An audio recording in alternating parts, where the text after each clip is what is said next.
She truly resembled a female lead from a drama, standing still, yet exuding an aura that made her the center of attention. The beautiful girl with black hair walked quite quickly, catching up to the girl in the red dress that the three guys had been evaluating just moments ago. All beautiful things seem less special when standing alone. Only when there is something to compare to do, they become incredibly eye-catching. Ah, no mistake about it, this is definitely a perfect 100. The bright-faced guy immediately stood up, brushed off his clothes, and ran a hand through his hair. "Hey, what are you doing?" the chubby guy asked. "What else?" "I'm going to introduce myself. A perfect girl like that is hard to come by in a lifetime. So no matter if I succeed or not, I have to go and say hi, otherwise I'll regret it for life." Monday, May 20th, 2019. Spring has passed and summer has arrived. Around this time in Jiangnan, the temperature difference between day and night was quite significant. During the day, wearing shorts made you feel like you were melting, but come night, you'd be shivering under a blanket. At 2:13 in the afternoon, in the Jiangnan University campus class time for most students, Tong Shuhang was hiding alone in the dormitory. He had dragged his computer desk next to the bed so that no matter how he sprawled out, he could still watch his movie. On the screen, the horror film continued to play steadily, but no matter how long he watched, he just couldn't absorb any of it. Is the sleeping pill still in effect? "I'm so drowsy," he yawned, eyelids heavy as lead. Beep, beep, beep. Right then, a chat notification popped up at the bottom right corner of the screen. Someone was either adding him as a friend or inviting him to join a group. "Who's adding me now?" Tong Shuhang muttered and moved the mouse to click. The notification instantly opened up. "Huangshan Zhenjun wants to add you as a friend." A brief profile of Huangshan Zhenjun male, 122 years old, currently residing in Huangshan. What a bizarre name. Is this one of my classmates messing around? Tong Shuhang wondered immediately, thinking of a few guys in class who, despite their age, still loved to dream and roleplay. If it was them using a name like this, wouldn't be surprising at all, thinking that he clicked accept. Right afterward, another pop-up appeared. "Huangshan Zhenjun invites you to join. Group 9 Provinces Number 1. Group accept or decline." Tong Shuhang clicked accept again without much thought. Mountains of pressure. Shuhang joins the group, 9 Provinces Number 1 group. But as soon as he did, his eyes grew even heavier. "Ugh, I'm so sleepy." The movie kept playing in the background as usual, but Tong Shuhang's consciousness grew blurrier by the minute. In 9 Provinces Number 1 group, the long inactive members suddenly stirred after noticing a new person had joined. "Scholar Drunken Crane, did Zhenjun Huangshan just add a new fellow Taoist? It's been over a year since we had a newcomer, hasn't it?" A new ID had appeared. Su Clan's Ah Chi quickly chimed in. "A new fellow Taoist. Which region of Huaxia are you from? What cave mansion do you cultivate in? What's your cultivation level?" "Fellow Taoist cave mansion. Cultivation level." Something about these questions felt off. Almost simultaneously, a message from the ID, Mad Saber 3 Waves, popped up. "What's the new fellow Taoist's name? Is it a fairy maiden? If yes, could we get your measurements and maybe a photo?" Mad Saber 3 Waves sent a crying emoji along with his plea, but that only triggered even more reactions from the chat group's elder members. They all popped up with mischievous grins and sent even more of those sarcastic laughing emojis. Somewhere else, a red-haired young man sat in front of his laptop reading those messages, and goosebumps instantly covered his arms. He couldn't hold it in and slammed his hand on the desk. "Damn it, these people who laugh at others' pain, I'll remember you all. Don't let me run into you, or else I'll show you the true terror of my 72 styles of lightning blade." Just as he finished typing that, another wicked laughing emoji appeared in the group, this time sent by Su Clan's Ah Chi. Then, with clear excitement, Ah Chi followed up, "Solo fight time place." Clearly, Su Clan's Ah Chi wasn't trying to mock him. This guy genuinely wanted to throw down. Mad Saber 3 Waves instantly went silent because he couldn't beat Ah Chi. His cultivation level was quite advanced, late stage of 5th rank Spirit Sovereign, just a step away from the 6th rank Spirit King. His signature, 72 styles of lightning blade, was fast, fierce, and incredibly dangerous. His footwork was like lightning, and when enraged, even he feared himself. But it still wasn't enough to defeat Ah Chi. He called himself Mad Saber. When he went wild, he truly lived up to the name, even terrifying himself. But no matter how mad he got, he still couldn't win against Ah Chi. After everyone in the group saw that Mad Saber 3 Waves had gone completely silent, they didn't hold back one by one. They kept spamming laughing emojis. This time, all Mad Saber 3 Waves could do was send a single sorrowful line of ellipsis. The group buzzed with laughter for quite a while, but eventually someone noticed that the new member hadn't said a word. This aroused some curiosity. Scholar Drunken Crane finally asked, "Why hasn't the new fellow Taoist said anything yet?" Unfortunately, due to the lingering effect of the cold medicine, Tong Shuhang had already dozed off into a dazed sleep. Just then, Su Clan's Ah Chi cheerfully sent another message. I looked it up.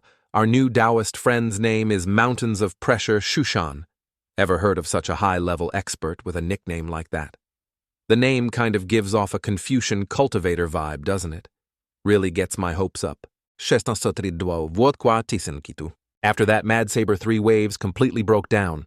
Meanwhile, in the private study of Pharmacist, another member of Group 9 Provinces Number 1, someone was sitting at their computer muttering, "Where's the AU key again?" Eventually, after some slow and painful typing, he managed to send a 2-character message. It was a vague, contextless message to true monarch Yellow Mountain. About an hour later, Tong Shuhang groggily woke up. His head still felt foggy. I vaguely remember someone added me to a group, something like Group 9 Provinces Number 1. Casually, he opened the chat icon in the bottom right corner of his screen and pulled up the group chat window. Very quickly, the messages from the past hour appeared in front of him. Tong Shuhang skimmed through the whole conversation. Taoist friends, immortal abodes, cultivation realms, senior experts, true monarch, this humble one chasing after a great demon hound, a whirlwind of Xianxia, immortal cultivation terms the kind you'd only see in web novels. The member's way of speaking was oddly amusing, half classical, half modern, half clear, half cryptic. It felt like modern people trying very hard to talk in ancient language. It seemed like this group was a Xianxia fan club. No scratch that this was definitely not an ordinary Xianxia fan club. Each member had their own Taoist alias. Their residences were called caves or immortal abodes. Even the group admin's lost pet was described as a great demon hound that ran away from home. Someone had even claimed they hadn't fought a Confucian cultivator in over 100 years. In other words, they were saying they'd been alive for centuries. Reading through it all, Tong Shuhang couldn't help but feel a bit awkward. This level of delusion, it's practically a psychological condition. More precisely, a very Huaxia-specific Xianxia delusion. But it was fine, he liked it. Still, who exactly was this true monarch Yellow Mountain? I am Tong Shuhang, just an ordinary college student at Jiangnan University. But after this afternoon, my life will no longer be ordinary. There's a saying, a youth without fantasy is a youth wasted. Everyone goes through that phase to some degree. It's just that some wear it openly and others bury it deep in their hearts. You could call it overt delusion versus covert delusion. Tong Shuhang had always been a bit of an old soul. His phase came early and went away even faster. By the second year of middle school, while the kids around him were still dreaming of martial arts, heroes, superheroes, or celestial immortals, waving around pretend swords or practicing transformation poses, Tong Shuhang had already lost all hope and interest in that kind of thing. The laws of physics in this world were just too precise. Things like jumping 3 stories in one leap, or unleashing a dragon with a single palm strike, or those transformations in superhero shows, they were all just dreams. Yet somewhere deep inside, part of him still wished it could all be real. Maybe one day he hoped superheroes, aliens, or immortals might show up in real life. He knew it was impossible. But for some reason, the hope lingered. Maybe that's just a special quirk of the human species. Tong Shuhang chuckled and closed the chat window, but he didn't leave the group. He found the members of Group 9 Provinces, Number 1, intriguing. Their conversations, absurd as they were, had a peculiar charm. From the outside, it might all seem ridiculous, but to him, it was entertaining. So until the group admin noticed and kicked him out, he figured he'd quietly lurk reading their bizarre chats during his downtime. 1 a.m. Tuesday, May 21st. On the computer screen, the movie was still playing. It seemed to be a horror film, with terrifying scenes appearing one after another. This horror movie was a classic by a genius director in the genre. Rumor had it that even many full-grown adults were scared to tears, some even too afraid to go to the bathroom alone afterward. Unfortunately, Song Shuhong felt nothing, not the slightest bit scared. He rewound to the beginning, watched a bit more, yawned, slowly shifted into a lying position, and his eyelids started to droop. If that genius director knew that his movie only had this much effect, would he cry? As the DTG honor girl gently nodded off, Song Shuhang slipped into a sweet dream, a joyful, refreshing dream filled with little scenes, immortals, superheroes, celestial realms. There were caped heroes in underwear saving the world, carefree cultivators roaming the earth with swords in hand. These were the dreams people had cherished since time immemorial. But with time, as people grew up harsh, reality shattered those dreams. People could only bury them deep within, never daring to think of them again. Dreams, after all, are just dreams. 1 Ondro a.m. Tuesday, May 21st in the group chat. The group master Huangshan Zhenjun finally came online. As soon as he appeared, senior loose practitioner Beihe immediately asked Zhenjun, "Who is that stress of Mount book you added yesterday? Where do they cultivate? You guys didn't talk to her. She's the daughter of an old friend of mine, born in this era, seems to have good aptitude already at postnatal stage. Tier 3 peak, and about to break through to Tier 4, quite talented. Born in this era, then she's probably under 40. At that age reaching Tier 3, peak in the postnatal realm, definitely a genius, but that Taoist name doesn't sound right. Just as loose practitioner." Beihe was puzzled. Huangshan Zhenjun suddenly exclaimed, "Eh, my friend's daughter's Taoist name isn't Stress of Mount Book. What the heck is that name? Panic. It's not some weird phrase, it's the person you added yesterday. Wait, Zhenjun, don't tell me you added the wrong person." "Let me check." A few seconds later, a string of cold sweat emojis appeared from Zhenjun. "Let me double check."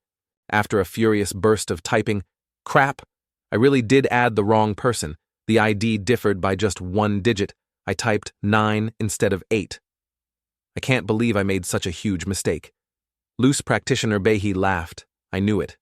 No one modern would seriously give themselves a Taoist name like Stress of Mount Book."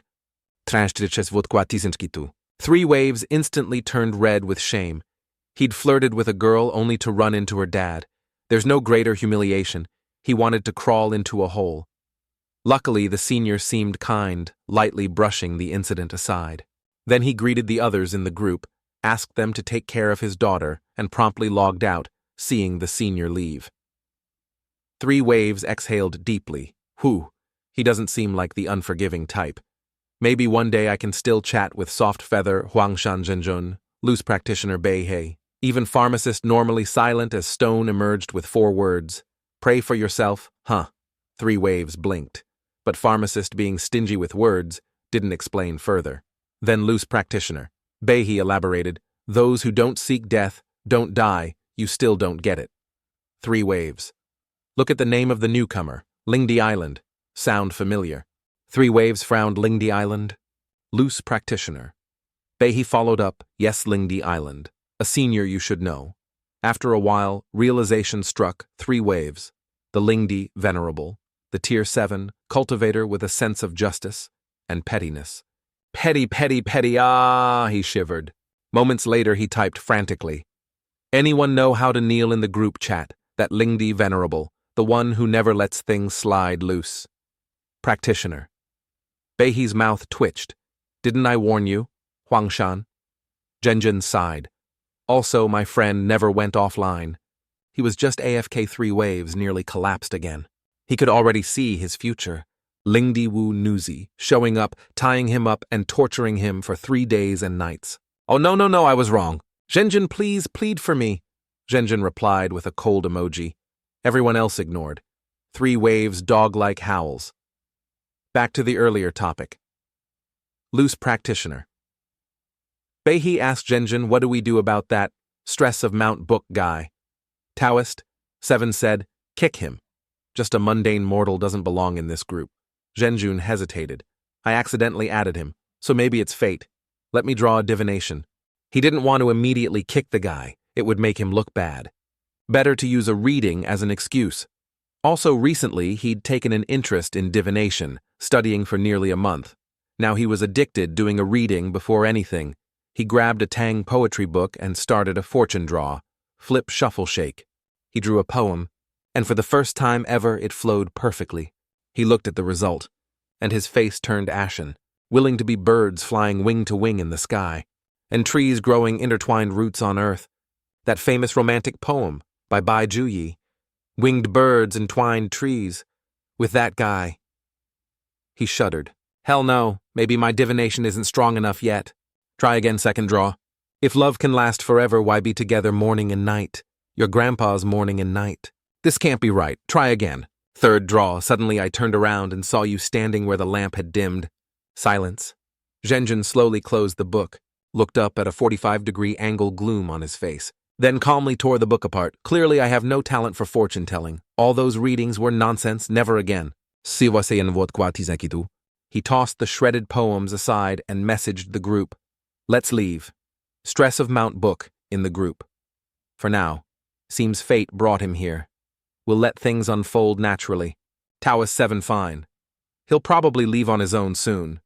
By the way, what was the result of your draw? Zhenjun. You guys keep chatting. I have something urgent. Gotta go offline. The next morning, Song Shihang's roommate told him to rest more since he was still recovering from a cold and even helped him request a day off.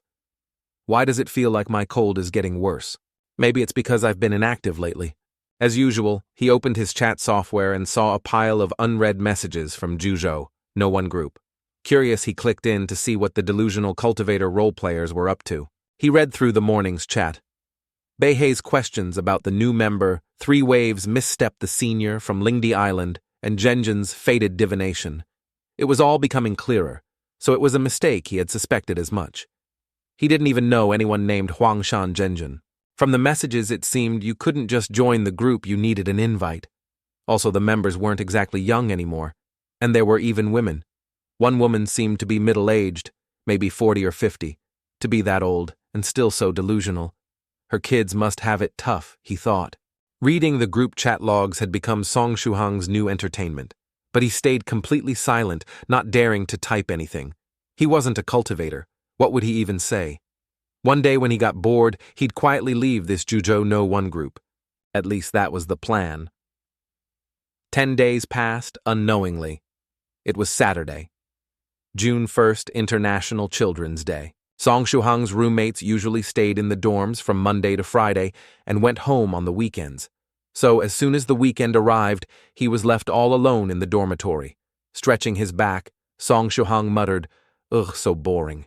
He had already recovered from his illness, though he still had a slight stuffy nose and an occasional cough. This kind of dry cough took a long time to heal. Without proper care, it could last a whole month. It was Saturday, so he slept in until 8 a.m. and then went down to the canteen for some breakfast. With nothing better to do, he lazily returned to the dorm. After turning on his computer, he habitually opened the chat logs of the 9 Provinces No. 1 group. It had become his daily time killer. Unknowingly, it had already been more than 10 days since he joined the group. As soon as he opened the group chat today, the first message he saw was from the alchemist. Rarely did the word stingy alchemist speak, but today he had opened his golden mouth to share a simplified pill recipe. It was a 7-character sentence, complete with punctuation. Since Song Shuhang had joined the group, he had never seen the alchemist send such a long message. Curious, he read on. The alchemist had sent the message in the early morning. Over the past 10 days, Song Shuhang had learned a bit about some of the group members. The ones most frequently online were the gossip master scholar Drunken Sage and the suicide seeker Crazy Blade 3 Waves. Fairy Softfeather always wanted to fight, and the laconic alchemist rarely spoke. There was also the deeply hidden, profound monk who rarely appeared. Even when he did, he only sent emojis or a period. Apparently, this eminent monk was currently practicing silent meditation. Not only could he not speak, he wasn't even allowed to type. At best, he could send an emoji. Lastly, there was the seemingly most normal person in this group of delusional cultivators. Spirit Butterfly Island's Soft Feather. Her ID differed from Song Shuhang's, by only one character. Thanks to her, he got the chance to join this 9 provinces #1 group. Back to the alchemist's message. It was a simplified pill formula: 3 liang of ginseng, 4 liang and 3 qian of wolfberries, 1 liang of morning dew, mystic herb, 3 liang of yang raising stone, 2 liang and 3 qian of maiden's fragrance, 1 liang of celestial tyrant's branch, 4 liang of scarlet flame bamboo, iron shavings, in total, 45 kinds of medicinal ingredients. Some of them, like ginseng, were familiar to him. Others were more exotic, like yang-raising stone juice, or completely unheard of ones, like morning dew, mystic herb, celestial tyrant's branch, scarlet flame bamboo. Following the formula, you had to place the ingredients into the cauldron in order heat for 5 minutes, then add the next batch and continue simmering. Maintain the correct flame level. Do this until the mixture thickens into a paste. The final product would be slightly black, transparent, and very pungent. It was easy to understand out of the 40-plus ingredients. Song Shuhong didn't know many, so he decided to look them up online. Among them, 30 were common traditional Chinese medicine ingredients used to replenish energy and blood. The other 15, like morning dew, mystic herb, celestial tyrant's branch, and scarlet flame bamboo, he had never heard of before. Were these names just made up by the alchemist and the group members? These people were seriously delusional, even making up fake pill recipes. Could someone have actually followed the recipe and drank it? He began to worry. Food might upset your stomach, but bad medicine could kill, should he warn them. After all, he had been watching them for more than 10 days now. He didn't want anyone to die from drinking some weird potion. Feeling a pang of conscience, he typed a line, "Medicine can't be taken recklessly." Just as he was about to hit enter to send it, the chat window shook. A large smiley face appeared in the group chat. It was from the group admin, Wu Newsy 7th Cultivator of Truth, someone who had never shown up since Song Shuhang joined the group. He wrote, "Not bad. I just tested 7 batches of this formula. Very easy to make, and the success rate is extremely high. I also took some. It's over half as effective as the original body tempering fluid, but far easier to prepare. Although it's the lowest grade body tempering fluid in these times, when spiritual energy is growing scarce and rare ingredients are increasingly difficult to find, this is truly a valuable substitute for us. Alchemist, keep up the good work.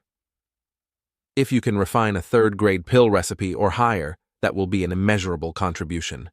He added, "Most importantly, this method is much simpler and can even be delegated to alchemy apprentices." Venerable 7th Cultivator was a highly respected senior in the group. His cultivation was even slightly above that of true monarch Yellow Mountain.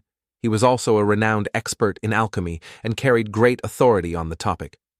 Such praise naturally boosted the alchemist's spirits. "Thank you, senior. I will work hard." Song Shuhang's mouth twitched. Someone had already made and drunk this so-called body-tempering fluid. Thinking it over, he deleted the line he had typed. He knew that with the personalities in this group, no one would listen to him, even if he tried to warn them repeatedly. Besides, if someone had already tried it and looked that pleased, then at least it wasn't immediately fatal. Still, Song Shuhong didn't want to just sit idly by. He was still worried about these delusional cultivator types. You could say Song Shuhong was the kind of guy who deserved a good guy label. He pulled a book and pen from beside him and started jotting down the names of the 30 known ingredients listed by the alchemist. After all medicines have some toxicity. Maybe this body-tempering fluid was a slow poison, something that didn't kill right away, but could be lethal over time. He had to verify the recipe properly. Song Shuhang had a cousin named Zhao Yaya who studied pharmacy.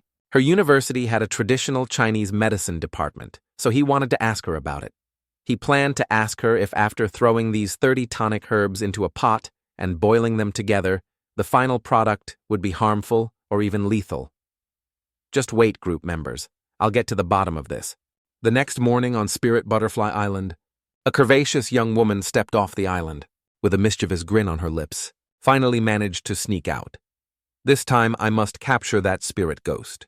Meanwhile, Song Shuhang was having a strange dream. He brought the pill recipe to his cousin Celestial Tyrant's branch, Scarlet Flame Bamboo. "Auntie, where did this brat get such a weird recipe? He's definitely mentally ill. Quick, take him to the hospital, Miss Nurse." Song Shuhang woke up with a scream covered in cold sweat. What a nightmare. Clearly, when asking his cousin for help, He must avoid mentioning any of those weird ingredients. I really have put quite a bit of thought into these weirdos in the group. He glanced at the weather forecast app in the bottom right corner of his screen. June 1st. Clear skies. June 2nd, clear skies. The weather was nice. Maybe it was time to get outside and move around a bit. Song Shuhang felt like his physical condition was getting worse lately, so he decided to exercise more. That was what he told himself, at least. But his hand moved on its own and clicked open the League of Legends icon on his computer. Just a few rounds first, he thought. But once he got into the game, it turned into match after match, without stopping. Double kill, triple kill, quadra, kill, pentakill. Before he realized it, it was already noon. He stretched his tired back and thought, weekends really do fly by. Song Shuhang let out a dry chuckle and closed the game. So much for getting outside for some activity. Once again, his hand moved on its own and opened the 9 Provinces #1 group chat. Looks like the message count has gone up again. He glanced at it after turning on his computer, then again, before turning it off every time it lifted his mood for the day. Sure enough, as soon as the group chat opened, he saw that Scholar Drunken Mirth was online again. The chat logs must be plentiful. Scholar Drunken Mirth, apothecary. Brother, your pill refinement skills really are unmatched. I tried refining 10 batches of the modified body-tempering liquid and actually succeeded with 8. The medicinal effects were even better than I expected. Unfortunately, this version of the body-tempering liquid only works for those new to cultivation, so it doesn't do much for someone like me, but it'll be a huge help to the disciples and students of the other seniors, like True Monarch Moon, Saber of the Great Luo sect. Once Senior Butterfly and the others get their hands on this recipe, they'll owe you a big favor. Apothecary brother, even hidden wisdom. Monk, who rarely surfaced, popped up with a thumbs-up emoji. Scholar Drunken Mirth immediately laughed and said, I almost forgot. Master Tongshuan also raises a bunch of little monks. Apothecary brother, looks like you've just gained another favor owed to you. Wandering monk. Tongshuan replied with another smiling emoji, then went silent again. Scholar Drunken Mirth responded with a smiley face of his own, then walked to the living room and poured himself a cup of tea. He felt that this practice of silent meditation, or whatever it was called, truly tested one's patience. If it weren't for the group chat allowing Master Tongshuan to at least send emojis, how would he even communicate with people? The Buddhist sect was always so troublesome. That's why he'd refused to join them in the first place. It was a good thing he hadn't been tricked by that old monk into becoming a little novice monk back then. About 10 minutes later, Mad Saber 3 Waves logged in. Fairy Soft Feather Fairy. Soft Feather. If you're online, please respond to me. He sent a flood of kneeling and crying ghost emojis. Scholar. Drunken Mirth smirked. He already knows the answer, but he's still asking. Hey, fellow Taoist 3 Waves. You've been offline for days. Were you in closed-door cultivation or something? Mad Saber 3 Waves replied irritably, closed-door cultivation my ass. 3 days ago, Senior Lingdi Genjin came to visit me and stayed for 3 or 4 days. After that, well, you know, Scholar Drunken Mirth made it clear he had absolutely no sympathy. Anyone who walks straight into death on their own has no right to be pitied. 3 Waves tagged. Lingdi Island.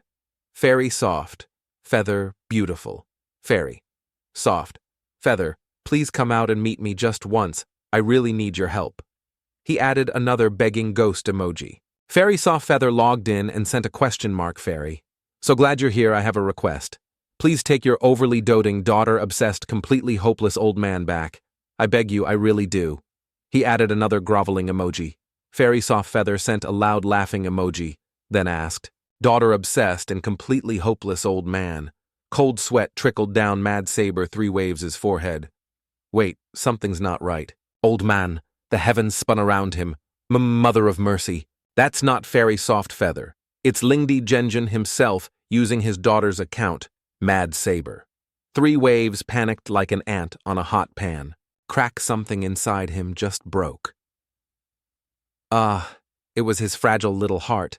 That old geezer really is beyond saving when it comes to his daughter, who logs into their daughter's account like that. Who else on earth would do such a thing? Scholar Drunken Mirth added, Right, brother 3 Waves. Miss Soft Feather is probably busy refining a new batch of body-tempering liquid, so she likely won't be logging on anytime soon. And then there was no, and then Mad Saber, 3 waves lost connection. Yes, lost connection, not just went offline. He simply stared blankly at the computer screen. Song Shuhang burst out laughing. His mood was lifted D by them. After quietly reading the group chat for over 10 days, he was starting to feel that the people in this group weren't your average delusional types. The things they said were strangely authentic. It didn't feel like they were just imagining things. That thought only flickered through Song Shuhang's mind for a moment. Maybe I've read too many of their chats and started getting brainwashed. Thinking of this, Tong Shuhang suddenly broke into a sweat. He had long passed the age of delusions, but who hasn't had that year? The dream of being a hero, a superhero, is still a dark history that he dares not remember for his whole life. Just thinking about it makes him feel embarrassed, wanting to die to escape it, wanting to forget everything completely. Therefore, he absolutely cannot be assimilated by the people in the group. Let's just go eat. He raised his hand, preparing to close the chat window of the first group. Just as he was about to turn it off, a message from Baha appeared in the group. Sure, has your junior finished their tribulation yet? Why haven't I heard anything about it? If it's good, Sure replied. I'm preparing for it. It will start in a few hours, Ha asked again. Where is the tribulation taking place? Do you need any help? The tribulation is in a suburb of H City. Don't worry. My Sure has exceptional talent. The Thunder Tribulation for the post-heaven 3rd grade is nothing. It will be over in a moment. Just wait until my Ashi advances to the pre-heaven 4th grade. Then there will be a chance to challenge you all. Ha ha ha, good. Sure laughed loudly, his laughter very infectious. If you say so, then I can rest assured. This little Ashu's talent is not bad. The Thunder Tribulation for the post-heaven 3rd grade should not be a challenge for him, Baha replied. After that, the group fell silent again. Tong Shuhang scratched his chin. H City, huh? Isn't that near Jiangnan? Speaking of which, my university is located at the intersection of Jiangnan, H City, and Yi City. Hat City is a small city of Huaxia. Although it's small, the economy is quite developed. It's a famous shopping paradise in Huaxia, known for having everything under the sun. Of course, except for illegal things. If the tribulation is in H City, can it be seen from Jiangnan? I'm getting confused. Tong Shuhang chuckled. Can I really take what these people in the group say seriously? Stepping down from the forest, he looked out the window at the sky, and the Thunder Tribulation. Today the sky is clear without a cloud, the sunlight is dazzling, there can't be any thunderstorms, right? After all, it's not like the old days. Weather forecasts are very accurate now. At least the weather for the next 3 days will be sunny. There's no way there will be any thunderstorms or lightning. Taking advantage of the nice weather after eating, he planned to go to the bookstore. As he went downstairs, Tong Shuhang didn't know that near the lightning rod, there was a girl about 14 or 15 years old, standing with her arms crossed. Next to her was a young man with white hair holding a sword. Sure. It's almost time. The girl nodded lightly. Sure, I know, I'm fully prepared. After finishing lunch, Tong Shuhang went to the nearby bookstore to read some books. He liked reading in bookstores not because he wanted to save a few coins on renting books, but simply because it was his personal hobby. Tong Shuhang felt extremely happy sitting in the corner of the bookshelf in the store reading like this. Of course, to avoid annoying the shop owner after reading for a while, he would rent 1 or 2 books to take home. Living in this world requires a heart. One cannot be too excessive. That way he could avoid being kicked out by the shop owner. After all, this large bookstore had all kinds of books. There weren't many rental shops like this left. If he got blacklisted, he would probably not find a better bookstore near Jiangnan University than this one. It is said that a person's name is very important. A person is like their name. Tong Shuhang loved reading books and was not picky at all.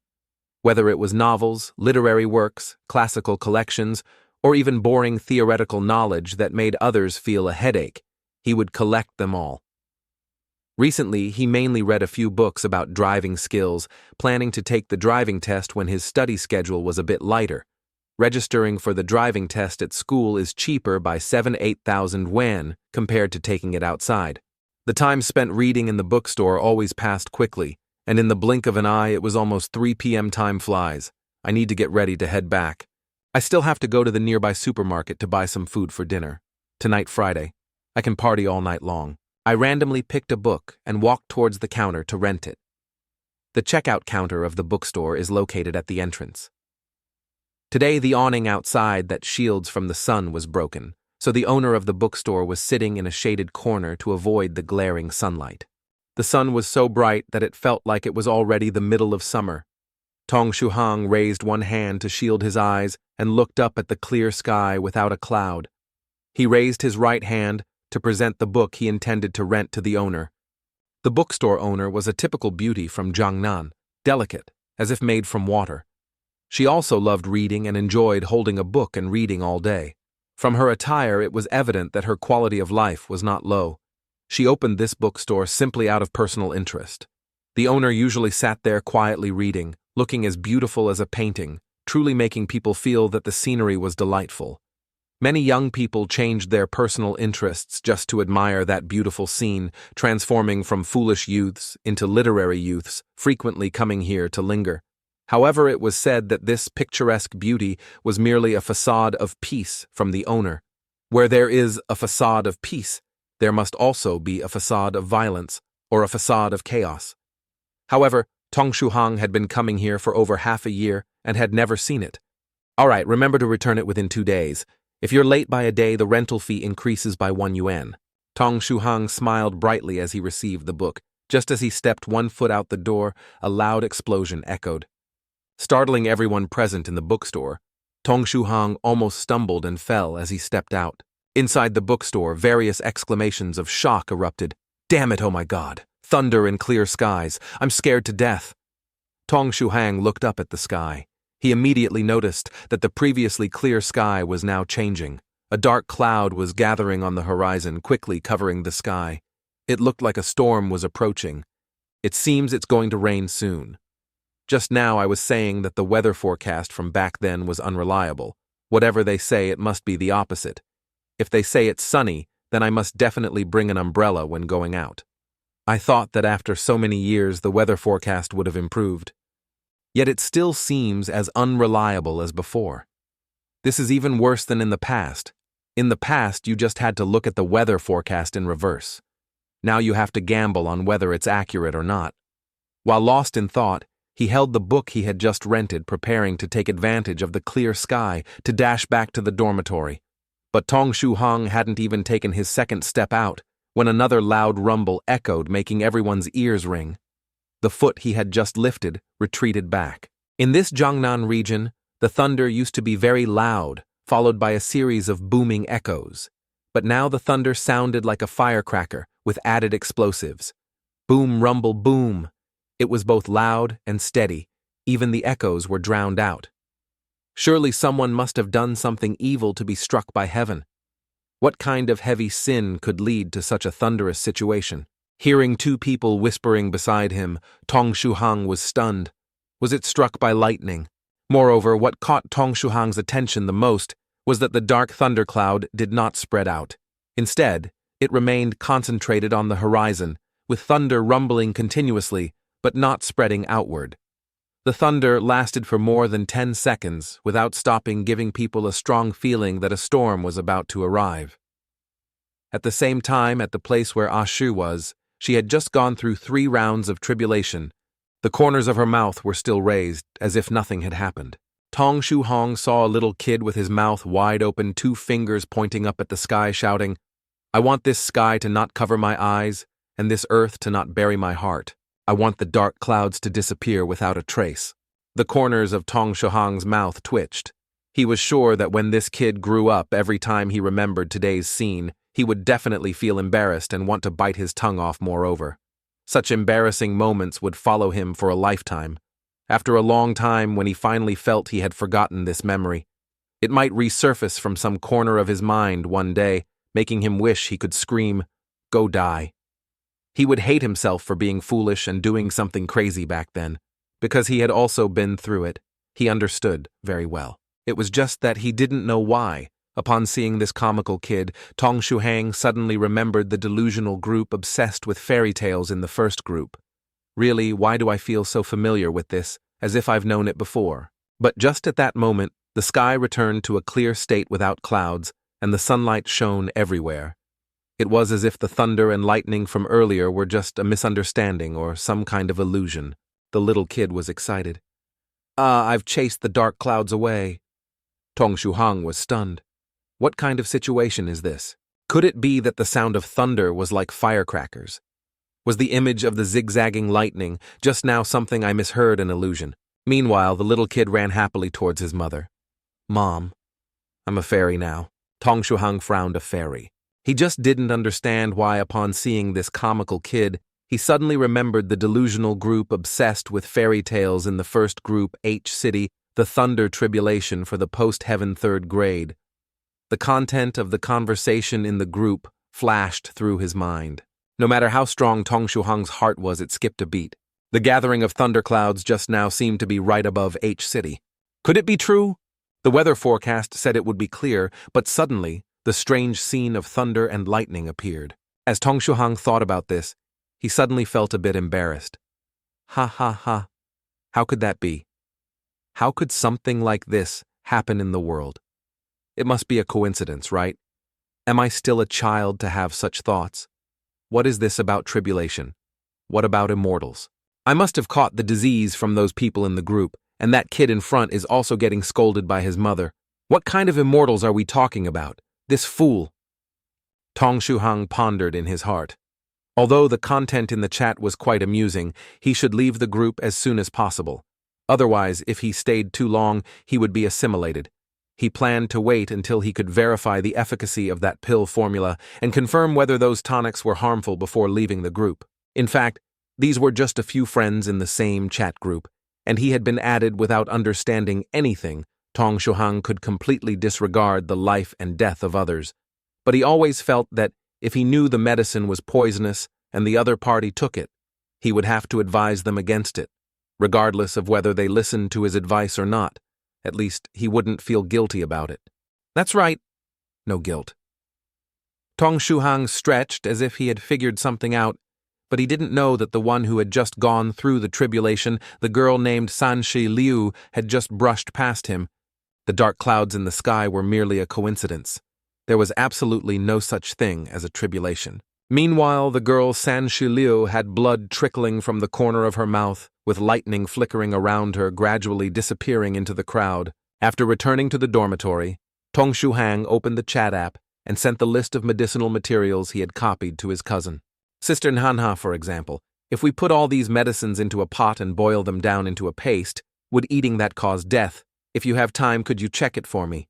After sending it, Tong Shuhang leaned back in his chair, his mind blank.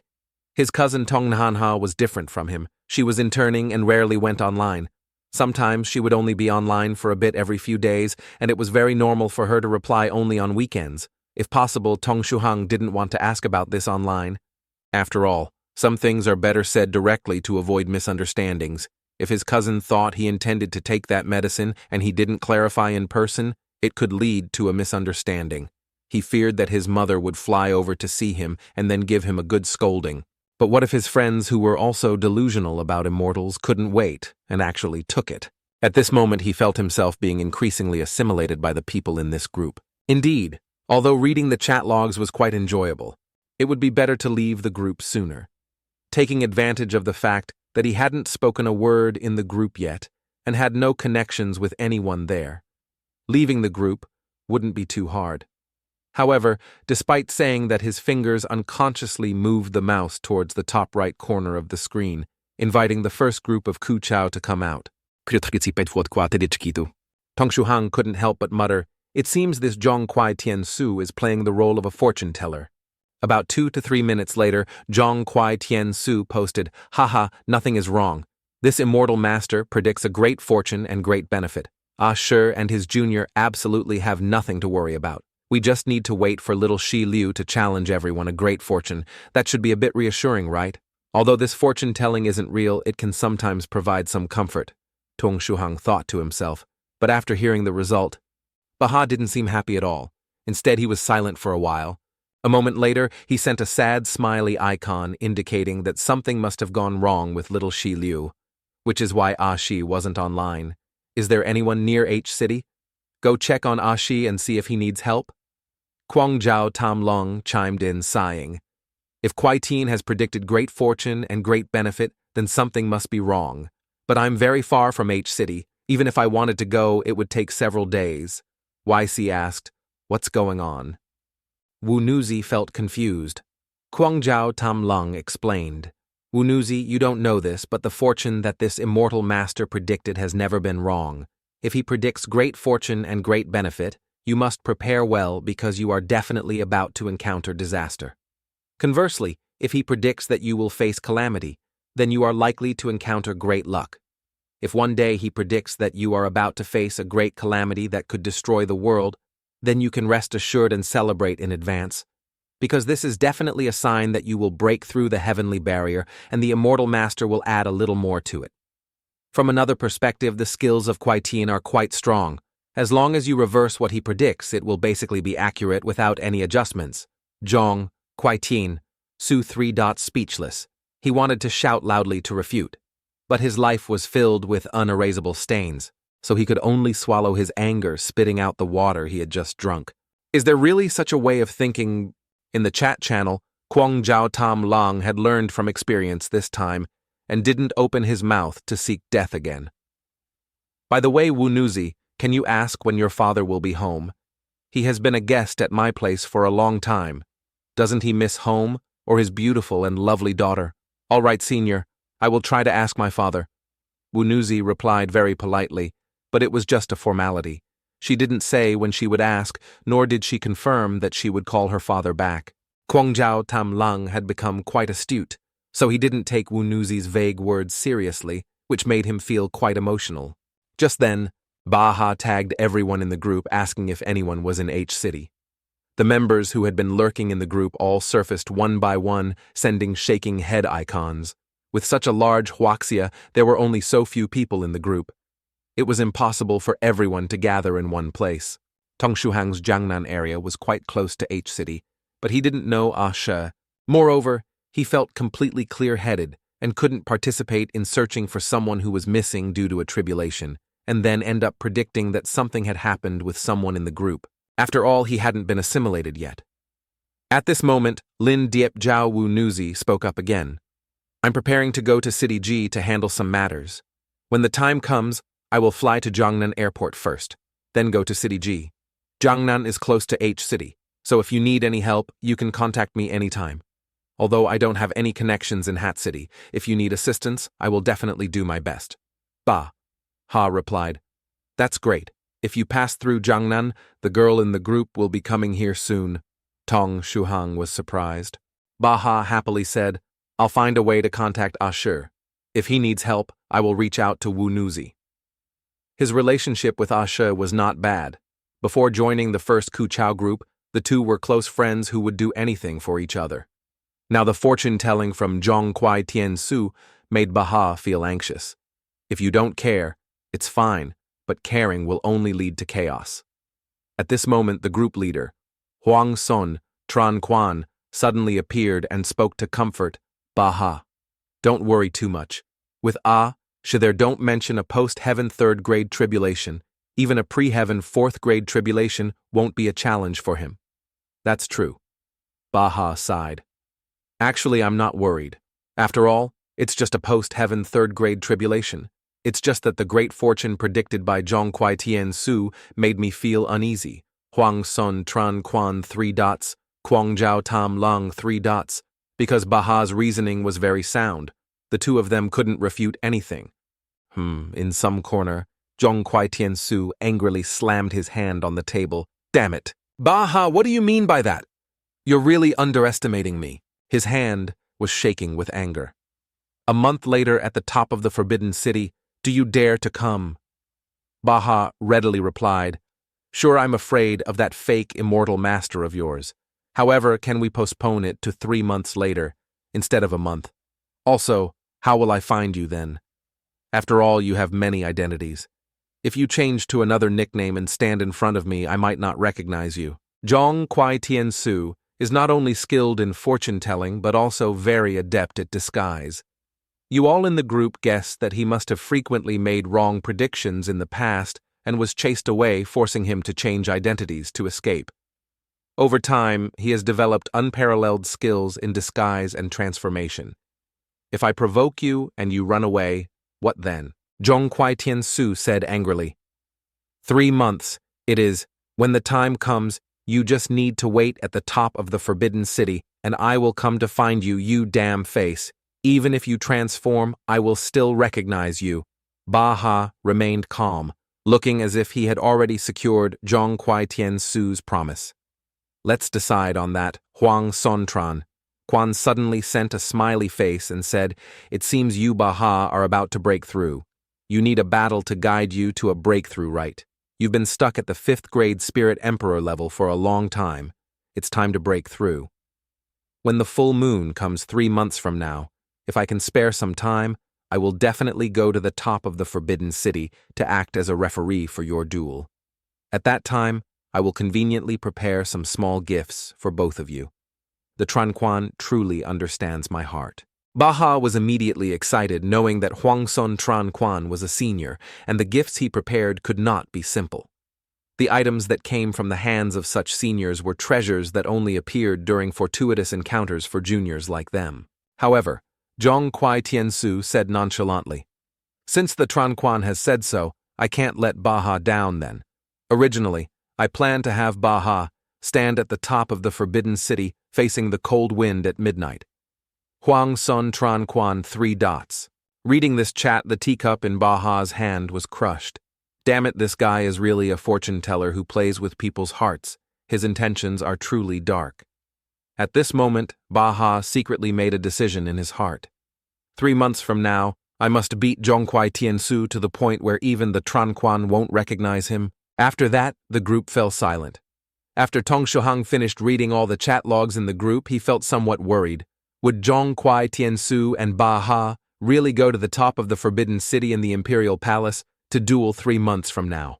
In his mind, he envisioned 2 extraordinary masters standing on the top of the Forbidden City, confronting each other. Immortal monster, today is your day to die. Accept your fate, Ba Ha. And before the 2 could make a move, the site manager would catch them. What are you 2 doing? Come down here. This is a national heritage site.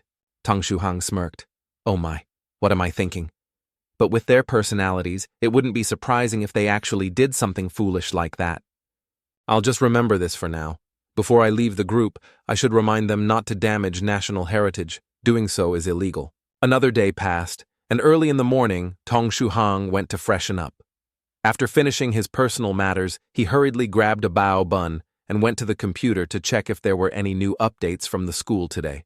The hot topics at school all mentioned the strange thunderstorm this afternoon, and the location of the lightning was indeed, just as the school forum had predicted it was the city of H as expected, it really was the city of H. Due to the thunderstorm, several areas in the city of H and the nearby Jiangnan region experienced power outages leading to continuous incidents. But fortunately, there were no casualties. There were also some bits of news about the Jiangnan University area. For example, there were changes to the Handsome Boys board at school, and some academic prodigy had achieved national fame by winning first place in a national competition. There were also reports about how much a pair of shoes worn by a certain graduated senior was auctioned for and all sorts of trivial matters like that. The school forum didn't interest him much. He just skimmed through it to have something to talk about later when chatting with others. Suddenly, a notification popped up indicating there was new news piquing his curiosity. The school forum was buzzing with discussions. Some people commented gleefully, wondering who had done this, as the attackers showed no mercy, whether it was a group of fighters or some martial artists. Some speculated that the boxing team was training new recruits and organized a collective attack on the delinquents. Others added that all of them were knocked out and were being taken to the hospital. No one had regained consciousness yet, so it was unclear who had done it. Some recounted theories. According to shop owners in the alley, there hadn't been any major brawl. Moreover, even if there had been a fight, it wouldn't have ended with everyone lying flat like that. It couldn't possibly be a mutual destruction situation, so it was very likely that some expert had intervened, handling these delinquents swiftly, whether it was one person or a few. An expert, you say? Like one person taking on 80. Ha ha.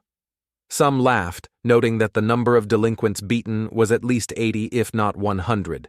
With such a large number being knocked unconscious in just a few minutes without a single one escaping was quite a feat. Only a hero from a novel could achieve something like that. Perhaps it was special forces from the military who had intervened. I heard that special forces can knock down ordinary people as easily as pie. In just 1 minute, they can take down dozens of people. Is the guy up there telling a joke? Even if special forces are that strong, they still have their own missions. Sending them to deal with delinquents is like using heavy artillery to swat a fly. Let's not talk about it anymore. Once those delinquents wake up, we'll know who did it. Song Thu-hang forced himself to stay on the website. After all, the matters concerning those delinquents had nothing to do with him. He casually skimmed through a few comments before closing the news window. Although Song Thu-hang was only 175 meters tall, he was quite strong. He was not someone who could be easily bullied, so he lived in a completely different world from those delinquents. Unless something unexpected happened, he would have nothing to do with them for the rest of his life. Stretching his shoulders, he closed the school website and sat back in his chair. The strange thundercloud from the day before still lingered in his mind. He clearly wanted to relax, but that image kept repeating in his head, making it impossible for him to calm down. Why does this keep swirling in my mind? I need to play some games to clear my head. The next day, Sunday, June 2nd at 7 a.m., the sky was clear. Song Thu-hang woke up early. He had intended to stay up all night, but a series of strange events. Yesterday made him feel odd. He had no desire to stay up late, so he took a shower and went to bed early. Tonight his roommates would be back. After getting out of bed and washing up, Song Thu-hang habitually opened the chat window in the bottom right corner of the screen. His cousin still hadn't replied, so it seemed he would have to wait a few more days. If she still hadn't responded in 2 days, he would just call her directly. Sitting back down at his computer, he opened the #1 chat group out of habit. Every time he glanced at it, his mood instantly improved. However, if he looked too much, he might get too absorbed. He didn't want to open it, but since he had, he might as well see if there was any interesting news today. The first piece of news in the group came from Tothia, that which worried everyone. There had been a little incident with Tuthap Luke's thunderstorm, but I've already handled it. After the incident with Tuthap, that she was a bit stubborn. However, I managed to bring her back without causing any major issues. Just, a few dozen unruly kids were knocked out by Tuthap. That near the city of H, and there were no fatalities. Next, I need to take Tuthap. That back to the Tongmon in Toti. I probably won't be online for the next few days. In short, everyone don't worry. This message was sent at 3 a.m. today. Box Hatanhan replied immediately saying, it was good that there were no issues, which put him at ease. I'll message Wu Nuzi to let her know not to worry, so she doesn't have to rush to the city of H. Song Thu-hang always felt that Bak Hatanhan was online 24/7. He didn't know how the other person had so much energy. Could it be that Bak Hatanhan's free time was similar to his? So every time he logged on, he could meet Bak Hatanhan. No, when Song Thu-hang was offline, he was still online because every time he logged in, most of the messages were from Bak Hatanhan. The other person truly seemed like they didn't need to sleep. They were indeed a warrior online. What's this? What song is Bak Hatanhan mumbling about? Even while cultivating, they remember me. It must be that troublesome guy, saying that Bak Hatanhan stood up and didn't bother to shower anymore. While Song Thu-hang scrolled down the chat to continue reading, after Tothia that finished speaking, she greeted everyone and logged off immediately. Next, around 5 a.m., Pharmacist came online and sent a photo followed by a question mark. It was a picture of a plant that Song Thu-hang had never seen before. This plant twisted and turned, resembling a dragon. At the top, there was a row of backward spikes, and the roots were dark purple, making it quite a peculiar and eye-catching plant. Bak Hatanhan was the first to respond. Jock Long Thao, a pharmacist, do you need it again? Didn't you just buy some SAB not long ago? Pharmacist sent an annoyed emoji saying, I tried it, and they all died. Moreover, the quality of those Jock Long Thao wasn't very good. Bak Hata Enhan replied, all right, if I find it, I'll contact you. Others will definitely let you know if they see it. Pharmacist added, I need it alive, okay? Jock Long Thao. Just by the name you can tell it's not a good plant. It wouldn't be used for alchemy, would it? I wonder if it's poisonous. Song Thu-hang felt a bit worried. He always felt that the people in this group had a knack for finding trouble. Wait, something seems off? He scrolled back up to reread To Thi A, that's message.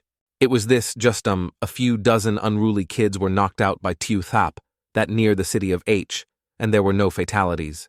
Next, I just want to take Tiu Thap Luke back to Tothi Tong Mon. I probably won't be online for a few days. In short, everyone don't worry, Bak, Hatan Han replied. It's good that there's nothing wrong. I'm relieved I'll contact Wu Nuzi to tell her not to worry, so she doesn't have to rush to the city of H.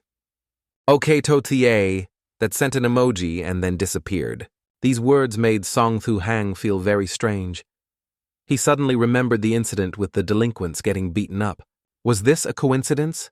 If all these events were coincidences, then there had been too many coincidences lately. Maybe I should change my perspective. Perhaps this isn't a coincidence. I'm just overthinking it. I can't think wildly anymore. If I keep this up, I'll end up like those people in the group Song Thu Hang, stretched and prepared to go for a run. But that's how people are. Completely unrelated things can end up being connected. It's like when you suspect someone of stealing your money, you start attributing all sorts of things to them. The more you look at them, the more they seem like a suspect. He felt that he was now suffering from the same syndrome, suspecting others of being thieves. Today he woke up quite early, and he felt that his physical condition was deteriorating rapidly. Over 10 days ago he caught a cold, and he still had a lingering cough that hadn't fully recovered, occasionally coughing a few times, which was quite uncomfortable. So he was motivated and decided to run 500 meters in the morning to improve his health. His goal was to persist in morning runs for a month.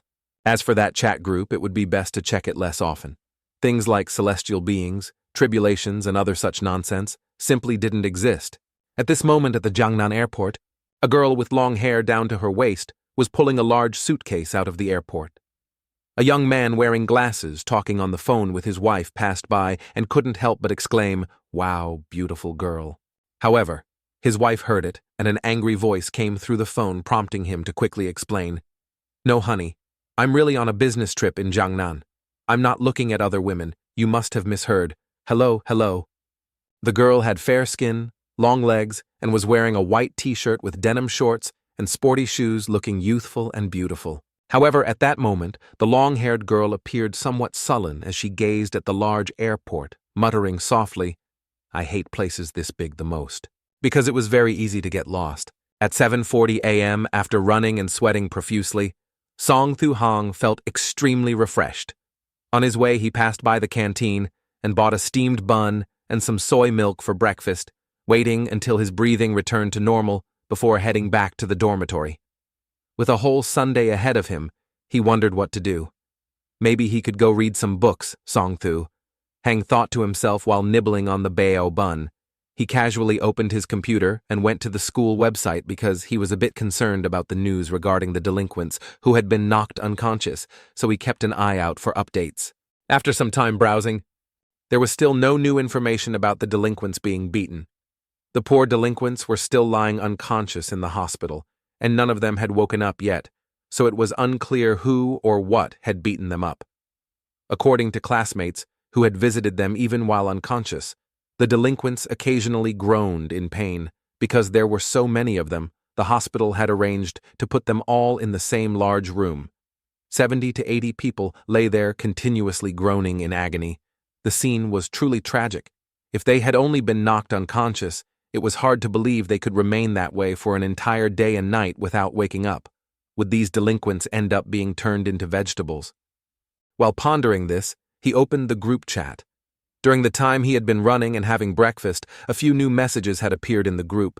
Lin Diep Jiao Wu Nuzi was online via phone. Bak, Ha Tien Boy. I have arrived at the Jiangnan airport. Does a that. Tien Boy need any help. Bak. Hatan Han was indeed online. He quickly replied, Wu Nuzi is online. Huh. That found Tiu Tap Luke early this morning and left the city of Hat already. You don't need to worry about them. Just focus on getting to City G for your work. That's good, Wu Nuzi replied, then added, A, that has already left the city of H. Yes, she left this morning. Bakha Tanhan asked again. Do you still have something to find? That for Wu Nuzi sighed. Actually, I hope to meet A. That if possible, it would be even better if someone could accompany me to City G. I'm not very familiar with Jiangnan, the city of H and city G. I'm afraid I won't be able to find the place I'm looking for. You want to go somewhere.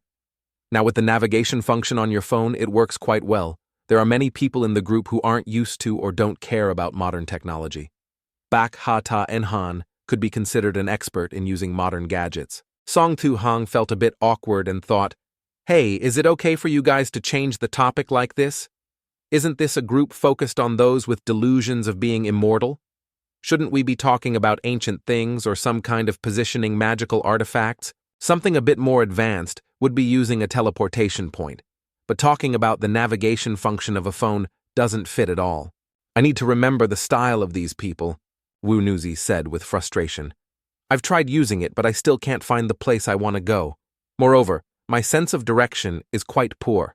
Even holding a map, I might not be able to find what I need." Bak Hatan Han reassured her.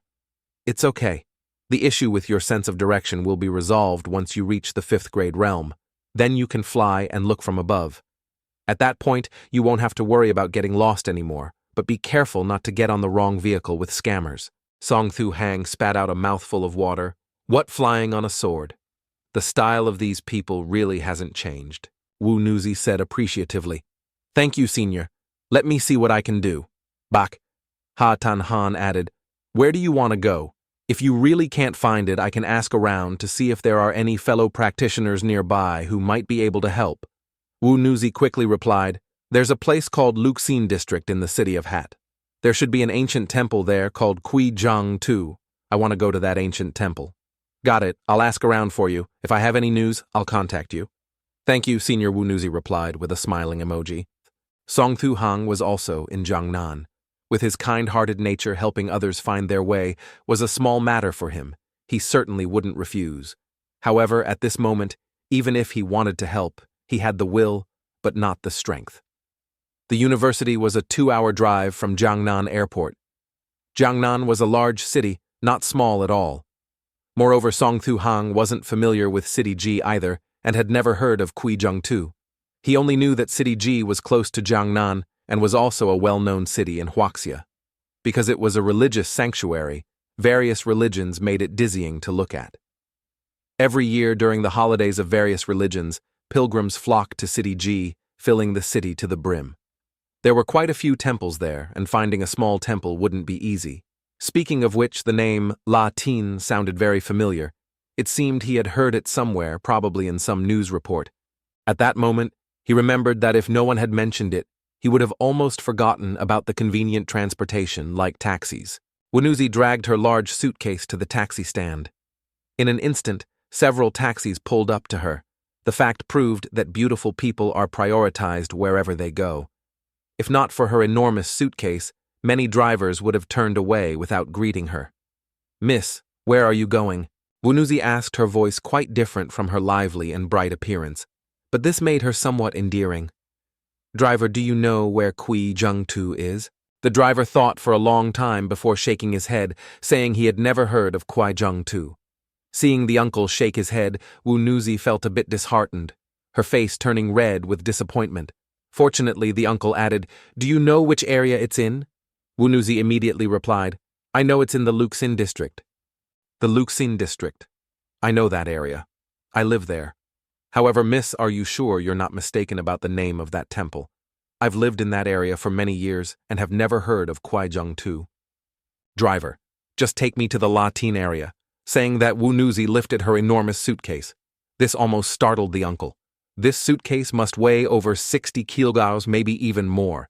It was comparable to the weight of an adult man. "Miss, you're really strong. Sit tight, let's go." In the #1 chat group, Lin Diep Zhao Wu Nuzi was online via phone. "Back. I'm heading to the Luxin district first. However, the taxi driver doesn't know Kui Zhang Tu. I'm preparing to go to the Luxin district and then ask people there. Maybe someone will know back," Ha Ta En Han replied. "All right, I've asked a few people. However, for now no one knows anything. In short, if there's any news, I'll contact you right away." "Thank you, senior," Wu Nuzi replied with a smiling emoji. With this response from back, Hatan Han, her previously anxious mood, finally calmed down. By the way, this was her first time leaving home alone. Previously, her father had always accompanied her, or she only moved around the area near Lin Diep Jiao. She felt quite excited.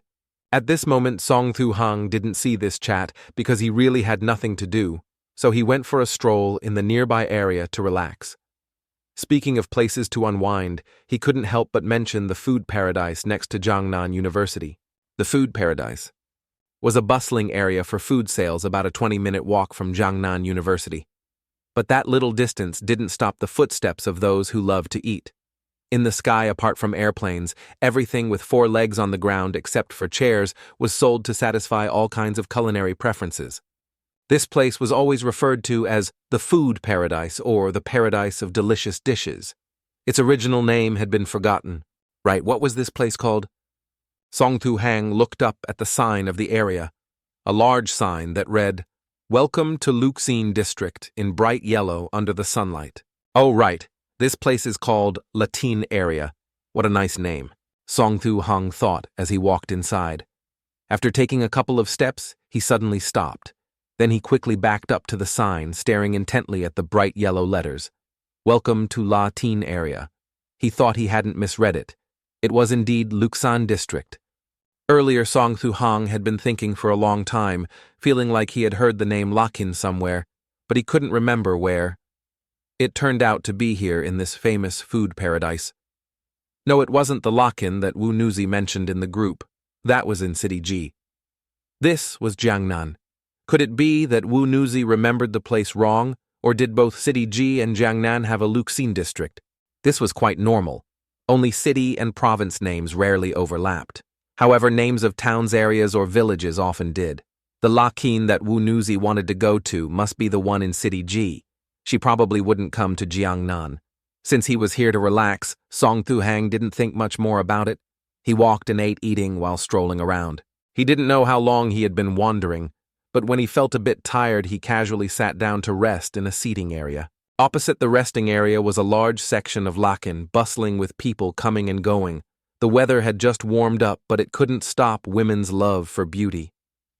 Everywhere were tight-fitting dresses, crop tops, short skirts, low-rise pants, high heels boots, and flip-flops of all styles.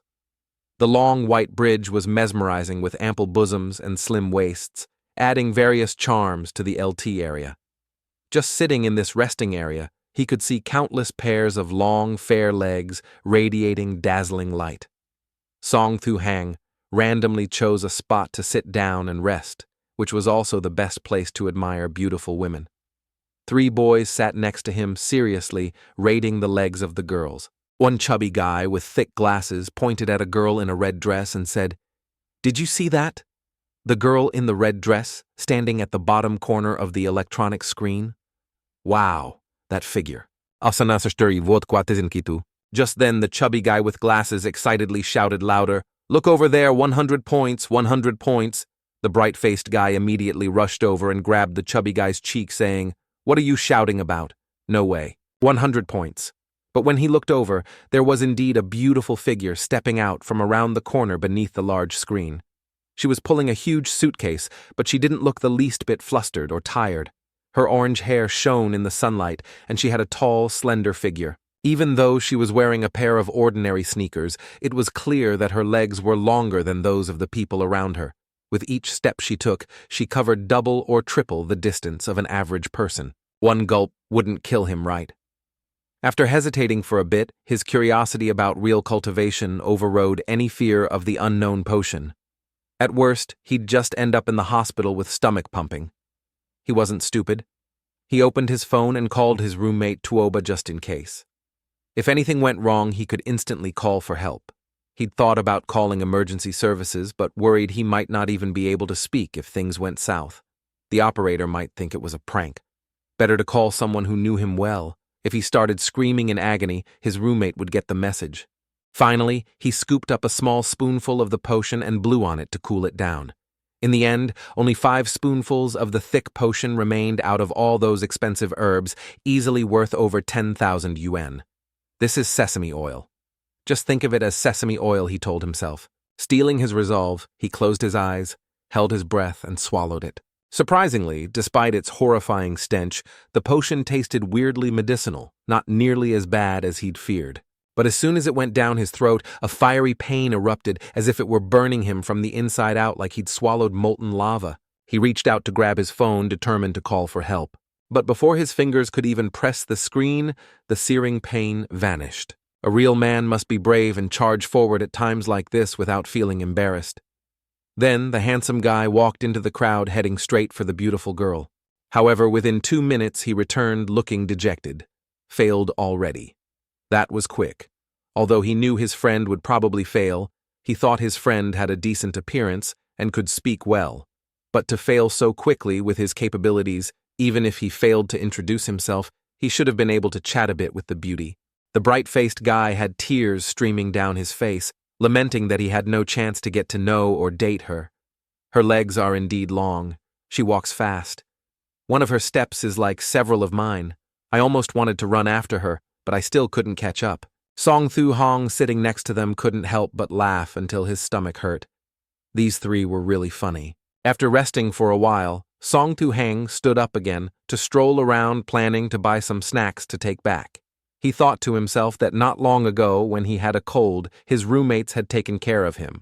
So taking a stroll in the food paradise, he felt he had to buy some snacks to express his deep gratitude. He didn't know what the three guys liked to eat, so he decided to buy a portion of anything delicious to bring back. However, it seemed that fate had arranged for him to encounter the long-legged, orange-haired beauty. After all, this world is so big, how could there be so many coincidences? So he didn't expect to run into her while strolling around. As he walked out of the beef restaurant holding a large bag of food from the food paradise ready to take it back to his roommates, he saw the long-legged girl with black hair quickly approaching him, pulling a huge suitcase. This time, Song Thu Hang truly understood what it meant for a long-legged person to walk fast. Clearly, when he first saw her, there was still a considerable distance between them, but in the blink of an eye, she had reached him. What a coincidence. In the eyes of sorcerers, the future is like looking at flowers in the fog, always filled with mysteries and uncertainties. However, a very famous sorcerer believed that the future would also change according to the different choices of each person. But no matter how one chooses, it is never random, because nothing in this world is random. If it is merely a matter of course. Even when two people meet, it may seem coincidental on the surface, but in reality, it is a matter of course. These matters, of course, follow one another, pushing the wheel of history forward, developing into predetermined futures. Saying all this, the only thing he wanted to express was that no sorcerer's predictions are wrong. If there is a mistake, it is only because the outcome predicted by the sorcerer represents a future that will certainly occur in a parallel world, and you, based on something that is certain to happen, will lead to a different future. Therefore, the sorcerer is not wrong. It is this world that is wrong.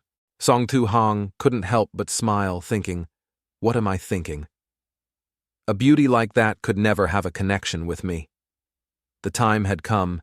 He prepared to head back to the dormitory. He had just taken 2 or 3 steps when the girl behind him finished buying her things and casually asked the shop owner a question. Song Thu Hang didn't intentionally eavesdrop on others' conversations, but he happened to overhear her question. Excuse me, do you know if there's a temple called Kwaijiang-tu near the Latin area? What a coincidence. Kwaijiang-tu, Latin area. Song Thu Hang naturally thought of the girl named Lin Diep Jiao Wu Nuzi in the chat group. Could it be, did I hear that wrong? Thinking this song. Thu Hang took out his phone, unlocked the screen, and instinctively opened the #1 chat group in the messaging app. After he had gone offline, there were indeed a few new messages. First was a message from Lin Diep Jiao Wu Nuzi from over 2 hours ago, saying she hadn't been able to find any information about Kwaijiang-tu. But she had taken a taxi to the Latin area and was preparing to ask the locals directly. 20 minutes ago, there was another message from Lin Diep Jiao Wu Nuzi saying, I've successfully arrived at the Latin area. There are so many people here. It's very lively, not at all like I imagined. Especially the food street, I've already seen many delicious dishes. It seemed her mood was quite good. First, she had successfully found the Latin area, and second, there were many delicious foods there. Song Thu Hang rubbed his face, thinking that if it took about 2 hours to get from Jiangnan Airport, She had already arrived at the Latin area with all the good food. But if it took 2 hours to get from Jiangnan Airport, then even a racing car wouldn't make it in time. If we consider the taxi travel time and Wu Nuzi's destination, it was clear that she had gone to the wrong place. She hadn't gone to the Latin area, but had instead gone to the food paradise near Jiangnan University. And if it wasn't a coincidence, then the long-legged orange-haired beauty could very well be Wu Nuzi. Just thinking of the beautiful girl with a very modern and trendy aura being someone from that immortal group made Song Thu Hang feel a strange twist in his heart. However, just this information alone couldn't confirm that the beauty in the restaurant was Wu Nuzi, because it was also possible that there was some special event at Qi in the Latin area attracting many people, so there could be many people like Wu Nuzi who ended up at the wrong location. This was also very likely. Song Thu Hang continued to scroll on the screen, but there were no new messages in the history. Bak Hata Han was either not online or was busy asking for information about Qi. While Song Thu Hang was scrolling through the screen, Lin Diep Jiao Wu Nuzi sent a voice message. Song Thu Hang unconsciously opened that message. At the same time, behind him, Wu Nuzi, tired, let go of her suitcase and stepped out of the restaurant, looking a bit disappointed. This was already the 12th restaurant. The previous shopkeeper had made a good suggestion, but whether it was a new or old restaurant, she had already asked them all. None of them had any information about Qi. She sighed, took out her phone, and with one hand opened the chat app, tapping into the #1 chat group. After waiting for a while, she still hadn't received a reply from Bak Ha. Since she was holding something in one hand, it was inconvenient to type, so she opened a voice message and spoke in a soft voice. Bak Ha, Tian boy, do you have any news about Qi? I've asked many shopkeepers in the Latin area, but no one knows anything about it. Please let me know if you receive any messages. She released her thumb, and the voice message was successfully sent. By the entrance of the restaurant, Wu Nuzi saw the young man, who had just given way to her earlier, now standing by the road. She saw him tapping on his phone, not knowing what he was doing. Wu Nuzi didn't pay much attention and continued walking forward. Just then, the young man's phone emitted a sound that Wu Nuzi found very familiar. Bak Ha Tian boy. Do you have any news about Qi? I've asked many shopkeepers in the Latin area, but no one knows anything about it. Please let me know if you receive any messages.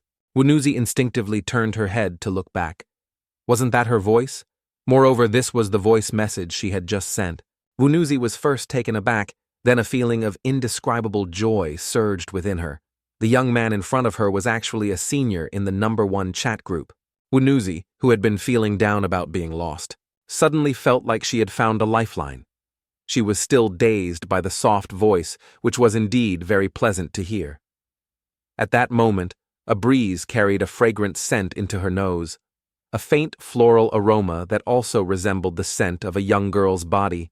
Song Thu Hang turned around and saw the long-legged girl with orange hair standing behind him, her face beaming with joy, her eyes fixed on him. In her soft voice filled with the joy of meeting a familiar face far from home, she said, Senior #1, chat group. Song Thu Hang stumbled and fell, and the long-legged girl sat down beside him, their eyes meeting. At that moment, Song Thu Hang truly didn't know what expression to use to face this girl. At this point, there was no need for her to introduce herself anymore. If Song Thu Hang still couldn't guess her identity, he might as well go to the market and buy some tofu to commit suicide. Song Thu Hang felt that his voice sounded very unnatural, extremely unnatural. Lin Diep Jiao Wu Nuzi. Wu Nuzi finally calmed down a bit and began to assess this senior. It's me. May I ask what your Taoist name is? In her memory, among the Taoist names in the #1 chat group, aside from Toti, Athap Luke, who had just transcended yesterday, everyone else was her senior. This senior in front of her looked to be only in his teens. Surely this couldn't be his real age. He was about 175 meters tall with a gentle face that seemed easy to talk to. His kind expression gave off the vibe of a good person, making it easy for others to label him as such wherever he went.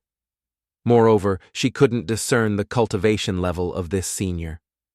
His aura was completely restrained, as if he had blended into the world of ordinary people. Wunuzi thought to herself. Has he already reached the level of true chi like my father? The term senior made Song Thu Hang feel a bit uncomfortable in his gut. This blonde girl looked to be around 20 years old while he had just turned 18 not long ago. Did he really look that old, like a middle-aged man? And what about Taoist names?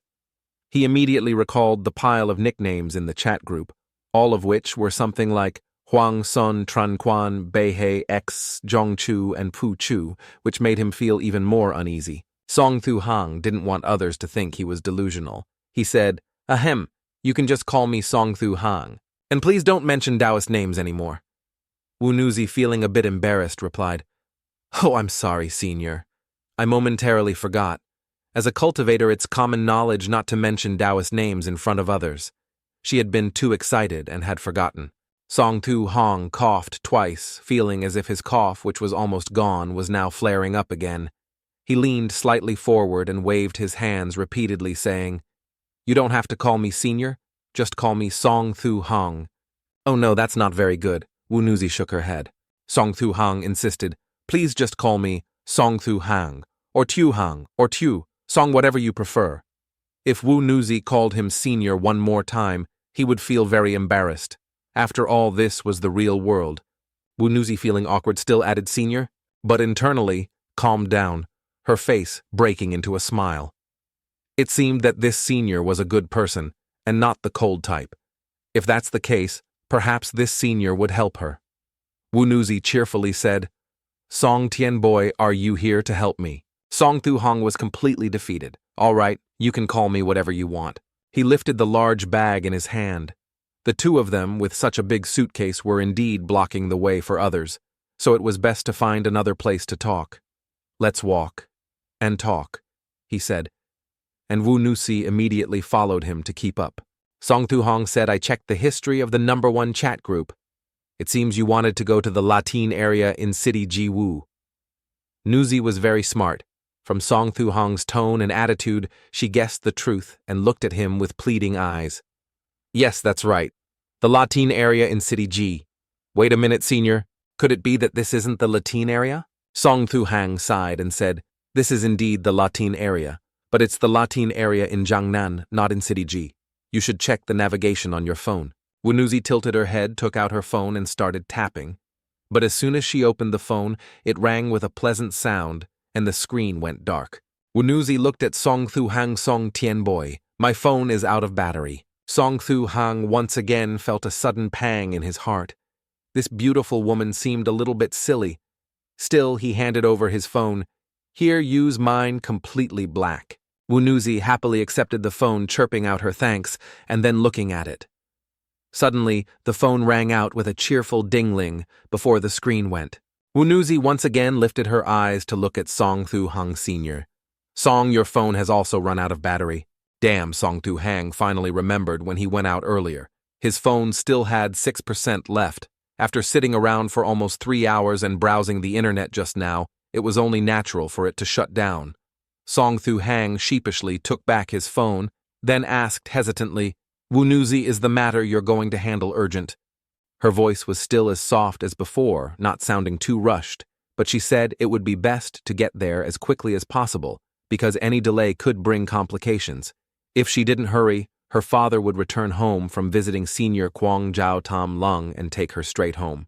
That was why she had given only a vague answer when Senior Kwang Jiao Tam Lung asked about her plans in the group chat. If her father came back home, she wouldn't be able to sneak away anymore. Song Thu Hang suggested, "If you like, you can come to my dorm for now. I'll help you look up the way on the computer and you can charge your phone, but it'll take about 20 minutes to get there. Is that okay?" Song Thu Hang was a gentle, consistent young man with a warm, friendly face, a truly good person at heart. So he really wouldn't just leave Wunuzi alone, without a care. In this world, aside from one's father who would turn a blind eye to a beautiful girl like her. "Your dormitory, is that the place where seniors go into seclusion?" she asked. "If it's only 20 minutes away, then it's fine." But she also thought, no, this is a boys' dormitory, and bringing a beautiful girl there will surely cause a stir. The school dormitories were very strict for female dorms. Boys were absolutely forbidden to enter just one step inside, and they'd be facing a death sentence. But for female students, the boys' dormitory was like a garden, come and go as they pleased. So when Song Thu Hang brought a girl back to the dorm, no one stopped him. Besides, it was Sunday, so most students were out relaxing or holed up in their rooms, gaming. Bringing Vu Nu Tu back didn't attract much attention, though. Song Thu Hang still felt a bit like a sneaky thief glancing around nervously. Finally, they were safe. Vu Nu Tu also glanced around curiously, realizing just how dangerous the boys' dorm could be. Fortunately, his roommates typically wouldn't be back until 3 or 4 p.m. or even later in the evening. The room was small, a 4-person room, but it had everything: a bathroom, a balcony for drying clothes, and a small kitchen. Song Thu Hang invited her to sit down. "Please have a seat. Would you like something to drink?" She sat down and said, "I'd like a cup of Lin Mach Bish Tra." Huh, Lin Mach Bish Tra. Was she kidding, or was that some new drink he'd never heard of? Song Thu Hang froze for a moment, then quickly remembered the true identity of this beautiful long-legged girl. Though she looked pure and sweet, she was actually a cultivator completely immersed in her fantastical world. This Lin Mach Bish Tra must be some kind of spiritual tea that the members of their group chat talked about. Song Thu Hang felt a faint pang in his chest. "We don't have that here, but I have lemon water, mineral water, Coke, or milk. Please pick one."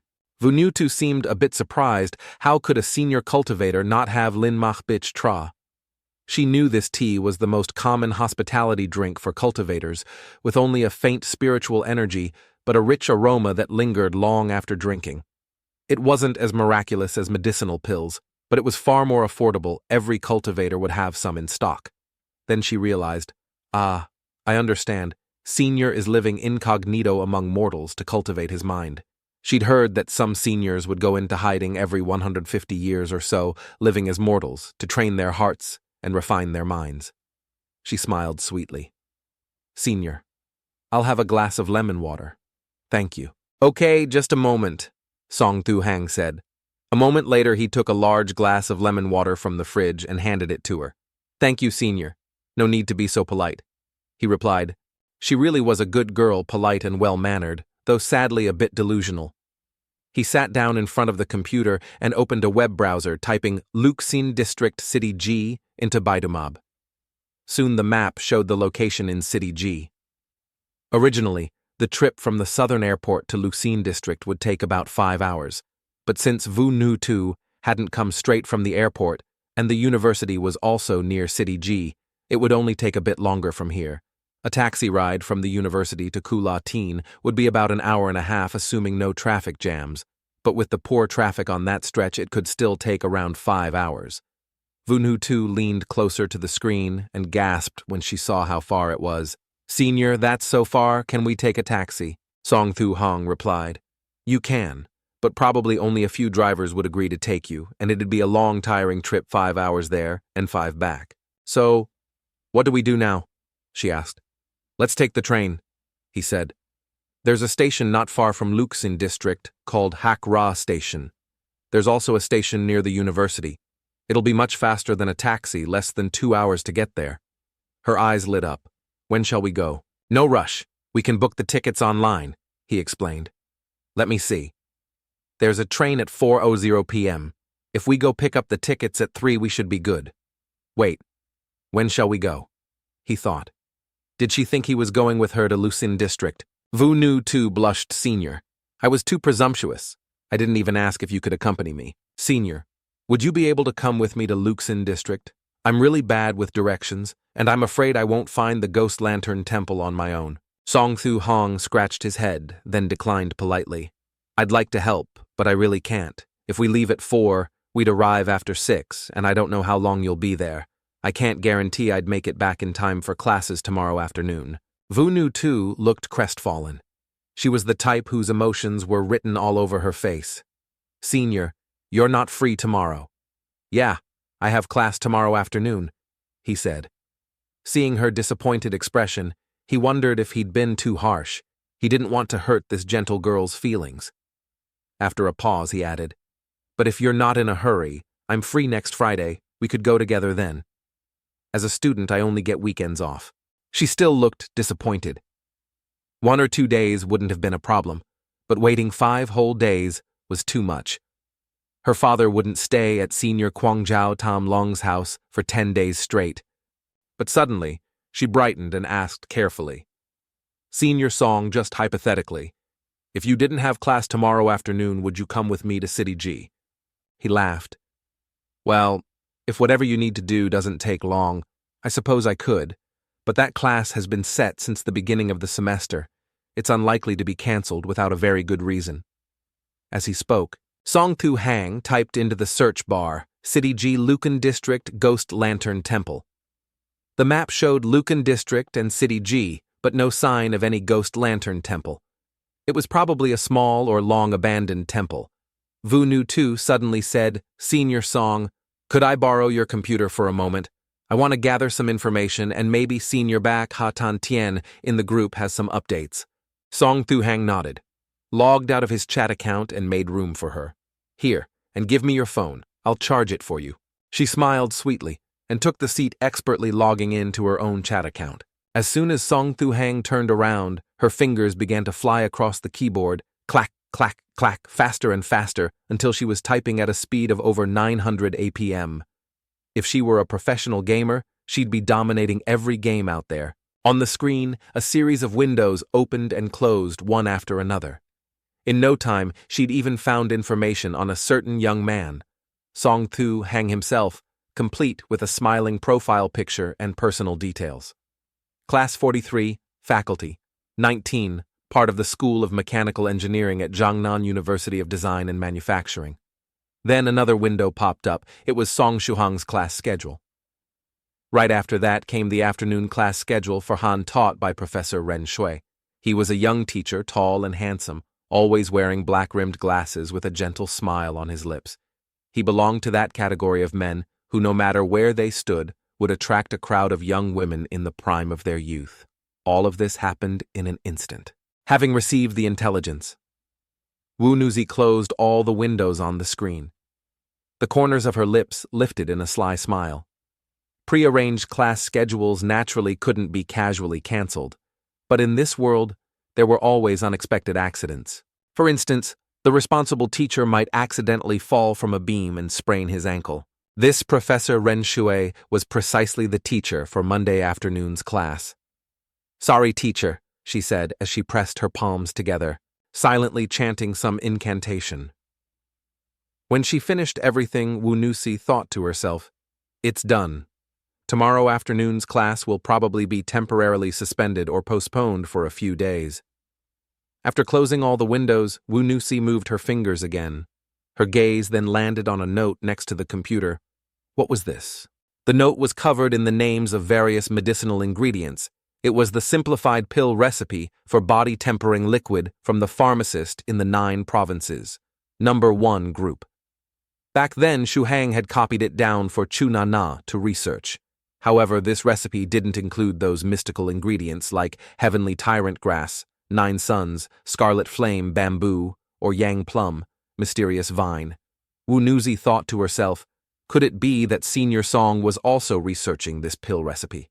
But very quickly, she noticed that Song Shuhang's version seemed incomplete. Why did he only write down the common, easily available ingredients? Why didn't he include refined materials like clear dew or mysterious grass?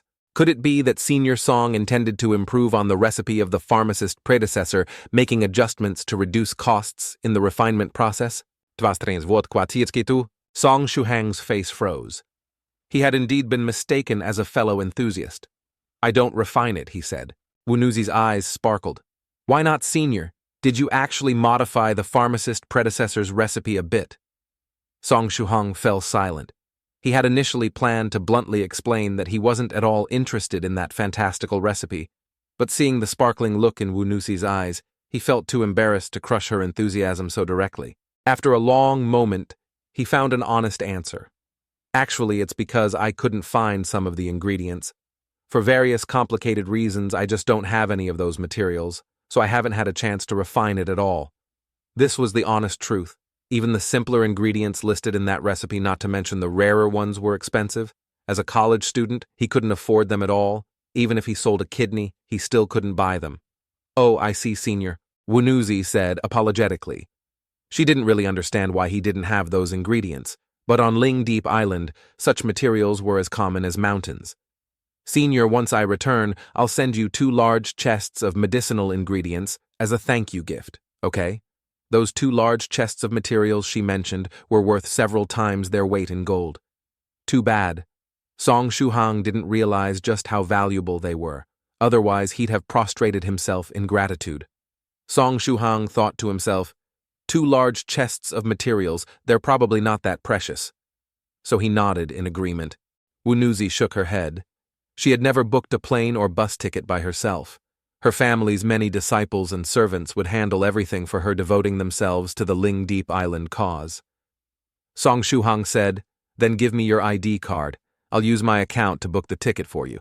Wunuzi obediently handed it over. "Yes, Senior Song. I'll just go out to the balcony to get some air." "Don't worry." What a polite and well-mannered girl, though she seemed a bit scatterbrained. Wunuzi gave a shy smile and quickly walked to the balcony, her eyes drifting outside. From the east-facing balcony, she had a clear view of the main road and the school's flower garden. There was nothing to block the sightlines, so even from the second floor the view was wide and open. First, she cautiously glanced at Song Shuhang, then discreetly performed a small spell to isolate the energy fluctuations that would shield her next movements from detection. Once she was ready, she quietly took out a pair of dark sunglasses from her pocket and put them on. Don't underestimate these little lenses. They were a magical treasure personally crafted by the Ling Bao elder. With them one could see for thousands of miles. This was the upgraded version of the 1,000-mile eye, and once worn, it could elevate her perspective to the skies, letting her observe the world below like a god. This was a work of love from a father for his daughter, so that when she got lost, she could use this bird's-eye view to find her way. They always said daughters are fathers' sweethearts from a past life. How true it was. If she'd been a son, the Ling Bao elder would never have gone to such lengths. After all, what self-respecting man would get lost? If he couldn't find the road ahead, he'd just blast a straight path through. A brave man who dares to take action is a truly romantic man. Vunu too quickly took advantage of the god's eye view provided by her magic tool and focused her attention on the faculty housing area of Jiangnan University. After scanning and cross-checking the data, she successfully locked onto Professor Nan Tui, a tall, thin man wearing black glasses. At this moment, Professor Nan Tui was innocently taking a nap with his 6-month-old daughter. Since sleeping with one's daughter might cause misunderstandings, it was crucial to specify the daughter's age again. She was only 6 months old. Good girl. Go to sleep now. Here, let Daddy sing. Twinkle, twinkle, little star for you. I'm so sorry. Truly sorry. I will definitely make it up to you later. But for now, you'll have to suffer a dislocated leg and a trip to the hospital. Vu Nu, Tu murmured apologetically. In her hand was a radiant golden talisman glowing faintly with magical power. Ordinary talismans could only be used once. Only rare high-grade ones could be used multiple times. Naturally, the talisman in Vu Nu Tu's hand was top tier, something only someone with a wealthy cultivator father would dare to squander on a trivial matter like this. High-grade talismans were difficult to craft. Though reusable, they still had limitations, losing power with each use. Vu Nu Tu activated the golden talisman with precise control. Far away in his apartment, Professor Nan Tui was still half asleep. Suddenly, he was yanked off his bed by an invisible force. Unfortunately, he landed at exactly the wrong angle for his leg. Crack. There was the clear sound of a joint popping out of place. 10 minutes later, the wail of an ambulance cut through the air. Poor Professor Nan Tui was carried away on a stretcher. Dun Vunutu said with satisfaction, carefully putting away the golden talisman. Her objective was achieved, Professor Nhan. Tui would be taking sick leave, meaning there would be no class tomorrow afternoon. No class meant Song Shuhang would be free. If Song Shuhang was free, he could accompany her to City G Simply. She walked back inside and saw Song Shuhang booking tickets on a travel website. In a soft voice, she said, "Senior Song, perhaps you should book a ticket for yourself too. Who knows, maybe there really won't be any class tomorrow." Song Shuhang chuckled. "Ha, if there's no class, I'll just book another ticket later." At that moment, a notification popped up on the university's website. Attention class. 43.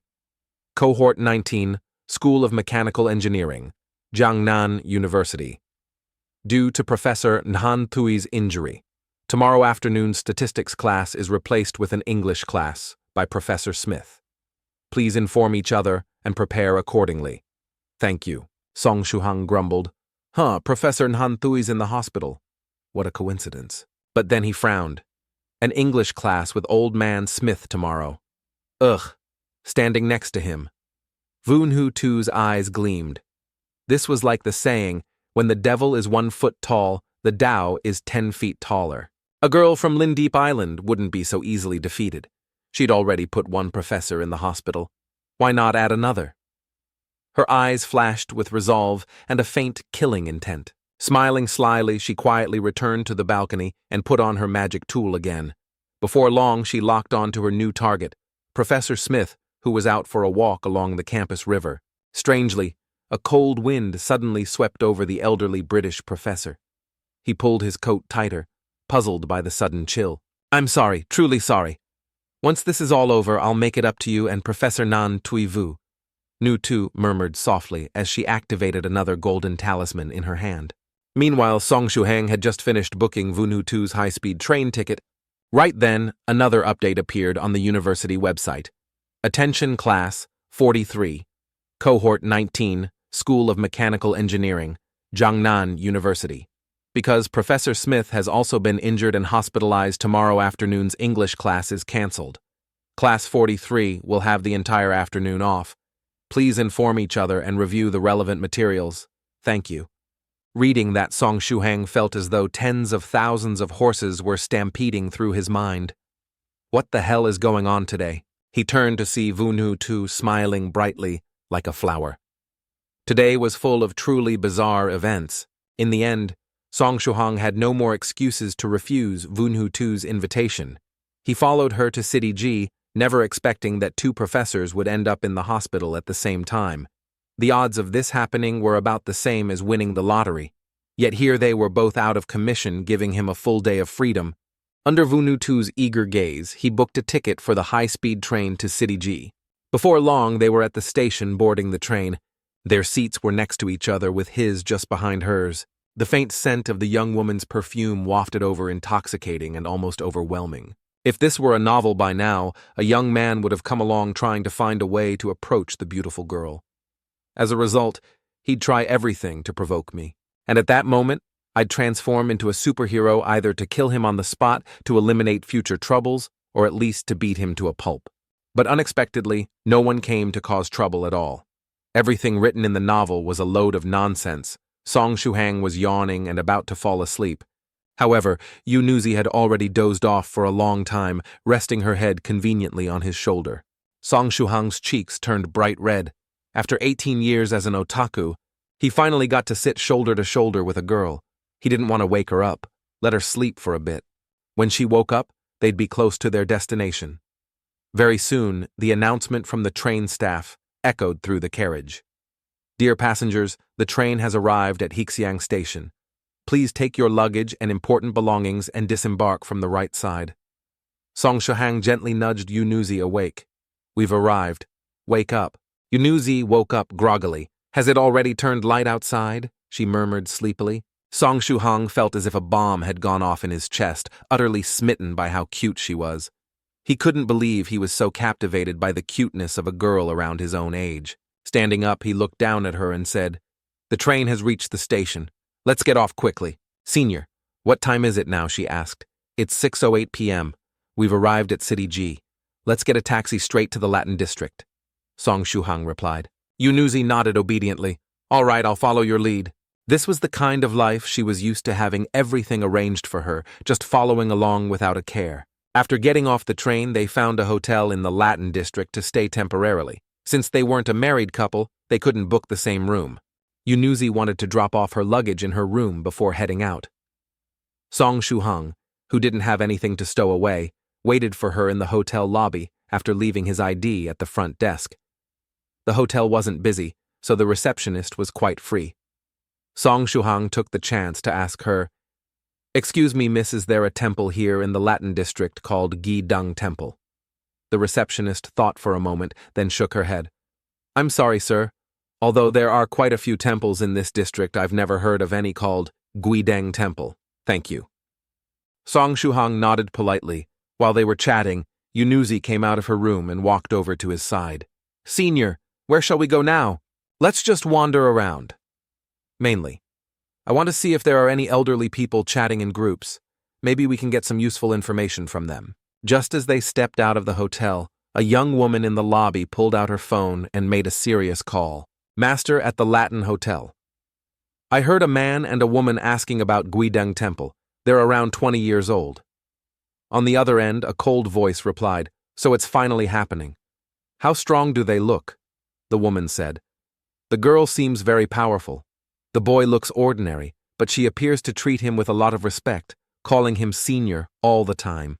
I see. Keep an eye on them.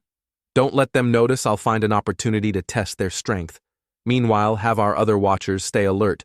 Who knows, there might be more than just these two searching for Guideng Temple. On the other end of the line, a man gripped his phone tightly, his face cold and his hand trembling slightly. 60 years. He knew the true master of Guideng Temple wouldn't die so easily, but after all these decades, he'd thought the master had long lost interest in this place. That was why he dared to quietly plan to break the seal at Guideng Temple and take what was inside. He didn't expect that in the end, someone would still come. After leaving the hotel, Song Shuhang and Yunuzi wandered around the Latin district. They spent a long time asking around among elderly folks over 50, but no one knew anything about Guideng Temple song. Shuhang felt a headache coming on. Who would have thought it'd be such a hassle to find just a single temple? Yunuzi, are you sure Guideng Temple is in the Latin district of City G? He asked. I'm sure it's here, and I definitely didn't get the name wrong. Gui as in ghost, dung as in lantern. Yunuzi answered firmly. When my mother was pregnant with me, she brought me here. Back then, I could only rely on my father's spells to observe the world around me spiritually. So I only clearly remember the signboard that read, Guideng Temple. Song Shuhang understood the first half of that explanation, but the second half was gibberish to him. He thought, we really don't live in the same world. Were there any other distinctive features nearby, like on a mountain, near a river, or… Yunuzi frowned slightly. It wasn't on a mountain, it was on flat ground. I don't remember anything else clearly. Song Shuhang asked, Has Senior Beihei said anything? Yunuzi checked her phone and brightened. Senior Beihei is online right now. In the 9 provinces #1 group, Beihei Sanren appeared. Yunuzi quickly typed a message. Senior, have you found anything about Guideng Temple? A reply came swiftly. I asked a few fellow cultivators, but everyone I know lives in the east of China. No one's heard of City G+. There's a real troublemaker pestering me right now, so I'm afraid I can't help further. It's okay, Senior. Take care of your own matters, Yunuzi replied cheerfully. Reading that message, Song Shuhang felt that Beihei Sanren was completely unreliable. When you didn't need him, he was always online. When you did need him, he was busy with something else. Yunuzi pumped her fist confidently. Senior Song, we'll just have to rely on ourselves. As if remembering something, Song Shuhang pulled out his phone. Got it. I'll take you to someone. Not long after they arrived at a traditional courtyard residence, a handsome young man about their age was waiting at the gate. As soon as he saw Song Shuhang, he grinned widely. Ha ha ha! Where did you find such a beautiful girl, you rascal? This was Bazi, one of Song Shuhang's 3 dorm mates. Bazi's full name was Lin Tuoba. His name sounded rustic and didn't suit his good looks at all, Bazi. I didn't know you were in City G, too.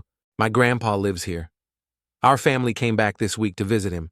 My grandpa's from the Latin Square in City G, and I'm sure he knows something about that ghost temple you're looking for, Bazi said.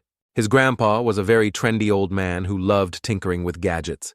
No wonder Bazi inherited that hobby, because he was so fashionable. He was popular even among younger folks. Guideng Temple, you young ones still know about that. Grandpa Lin was surprised. Yunuzi stepped forward and asked politely, Grandpa, do you know where Guideng Temple is? Grandpa Lin pointed east from the courtyard. Keep walking east for about 700 meters. You'll come to a small forest. Inside, there's a big tomb. That's where the ghost temple used to be. Yunuzi's eyes widened in shock. A tomb Guideng Temple was demolished. Grandpa Lin sighed. Yes, over 60 years ago it was flattened by someone who wanted to build a grand tomb for himself. It's a story from way back when even TVs weren't widespread. In those days, news didn't travel like it does today with the internet.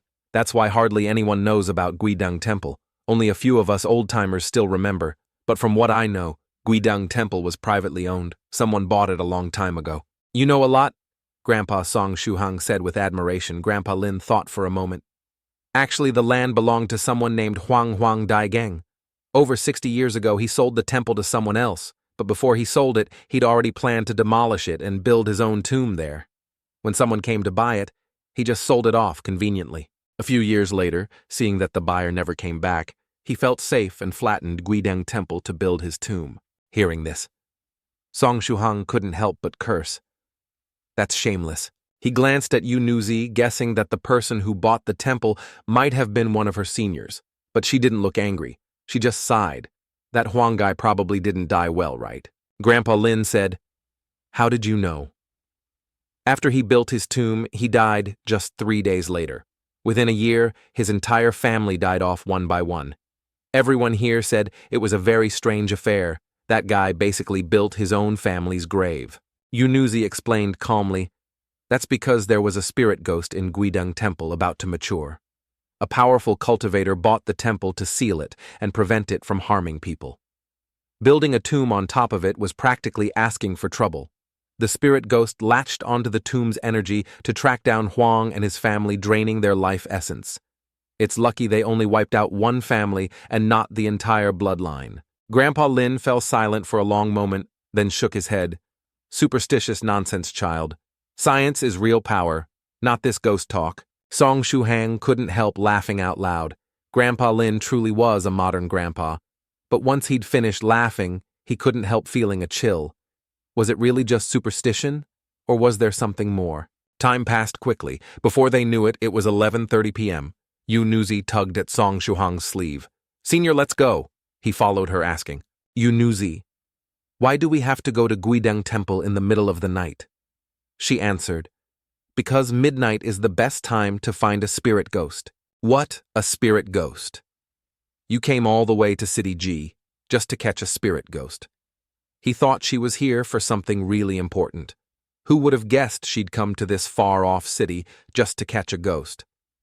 But following Grandpa Lin's directions, they soon arrived at the forest. There were only gravestones left. No one would have guessed it used to be Guidong Temple. Song Shuhang asked, "Do you need my help?"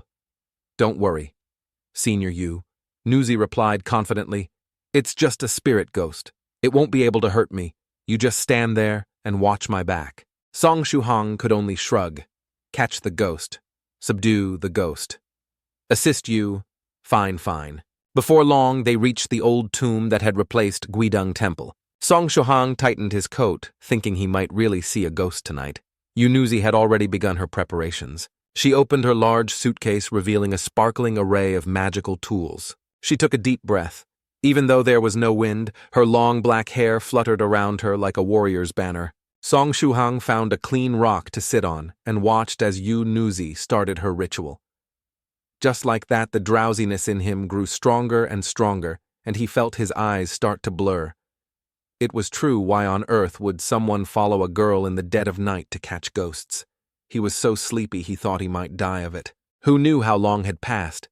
But when Song Shuhang blinked his blurry eyes open, he saw Yunuzi gracefully swaying around an ancient grave. Her figure was elegant, each movement like fine silk, making her seem absolutely captivating. With that figure and those curves, it would be a waste if she didn't become a supermodel, but still. In the middle of the night, dancing by a grave, what a peculiar hobby she had.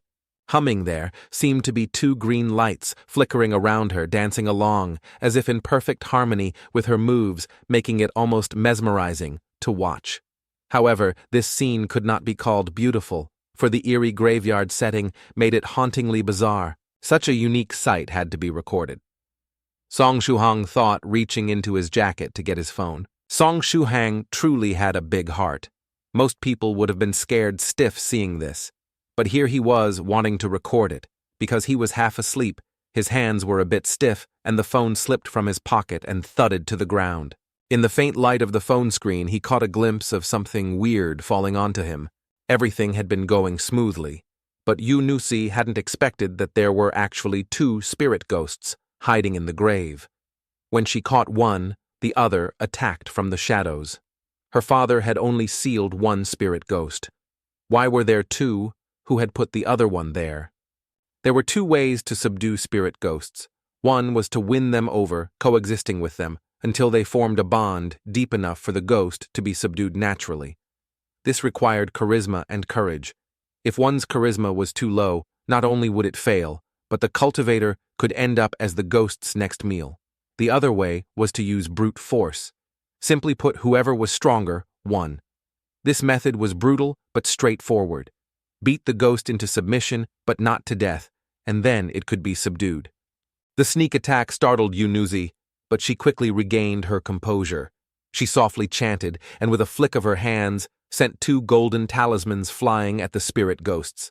Normally, she didn't use talismans, but this time, she wanted to capture them as quickly as possible. When the talismans touched the ghosts, green smoke billowed from them with a sizzling sound, and the ghosts screamed in pain, weakening rapidly. Yunusi was using the brute force method. She was a third-rank postnatal battle king, her qui as vast as a river, her fists deadly.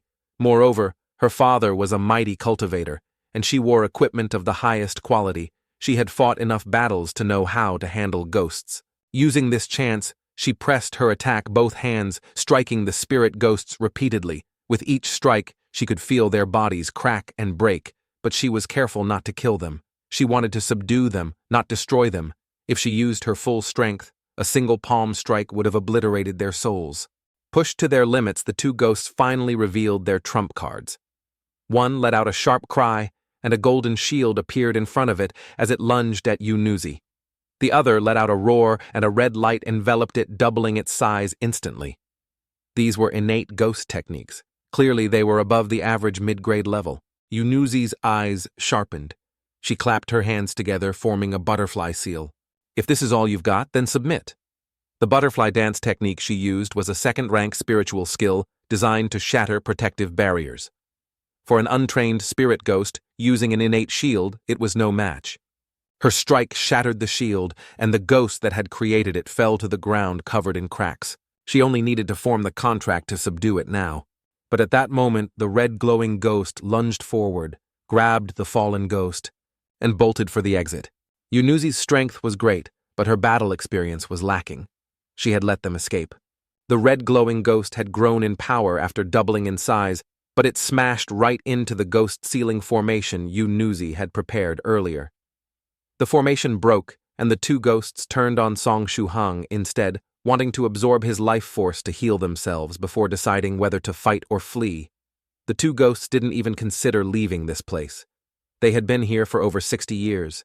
If they could leave, they would have done so long ago. These mid-grade ghosts were not stupid. At that moment, Song Shuhang was bending down to pick up his phone. Not good, Senior Song. Yunusi's heart tightened. She stomped the ground, transforming like a butterfly, racing to intercept the two ghosts. But the ghosts had already awakened their innate talents and exploded in speed, ignoring Yunusi's attacks as they hurtled towards Song Shuhang. They were determined to take him down with them. Seeing the two ghosts about to pounce, Song Shuhang didn't panic. He calmly picked up his phone first and shone its light around, in the brief moment before he had caught a glimpse of a strange plant. When the phone light revealed it, he saw a plant coiling like a dragon with small thorns and a faint metallic hue.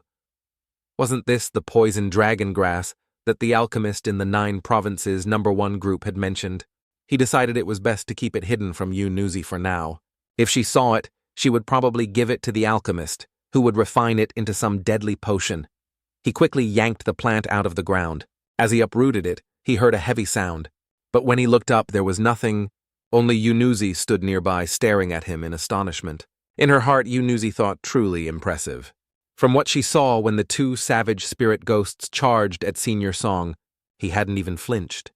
He calmly picked up his phone and pulled out the poison dragon grass, as if the two ghosts were no more threatening than buzzing flies. This poison dragon grass wasn't particularly rare, but this one had clearly been planted long ago as part of a formation's core. Once pulled, It triggered an invisible shield. The two ghosts slammed into it like bugs, flying into a bug zapper, convulsing as they collapsed to the ground, completely defeated. No wonder he's called Senior Yu Nuzi, thought I have so much to learn. But I can't let him look down on me. She quickly pulled 2 soul-suppressing beads from her bag. These soul-sealing beads were treasures used to contain spirit ghosts. Once sealed inside, she could perform the necessary formation to establish a contract with them.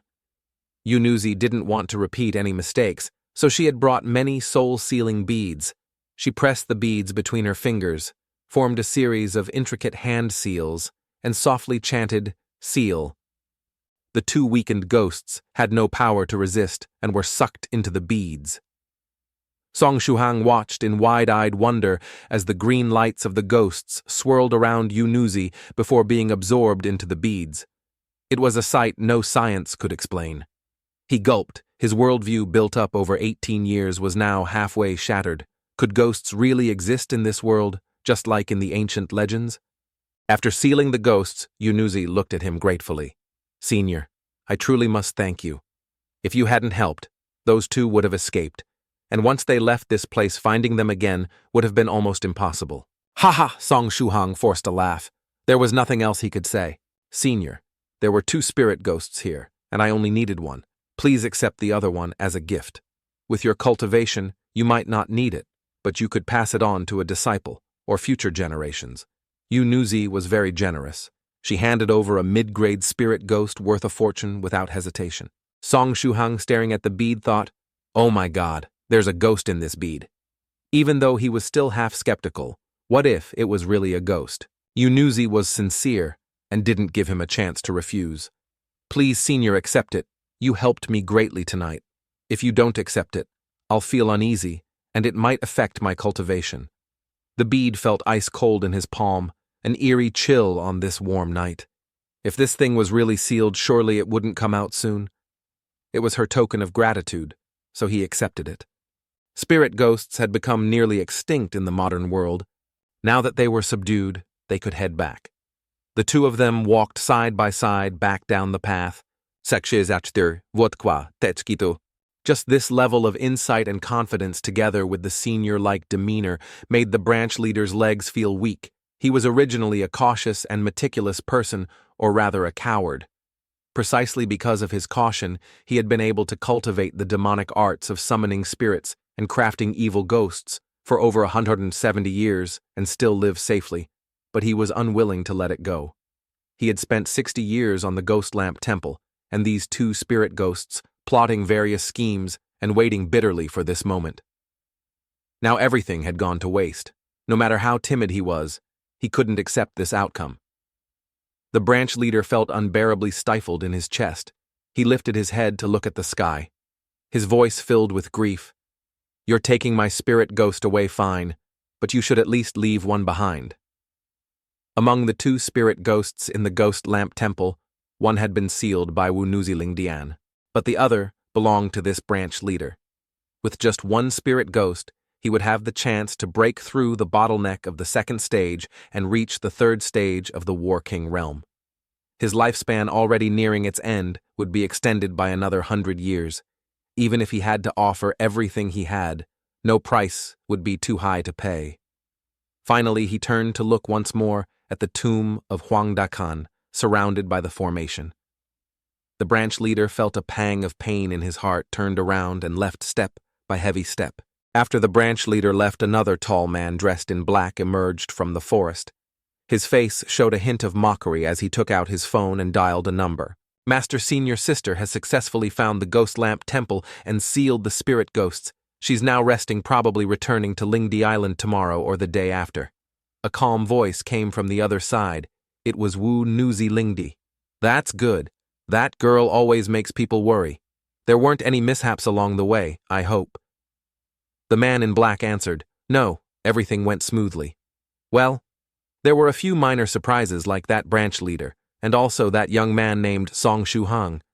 Looking at the distant figure of the branch leader, Liu Jianya yawned and said, "Anyway, that branch leader was quite sensible. He didn't make a move, so I didn't have to kill him. He was lucky. If he had dared to attack Wu Nuzi, he'd be buried with Huang Dekan by now. As for that Song Shuhang guy, he's a bit tricky. If Master knew that Wu Nuzi snuck into his room in the middle of the night, I'm sure Master would be furious. Who knows if he'd order me to keep an eye on Song Shuhang. So, anything about Song Shuhang? I won't mention to Master at all.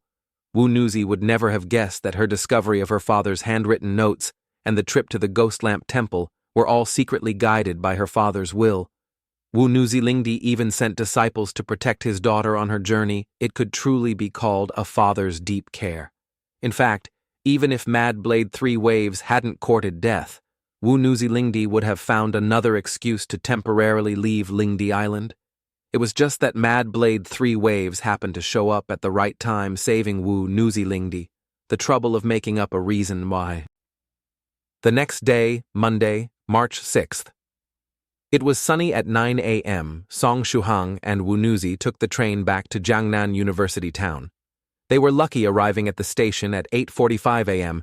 They caught a 9 a.m. train and had a smooth journey back. By the time they reached Jiangnan University Town, it was already noon. Out of courtesy, Song Shuhang asked, "Do you want to come to my place to rest for a bit?" Wu Nuzi politely declined. "Thank you, senior. If I have the time later, I'll definitely come find you. But for now, I need to head home quickly to make a contract with the spirit ghost. Besides, if I stay longer, my father might return. It wouldn't be good. In that case, farewell.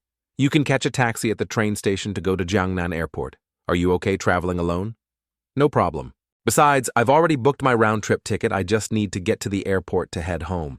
"Oh, senior, what's your address? I'd like to send you 2 trunks of medicinal herbs," Song Shuhang said. "No need. Let's talk about it another time." Wu Nuzi was very earnest. "Please don't make me break my promise, senior. On Lingdi Island, we always keep our word." "All right." Song Shuhang saw that he couldn't refuse, so he took out the small notebook he always carried and wrote down his address for Wu Nuzi. Wu Nuzi carefully put away the slip of paper, then waved goodbye. Song Shuhang watched her leave and finally let out a long sigh of relief. It's finally over. She probably won't show up again. He scratched his head and smiled wryly. Time to go home. Later, Song Shuhang would have to thank Wu Nuzi for her persistence. If she hadn't insisted on giving him those 2 trunks of medicinal herbs, his life might have remained completely ordinary. Graduate from university, find an ordinary job, marry a kind wife, have a child, and live an unremarkable life. But because of Wu Nuzi's persistence, everything was about to change. In the 9 provinces, one group. Beihei Sanren Wu Nuzi. Did you find the Ghost Lamp Temple? Wu Nuzi on her phone. Yes, I found it and completed the mission successfully. I'm on my way back now. Earlier, I went to the wrong place, to the Luoxin district in the south. But I was lucky I met a very powerful senior Song from our group. Thanks to his help, I found the real Luoxin district in City G and the Ghost Lamp Temple. I wouldn't have been able to complete the mission without him. Beihei Sanren. Senior Song from our group. There are a few Song seniors in the chat. What's his Taoist name? Wu Nuzi. I did ask him, but he didn't tell me. Then I forgot to ask again, but I do know his real name. Song Shuhang. Beihei Sanren thought for a while. Song Shuhang, the name sounds familiar. Anyway, congratulations on completing the mission. I feel a bit embarrassed, since I said I'd help you but couldn't do much in the end. Wu Nuzi replied, "Thank you, Senior Beihei. You've already helped me a lot. I have to get on the plane now. See you later." The next day, Tuesday, June 4th. It was blazing hot in Jiangnan University Town. The 14 ceiling fans in the activity room could only blow out hot air, making everyone feel lightheaded. The teaching assistant was soaked in sweat, his voice barely audible. Song Shuhang sat upright in the classroom. Despite the sweltering heat, his mind felt unusually clear. The female classmate sitting 3 seats away, who normally never came near, was now leaning closer to him. It wasn't because of any newfound charisma on his part, but because of the faint, cool air emanating from his body like a walking air conditioner. Song Shuhang looked down at the bead hanging around his neck, the frozen soul ice pearl that Wu Nuzi had given him the day before. As soon as he put it on, it dispelled the oppressive heat around him and formed a layer of cool air. What's more, he felt mentally sharp. Able to remember English vocabulary, he usually had to read 3 or 4 times to memorize. Now he only needed a glance. This was truly a scholar's divine tool. With this, it would be easy to become a top student. This level of miraculous effect was far beyond the scope of science. He thought back to the scene of Wu Nuzi sealing the spirit ghost. Could such things really exist? Song Shuhang was lost in thought. The miraculous, frozen soul. Ice Pearl made him half believe in the existence of cultivation. If it was real, did that mean there really were immortals who could command the wind and clouds, move mountains and fill seas? One question after another flooded his mind. If it was all real, then the people in the 9 provinces, one group, were they all truly immortals? Song Shuhang had never been so eager to read the group chat's messages. He wanted to see the cultivators' discussions and witness the world of cultivation. Why isn't this class ending yet? Please hurry up. Ding, ding, ding. The bell rang for the break. The classroom erupted as the students dashed out to get some fresh air. At that moment, a loud voice rang out at the door, catching everyone's attention. "Excuse me, is student Song Shuhang here?" Song Shuhang looked up and saw a man in a suit with a fierce, intimidating appearance, but a broad smile on his face. He didn't recognize him. "I'm Song Shuhang, can I help you?" The suited man grinned broadly. "Ha ha, I'm a courier. I have an urgent express delivery for student Song Shuhang, sent overnight by air. Because it's from a very important sender, you need to sign for it personally." He respectfully handed Song Shuhang a business card. Song Shuhang glanced at it. It read, Feng Express Delivery. Service Limited Liability Company. The express delivery card from Sima Jiang was extremely simple, with no job title or phone number, just the name of the company and the sender. Nowadays, even delivery workers have their own business cards. Huh. Song Shuhang held the card with a sense of doubt. What could be so urgent that it needed to be airmailed? As he thought about this, an image of Wu Nuzi smiling shyly appeared in his mind. Song Sr., I also wanted to send you 2 more stocks of medicine. Thinking of this, Song Shuhang said seriously to Sima Jiang, "Hello, little Jiang. May I ask where the package is?" Little Jiang. The man in the suit's cigarette smoke curled slightly. It had been many years since someone called him that. Unexpectedly, there was still a chance to hear it again, especially from a young man. Nonetheless, he smiled and said, "It's already been delivered to your dorm's medicine room. You just need to go there to check and confirm it." Very quickly, the 2 of them reached the entrance of the southern medicine room. 4 men in black suits stood guard over 2 large crates each, about 80 centimeters, with stern expressions. Song Shuhang clicked his tongue and asked, "Does your delivery company always work like this? It's so flashy, completely like the triads in the movies. Ha ha. We aim to serve meticulously and thoroughly. Besides, this time the customer is special, so we're even more thorough. If everything's in order, please sign here. Student Song." Song Shuhang nodded, approached the crates, and looked at the delivery form. As expected, the sender was listed as Wu Nuzi, though the address had been left blank. "Well then, goodbye, student Song. Have a nice day." Sima Jiang waved his hand, leading the 4 men in black away. These crates probably contained the materials needed to refine the simplified body-tempering liquid that Wu Nuzi had mentioned. Song Shuhang carefully opened one of the small compartments inside the crate and saw over 40 kinds of medicinal ingredients, all neatly arranged. Some he recognized: ginseng, wolfberry, yang-raising, stone maiden's fragrance. And some he'd never seen before. Yet just their scent alone made his entire being feel refreshed, as if the aromas of various herbs were seeping into his body.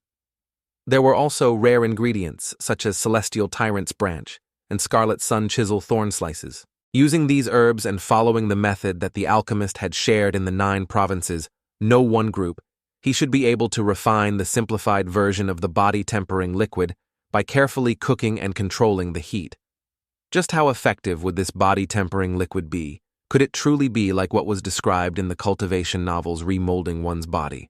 Perhaps he could rely on these materials and the alchemist's prescription to test if cultivation really existed. A thought suddenly emerged in Song Shuhang's mind, like a spark spreading across a grassland. He couldn't shake it off. First things first, hide this stuff and hope the roommates wouldn't mind him tinkering with these materials. All right. Time to start refining the medicine. Song Shuhang was the type who, once he decided on something, had to act immediately. If he was going to refine this potion, he'd need a pill furnace, wouldn't he? Obviously, the city's stores wouldn't sell pill furnaces. Maybe he could find something online. but whatever was available would surely be just ceremonial decorative stuff. So buying a proper furnace this afternoon was not realistic. He'd have to improvise. Song Shihong went into the kitchen to search. Very quickly, he spotted something that might work: the electric rice cooker. But this thought was dismissed immediately. No, this was too different from a pill furnace. He'd never actually seen a pill furnace before, didn't know if it looked like those in the movies, but it had to be a proper furnace, not a rice cooker. Putting the rice cooker down, he kept searching the kitchen but found nothing suitable. There were pressure cookers, kettles, chopping boards, nothing that could substitute for a pill furnace. The pressure cooker was thick, but it had to be sealed when cooking, while he needed to add new herbs every 5 minutes during the refining process. In the end, the closest thing was still the rice cooker. Well, as long as it can cook the herbs, maybe it's worth a try, he thought. Opening the small compartments, Song Shihong carefully compared the herbs to the simplified body-tempering liquid recipe. The formula was divided into 4 equal parts, each with about 10 herbs: ginseng, wolfberry, yang-raising stone, maiden's fragrance.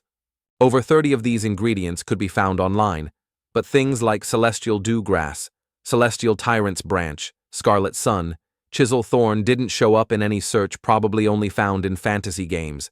Thankfully, Wunuzi was so thoughtful. The herbs in the box were already arranged exactly as per the recipe from left to right, top to bottom. Even the amounts had been measured out. Girl's thoroughness really was unparalleled. Song Shihong let out a sigh of relief. That meant he wouldn't have to bother the group chat's experts for help right away. According to the recipe, he just had to add the herbs, simmer for 5 minutes, then add the next batch, repeating until the liquid condensed into a black, transparent, strong-smelling, body-tempering liquid. The alchemist had said so directly. It sounded simple: just be careful and anyone should be able to make it. Song Shihong opened the rice cooker, added the first herbs. Wait, the recipe didn't say anything about adding water. Should he add water? He was puzzled, probably right. Otherwise, after 5 minutes, the herbs would just burn to ashes. But how much water should he ask in the group chat? He hesitated, then decided to just wing it. After all, this was his first attempt. There would definitely be issues. If he stopped to ask about every problem, the 5-minute timing would be off and the whole batch would fail. He decided to pour in a cup of water. Better to just try it once and record all the problems for later discussion in the group chat. He had no choice but to use the induction cooker, since open flames were banned in the dorms to prevent fires. Anyway, heating with electricity or with fire shouldn't make much difference. Through the rice cooker's glass lid, he could see the ginseng slices bobbing up and down in the water. A strange feeling rose in his chest. This was pill refining right. It really was. But why did it feel exactly like cooking soup? Maybe it was because his posture and expression were completely mundane. Setting a timer, he stared at the floating ginseng slices while carefully watching the clock. After 5 minutes, the herbal broth had turned a honey gold color. Both the heat and timing would take experience to control, but he had none at all. He could only watch the timer and let the induction cooker do its job. It still looked like he was just making soup. He took out the third herb in the recipe, the celestial dew grass. He'd never found anything like it online. It looked just like normal grass, thin and green, but if you looked closely, there was a faint mist clinging to its stalks like morning dew on leaves. He felt a surge of anticipation. Maybe this special herb would cause some sort of change in the potion. He opened the rice cooker and dropped the celestial dew grass in, quickly closing the lid again.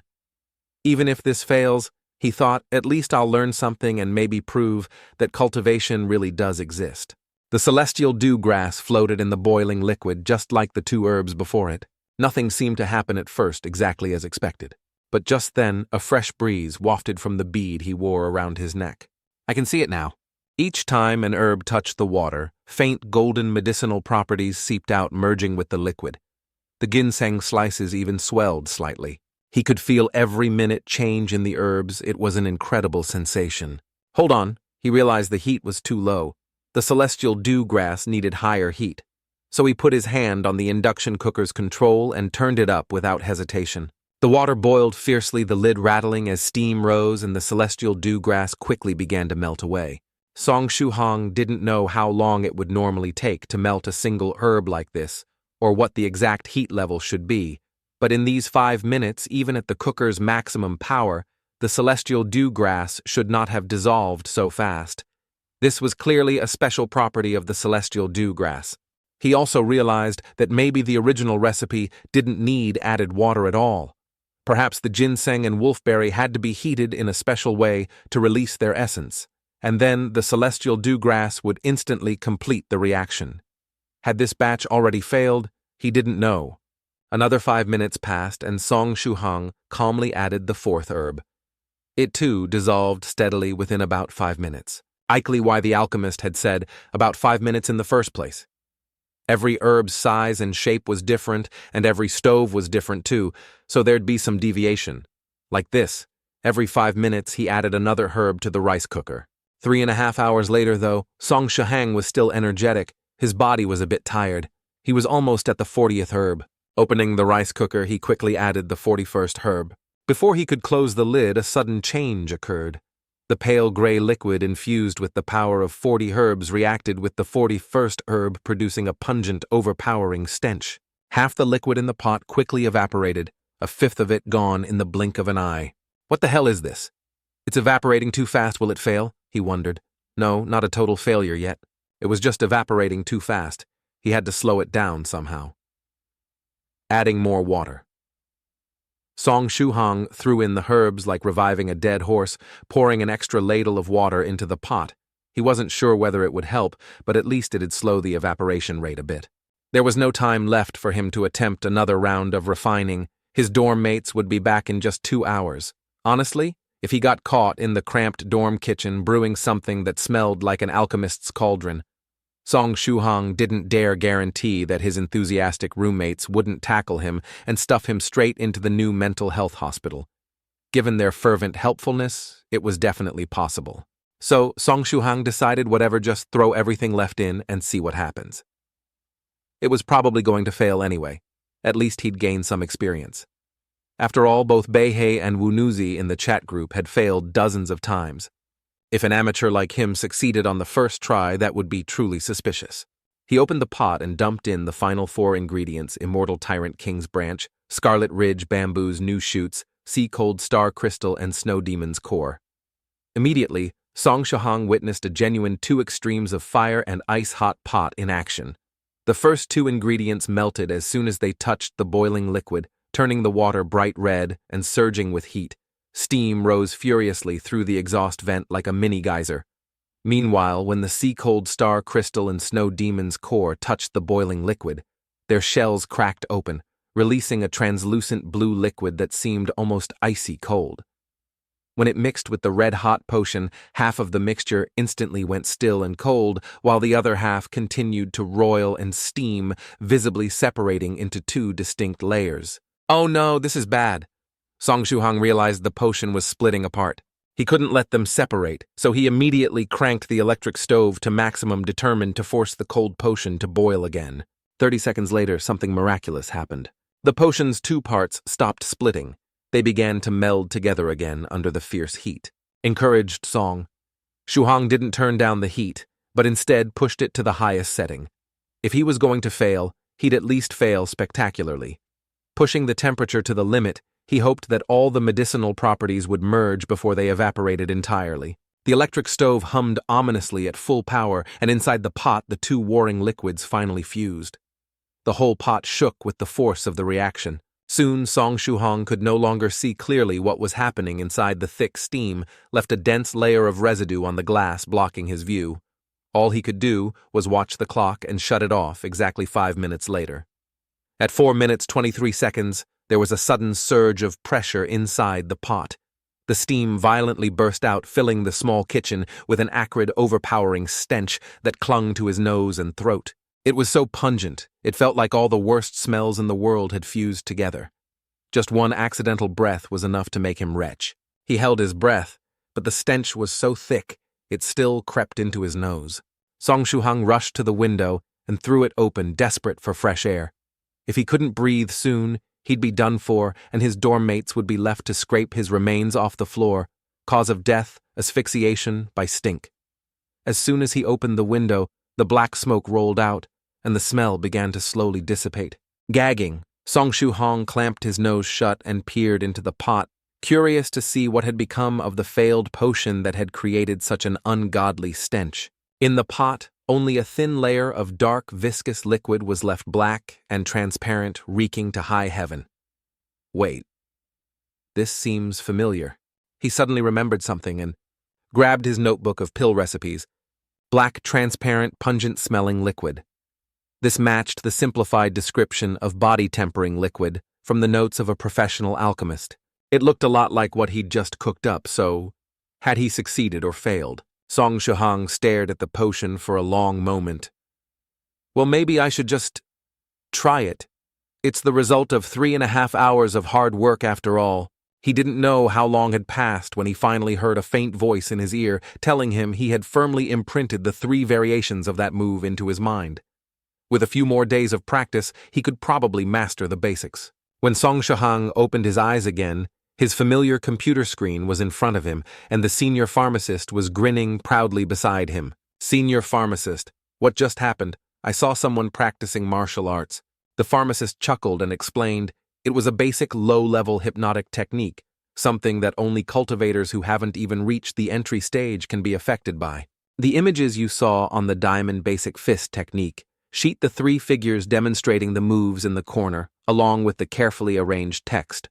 All of it was meticulously designed. Every character, every stroke, and every figure worked together to form a simple, hypnotic image. Then if you focused your mind and truly wanted to engrave the contents in your memory, you'd eventually fall under its spell. Comparing what you remembered with what was shown in the images would eventually trigger the illusion that the creator of the diamond basic fist technique intended for you to see. Song Shuhang was amazed. That's incredible. I completely immersed myself in that world and watched a martial arts master demonstrate the technique firsthand. However, nearly 2 hours later, Song Shuhang sat on his chair rubbing his temples. That single hour had left him more exhausted than 4 hours of physically training with the body-tempering fluid. His mind was tight and worn out. The pharmacist asked. All done? Song Shuhang nodded. All done. Let's go find a place to practice. 5 minutes later on the dormitory rooftop, the pharmacist began to explain. The diamond basic fist technique consists of 18 moves. Normally, you just need to practice the entire set in order once, and your body's vital energy and blood will feel full and vigorous. Afterward, you can sit and meditate to refine that energy, drawing it into your spirit. Song Shuhang nodded and, closing his eyes, carefully recalled all 18 moves from start to finish. Then he assumed the opening stance of the diamond basic fist technique. He had to admit that intense teaching method from earlier was shockingly effective. As soon as he performed the first move, he felt a familiar sensation as if he had practiced it countless times. His body flowed naturally through the 3 variations of the first move as smooth as water. He completed the entire sequence from Basic Fist Technique 1 through Basic Fist Technique 18. Effortlessly, it felt just like following along to an exercise video. But something strange happened. Even after finishing the set, he didn't feel any surge of vital energy in his body, let alone a sense of fullness. Perplexed Song Shuhang turned to the pharmacist senior. What's going on? The pharmacist chuckled. Little Song, the foundation-building, body-tempering methods of cultivators aren't just for show. That's why I told you earlier. Even if someone else copies the movements, it doesn't matter. The most important part is the incantation. Do it again. Don't just focus on making the moves look good. You have to chant the incantation correctly and coordinate your breathing with it. And when you punch, use your full strength. Stop trying to look graceful. Start again. Only then did Song Shuhang realize that his earlier practice had been off. No wonder the diamond basic fist technique had felt like nothing more than an exercise routine. The exploding sensation turned into a warm, soothing heat that spread from his throat to his stomach. He felt his whole abdomen fill with comforting warmth, so pleasant he almost let out a moan. But he was a man. He wasn't going to moan out loud no matter how good it felt. It didn't stop there, using Song Shuhang's belly as the center. The spiritual energy surged along his meridians, spreading throughout his entire body. At first, only his belly felt warm and comfortable, but soon every part of him was filled with an intense, overwhelming heat. Song Shuhang couldn't help but feel an irresistible urge to moan. It was just too intense to bear. But when he opened his mouth, he found it sealed tight, unable to utter a single sound. No matter how he tried, no sound came out of his throat, and yet he felt like he had to release something or he would explode. So he mustered all his strength, opened his mouth wide, and tried to push the sound from his belly out through his throat. He held it in for a while, and finally, boom. A clear sound echoed out, but to his shock, it didn't come from his mouth. Instead, it came from his rear end. He'd been clenching for so long and finally let out a massive burp. But from the other end, Song Shuhong was completely speechless. Yet at that moment, he felt as if all his internal organs had been cleansed by a warm current. His mind became crystal clear.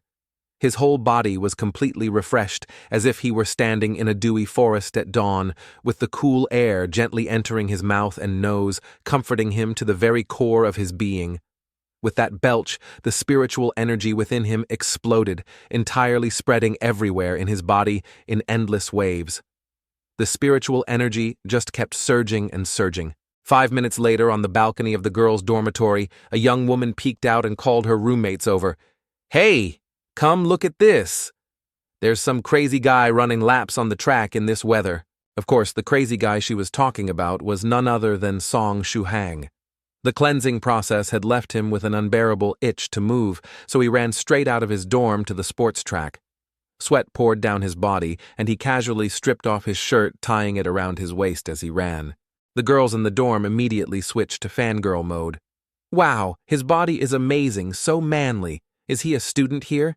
He looks so thin with clothes on, but when he took them off, damn those muscles." When Song Shuhang looked at his shirt, he realized it wasn't just soaked with sweat, it was also streaked with black impurities. What the heck is this? He wondered, could these be the bodily impurities expelled along with his sweat? Looking down at his own body, he found specks and grains of black filth stuck to his skin. He wiped his belly and was stunned to discover that his long-lost abs had reappeared. For nearly a year, ever since he started cramming for college entrance exams, he'd lost those abs under a layer of fat. Yet now, after just a few laps, they'd come back. What's more, all the minor ailments in his body had vanished, the dull ache in his shoulders from sitting at the computer too long, the stiffness in his neck from poor posture. All gone. Even his eyesight had suddenly become crystal clear. He used to be slightly nearsighted because of all the studying, but now his eyes felt completely healed. In fact, his vision was even sharper than before. When he focused his spiritual energy, he could even see the leg of a dead fly in the basketball hoop 10 meters away.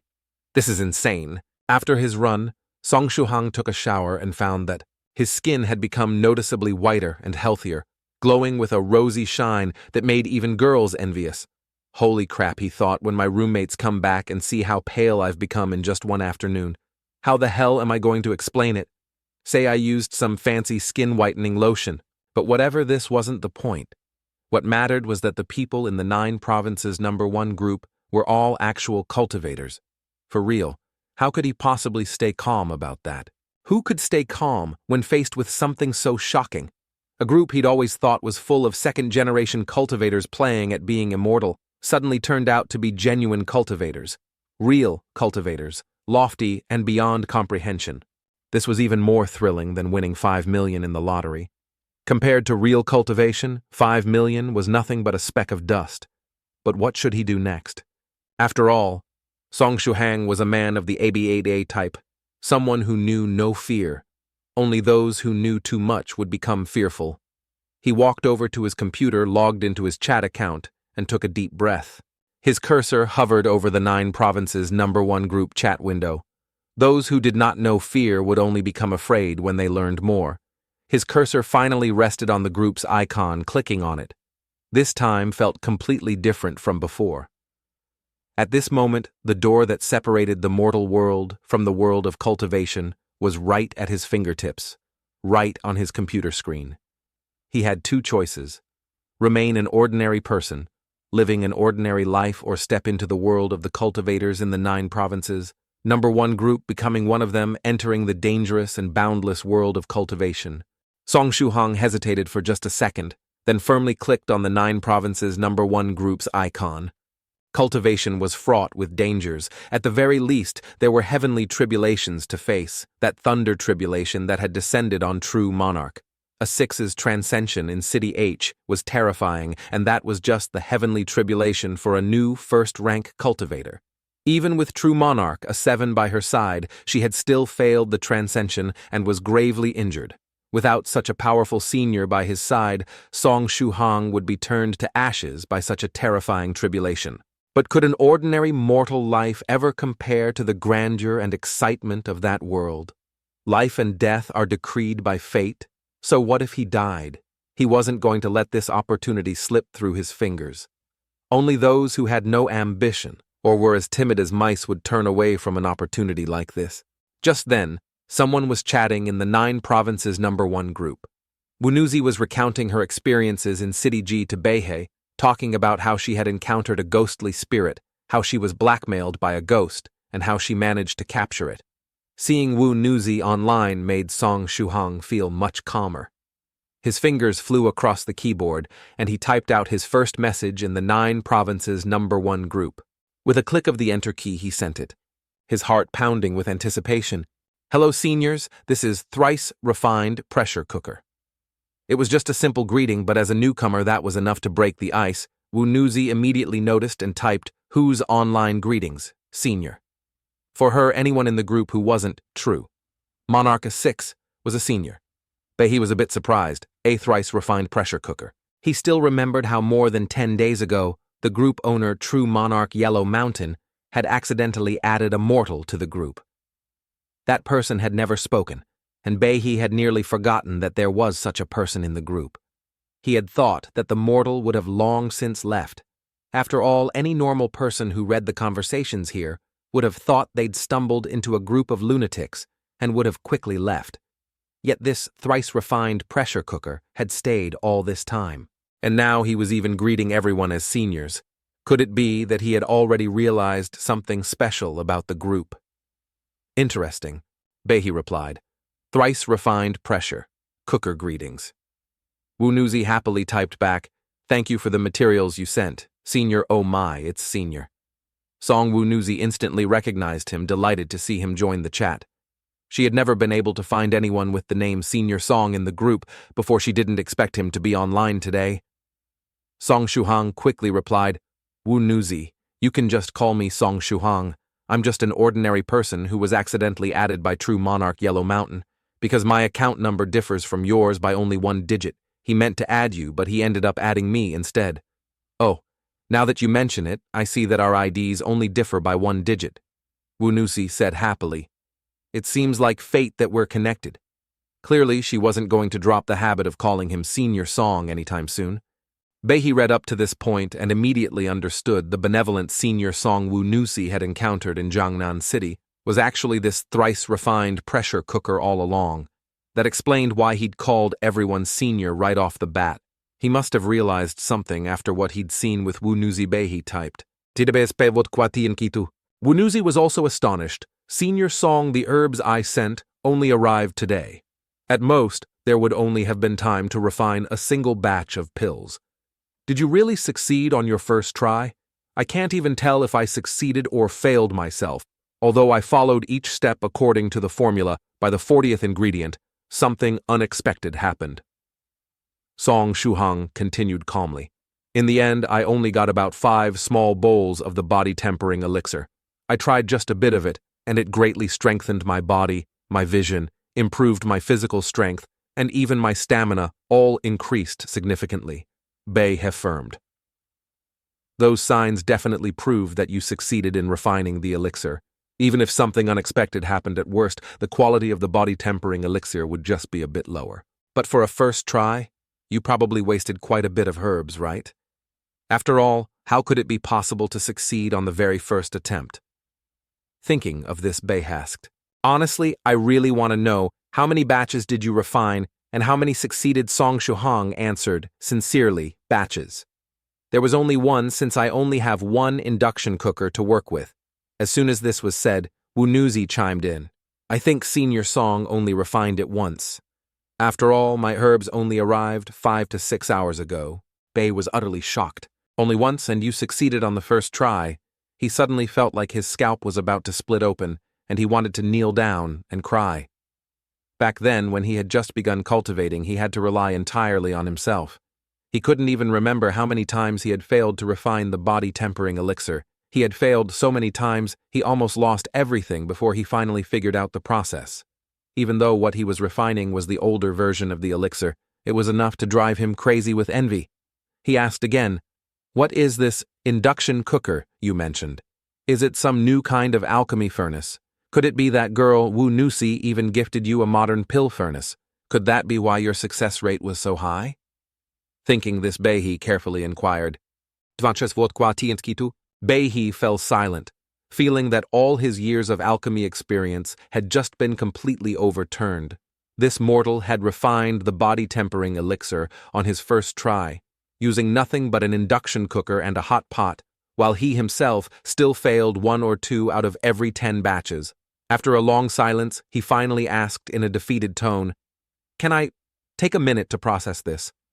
At this moment, Dam and Kwang Jiao Tam Lung had already arrived to roast him mercilessly. "Damn!" exclaimed Kwang Jiao Tam Lung, while Zhong Kwai Tian Su joined in, and then Tuyen Nguyet Kusi also appeared, maintaining the lineup. Speaking of Tuyen Nguyet Kusi, he seemed to be a frequent flyer in this group chat. Song Shuhang always felt a sense of familiarity whenever this person spoke, but as soon as he turned away, he'd forget again. "Damn it, 3 of you already cursed me out. What more could I possibly say now?" He grumbled. "Let me show you my trump card. Oh, and pharmacist. It's your time to shine," he called out. Pharmacist, who had been quietly lurking and reading the chat log, finally emerged. After a long while of typing and erasing, he finally posted a question. "Little friend, can you describe the entire refining process, especially that unexpected event you mentioned with the 40th ingredient?" Wu Nuzi's eyes lit up. "Oh, senior song. I really want to know about that step too. I failed so many times there." With Wu Nuzi present, Song Shuhang was easily able to join the conversation in the 9 provinces #1 group without any difficulty. Of course, part of this was because he had been silently lurking for over 10 days already, and he had a good understanding of everyone's personalities. "No problem," he said. "I'll briefly explain it. First, I sliced up the ginseng and put it in the pot. Then I added a cup of water." Pharmacist's typing speed suddenly shot up. "Wait, added water. Why add water? Because if I didn't, the ginseng would burn, right?" Song Shuhang replied matter-of-factly. Behi sighed. "Makes sense. You're using an induction cooker and a hot pot after all. But for some reason, knowing the truth just makes my chest hurt even more. Why do I have such a weird feeling about this whole situation?" According to Song Shuhang's description, an image like this appeared in the minds of the seniors in the group. A young man with an elegant bearing named Song Shuhang was sitting properly next to an induction cooker with a pot on top. He was carefully adding the ingredients for the body-tempering liquid one by one, beginning the process of brewing the medicine. Why did this feel so off? What did brewing pills have to do with an induction cooker and a pot anyway? I saw the liquid evaporating too quickly, so I added another cup of water, hoping to slow it down. "You added water? It might not be perfect, but it did slow the evaporation a bit. And then, even with the water, it only addressed the symptoms, not the root problem. So I directly added the last 4 ingredients at once and increased the heat to its maximum. In the end, the pot lid was blown off, and I was left with about 5 spoonfuls of body-tempering liquid." Pharmacist was stunned. 5 spoonfuls. If it's not a child's spoon, that's already quite a lot. How effective was the liquid compared to before? I forgot this was my first time making body-tempering liquid song," Shuhang said. "Let me try brewing it using your method once, and then I'll give you my thoughts." As soon as Pharmacist said that, he logged off. Behi Lu's practitioner chuckled and said, "Pharmacist is always so impatient when it comes to pill refining. Once he's finished, if it turns out that your simplified version of the body-tempering liquid works, everyone in the group who uses your method will owe you a favor. That's a very valuable asset for you." Song Shuhang speaking up in the group meant that he was interested in engaging with the cultivation world. In fact, after refining and using the body-tempering liquid, he was already halfway into the cultivation path. Thinking of this, Behi Lu's practitioner said, "Then little friend, Shuhang, let me officially welcome you to 9 Provinces #1 group. Normally, this would have been explained by the group leader, Huangshan, true monarch, since he was the one who added Song Shuhang and kept him around. But his family's pet microbe was throwing a tantrum today, so Beihe took over. Song Shuhang was speechless, so Huangshan, true monarch's pet microbe, was quite the character. The conversation continued. Beihe Lu's practitioner said, "Since you've chosen to step onto the cultivation path, there's something I must make clear. Cultivation is not as easy as you might think. The journey is filled with countless calamities, and you could face mortal danger at any time." Song Shuhang nodded. "I know a bit already. Just yesterday I saw the tribulation lightning over at Black City. You even know about that." Beihe Lu's practitioner was surprised. "It seems you've been paying close attention to us ever since you joined the group." Song Shuhang laughed awkwardly. He couldn't very well admit that he'd originally thought everyone in the group was a bunch of role players and only read their messages for amusement. Beihe spoke with some emotion. He'd almost been tricked into becoming a little monk himself once, and so he had a deep-seated aversion to Buddhist sects. At that moment, Master Tongxuan sent a silly smile emoji into the chat. Beihe quickly added, "Haha, but it's not just the Buddhist sects. Many other sects also expect you to distance yourself from your family. Sects need disciples to live within their grounds, and those who don't leave the sect rarely get to travel outside." Tongxuan sent another silly grin emoji, apparently using it to pressure Beihe. Song Shuhang thought to himself, there's no gain without sacrifice. But he also knew that at least right now joining a sect wasn't for him. He wasn't ready to leave his family and his world behind. Wu Newsy kept trying to sell Spirit Butterfly Island. Senior Song. Spirit Butterfly Island is more relaxed about this. As long as you reach the 3rd rank of the Huqian Warrior realm, you can leave the island for some time each year. Plus, I'll help you get as much freedom as possible. Song Shuhang replied politely. Thank you. But 3rd rank of the Huqian Warrior realm isn't something normal people reach easily. Wu Niuzi had been seen as a genius in the group, and even she had taken over 20 years to reach that realm. Song Shuhang knew he wasn't some prodigy. If it took him 40 or 50 years to get there, his parents would likely be gone by then. Wu Niuzi. Don't expect to always get so much in return. Spirit Butterfly Island's Wu Niuzi sent an angry emoji. Song Shuhang felt a warmth in his heart hearing this. Even though these were just basic cultivation techniques, they were exactly what he needed most right now. His fingers hovered over the keyboard. With just a few keystrokes, the gates to the world of cultivation would truly open before him. Thank you, Senior, he typed. Suddenly a new message popped up in the group. It was from Wu Nuzi's disciple, Wu Nuzi's beloved disciple, Yu Nuzi. She volunteered immediately. Senior Biasia, leave the foundational techniques for Song Senior to me. Although I've only reached 3rd stage, teaching the core basics is absolutely no problem. Besides, I'm planning to visit the Jiangnan area soon. I really want to see how Song Senior uses an electric cooker to refine the body-tempering liquid. More importantly, she also wanted to take advantage of the fact that her master was still away and sneak out for a few more days of fun. She had already grown used to the excitement of the outside world and was constantly looking for reasons to escape and play. Wu Nuzi had just finished speaking when another message popped up, but this time it wasn't from Crazy. Blade 3 waves, he was still tied up like a dumpling in the corner of the room. Instead, it was Spirit Butterfly Island's head himself, whose tone was strict. Stay obediently on Lingdi Island, and wait for me to return. I'll be back in about an hour. Spirit Butterfly Island's master clearly didn't want his disciple to sneak off again. Yu Nuzi stuck out her tongue and immediately fell silent. Beihe sent a bright smiling emoji, clearly amused at seeing this little farce. Song Shuhang also couldn't help but smile wryly. He took a deep breath, ready to finish typing his request. Song Shuhang said gratefully, Thank you, seniors. The alchemist asked. Shuhang, your address and contact information. Song Shuhang quickly replied, I'm in the student dormitory at Jiangnan University Town. At the same time, Song Shuhang's eyes couldn't help but glance toward the small flower bed next to his computer. Inside, it was a small plant twisted like a dragon with backward-pointing thorns, and near its roots a faint, blackish tinge. It was the black dragon grass, the herb that the alchemist had previously asked about in the group chat. He wondered if the alchemist still needed it now. The alchemist said, "I'll come find you tomorrow morning." Before Song Shuhang could say anything else, the alchemist had already logged off. He suddenly remembered that he had classes tomorrow morning.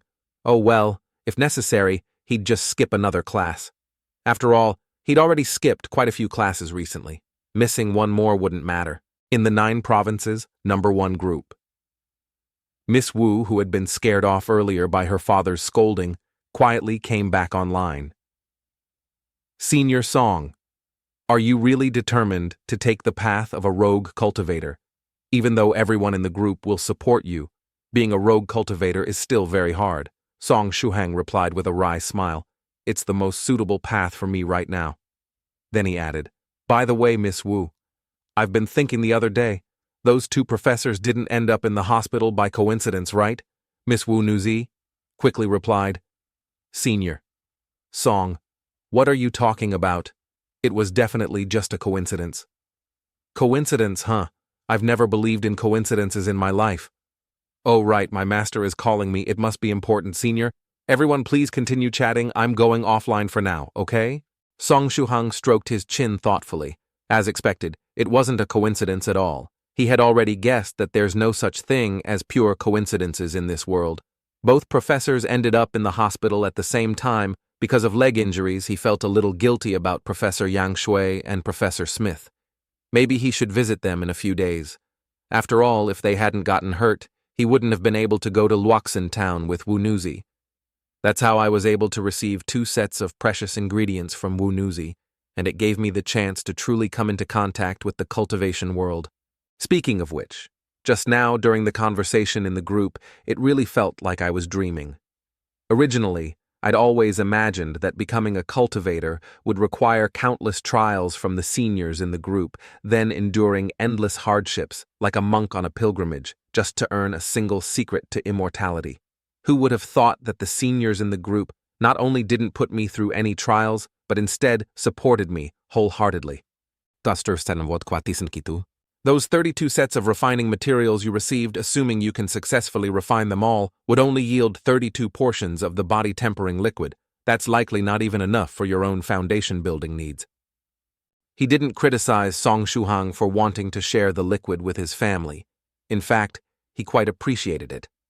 Someone who, upon experiencing the powerful effects of the body-tempering liquid, still thought of their family first.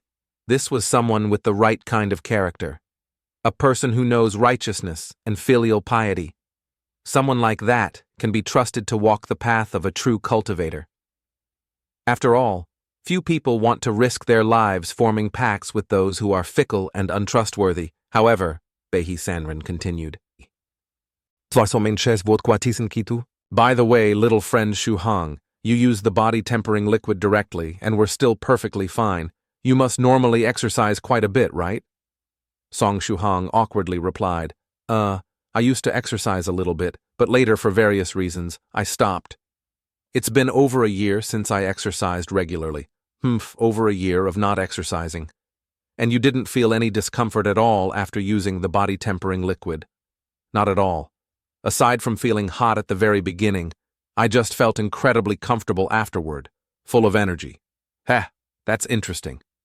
Little friend Shuhang, let me ask you something. Don't be shy. Just answer honestly. Have you ever had a girlfriend? Song Shuhang was taken aback by the sudden shift in topic. What does using the body-tempering liquid have to do with having a girlfriend? Besides, what's there to be embarrassed about? He answered calmly, I just started college not too long ago, so no, I haven't had one yet. In other words, I'm still a virgin. The way this question was asked really gave him an odd feeling, but Behi Sanren laughed and said, Aha, still a virgin. Let me ask more directly. Have you ever, relieved yourself by shooting airplanes like those guys in kung fu novels climbing to the rooftops for the girl they like? Song Shuhang was speechless. That was such a dated phrase anyone could recognize it instantly. Come on, don't avoid the question. Have you ever done that? Don't be shy, just be honest. Song Shuhang clenched his teeth and typed out a single word. No. Beihei Sanren laughed heartily. Ha! A promising young man indeed. One last question, have you ever had a wet dream? Song Shuhang was confused. What kind of topic switch was this first? He was asking if he was a virgin now. He's talking about wet dreams. Beihei Sanren continued. I'm trying to be subtle here, but since you're not getting it, I'll just be blunt. Have you ever had a wet dream while sleeping? Don't you know there's a private message feature in this app? Song Shuhang fell silent. He felt like he was about to cry. At that moment, the copper-faced Taoist privately messaged Beihei Sanren. Beihei, why are you recommending Shuhang to walk the path of a loose cultivator? We're all from the loose cultivator community ourselves, and we know how difficult it is to succeed as a loose cultivator. Beihei Sanren sighed. Of course I know. The path of a loose cultivator is as hard as ascending to the heavens. If there were another way, I wouldn't suggest it to little friend Shuhang either. The copper-faced Taoist frowned. Then why do it?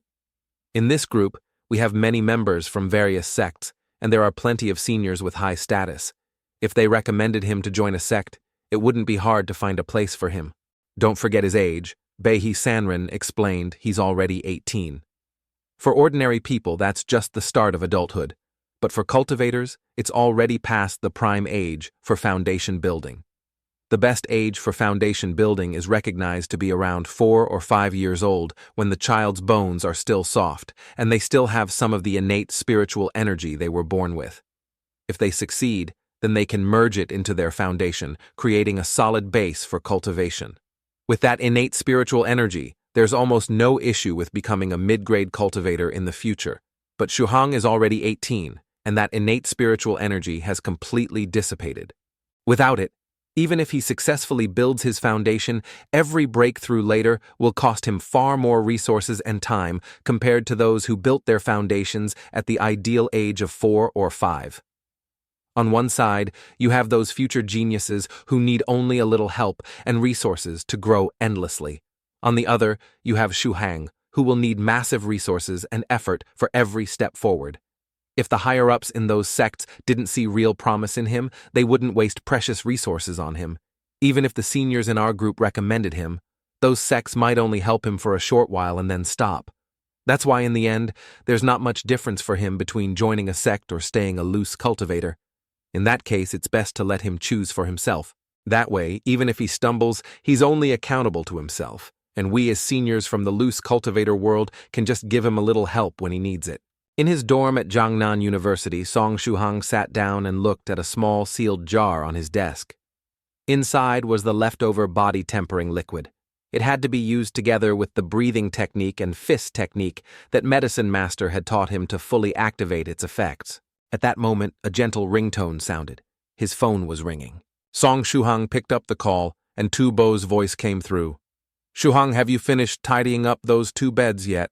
If you're done, come over here. Yang Dae has also found a place. Come check it out with us, and then we'll grab a meal together. All right, Song Shuhang replied. After hanging up, he thought he should probably find a place outside campus like Yang Dae had done. He didn't need to live off campus permanently, but he'd need a place where he could practice alchemy or cultivate without being disturbed. If he wanted to rent a place, he'd need some money. Speaking of which, he wondered how the seniors in the 9 provinces #1 group earned their living. After all, they still had to deal with mundane things like electricity and internet bills, right? As he was lost in thought, Tubo sent him the address. Room 602, Block 221, D Daycat area. It's pretty close to campus. Not bad song. Shuhang thought that Yang the kid really found a good spot. He looked at the map on his phone and followed the directions Tubo had sent him. The Daycat area was an old residential neighborhood because it had been built long ago without any urban planning. The houses here came in all shapes and sizes, and the alleys were a chaotic mess. From a distance, the place looked like a jumble of buildings and winding passages. These deserted alleys used to be where the local troublemakers from the school gathered. However, ever since that group got beaten up, the delinquents around the university area had been much more well-behaved. These alleys were their usual hangout spots, and you could see them lounging around in every corner back then. But in recent days, their numbers had dwindled significantly. The strangest thing was that no matter how hard they tried, They couldn't recall exactly what had happened. Their memories all had a gap, and they didn't even know why they had ended up in the hospital. According to what they could still remember, one moment they were puffing on cigarettes in the alley, trying to act tough, and the next moment they woke up to find themselves in the hospital. Each and every one of them was left scratching their heads. This incident had become one of the unsolved mysteries of Jiangnan University. Clearly, someone had tampered with their memories. As Song Shuhang was just thinking about these delinquents, suddenly right before his eyes, a group of punks appeared gathered in the alley and smoking. There were 5 of them, all with long, unkempt hair dyed in all sorts of colors, and each one had piercings in their ears, lips and noses. Cigarettes dangled from their mouths, practically broadcasting in bold letters that they were rebellious and up to no good. Right now, they were smirking and crowding around a girl. One particularly tall delinquent, around 172 cm, was using the classic Keibidan pose to pin the girl against the wall. "Hey there, pretty. Walking alone can be so boring, right? Want to come play with us for a while? It's free. We'll play however you want," he sneered. "It'll be real fun. Come on." "Damn it!" Song Shuhang cursed inwardly. These bastards actually dared to pull this crap right in front of him. He looked at the girl pinned against the wall. She was about 150 centimeters tall, with short hair and a pretty face, even without makeup. Because she was petite, she looked like a high school student at first glance. Maybe she was a bit older in reality. Right now, her brows were furrowed in obvious disgust, and although her face was twisted in displeasure, she still looked adorable. Wow, even when she's angry, she's this cute. Song Shuhang thought. The tall punk leaning over her was playing up his best bad boy act, one hand propped against the wall and the other reaching out to touch her face. Song Shuhang couldn't stand it any longer. He clenched his fists and strode forward. He couldn't control his speed. He only took a few quick steps, and in a flash, he was right there. The punks saw a blur in front of their eyes, and the next moment Song Shuhang, who had been some distance away, was suddenly standing right next to them. "Hey, you guys don't get it. The girl clearly doesn't want to play with you," he said coldly. Song Shuhang reached out his large hand, gripping the back of the head of the punk with the bright blonde hair. With a sharp tug, he lifted the guy clean off the ground. Holy crap. Even Song Shuhang was a bit stunned. He knew he'd had his body strengthened by the body-tempering liquid, and his strength had increased a lot. But he hadn't expected that lifting up a full-grown man weighing 50 kilograms would feel as effortless as picking up a small branch. 2 of the punk's buddies brandishing sticks rushed forward. "What the hell? Who's this kid trying to play hero to save the damsel? You sure you're up for this?" Being yelled at by these guys made Song Shuhang frown in irritation. He had always been someone who cherished his family, and he hated nothing more than people who would casually insult someone else's family. "That's why I can't stand punks like you," he said. Filthy mouths and always quick to curse people's families. As he spoke, he turned the blonde punk in his hand into a makeshift weapon and hurled him at the 2 charging punks. With a loud crash, the 3 of them collided and crashed to the ground. "Wow, my strength is really off the charts now," he thought to himself. "I'd better be careful not to break them for real next time." In the blink of an eye, 3 of the 7 punks were already sprawled out on the ground. The remaining 2 couldn't help but swallow hard their bravado, instantly vanishing. They finally seemed to understand that this guy was no ordinary person. Song Shuhang glanced at the 2 punks still standing. Seeing their pale faces and how they no longer dared to make a move, he lost interest in fighting them. "Get lost," he ordered, his voice calm but full of authority. The 2 punks gritted their teeth quickly, helping their 3 fallen comrades up and fleeing as fast as they could. A true man knows when to retreat. They told themselves better to live, to fight another day and get revenge when the time was right. Even as they ran far away, they still couldn't resist shouting back, "Remember our faces, kid? Don't let us catch you again or we'll make you regret it." Song Shuhang couldn't help but roll his eyes. So this was what it meant to keep up appearances, even in defeat, he thought. After that, he turned to look at the girl who was standing pressed against the wall. She was leaning casually against the wall, her expression indifferent and her gaze cold. There was no sign of fear on her face, nor any hint that she felt the need to thank Song Shuhang for helping her. "Are you all right?" Song Shuhang asked. The short-haired girl shot him a cold glance. "Humph, nosy," she scoffed. then turned and walked away like a defiant rooster. Song Shuhang was left standing there, a question mark hanging over his head. What on earth was that? Do all girls these days have personalities like this? But since he was a good-natured person, he just gave a wry smile and let it go. Oh, crap. He suddenly remembered he was about to be late. If he missed the meal with the group, he'd really be out of luck. That night passed without incident. On the morning of June 5th, the weather was sunny and the temperature was as hot as ever.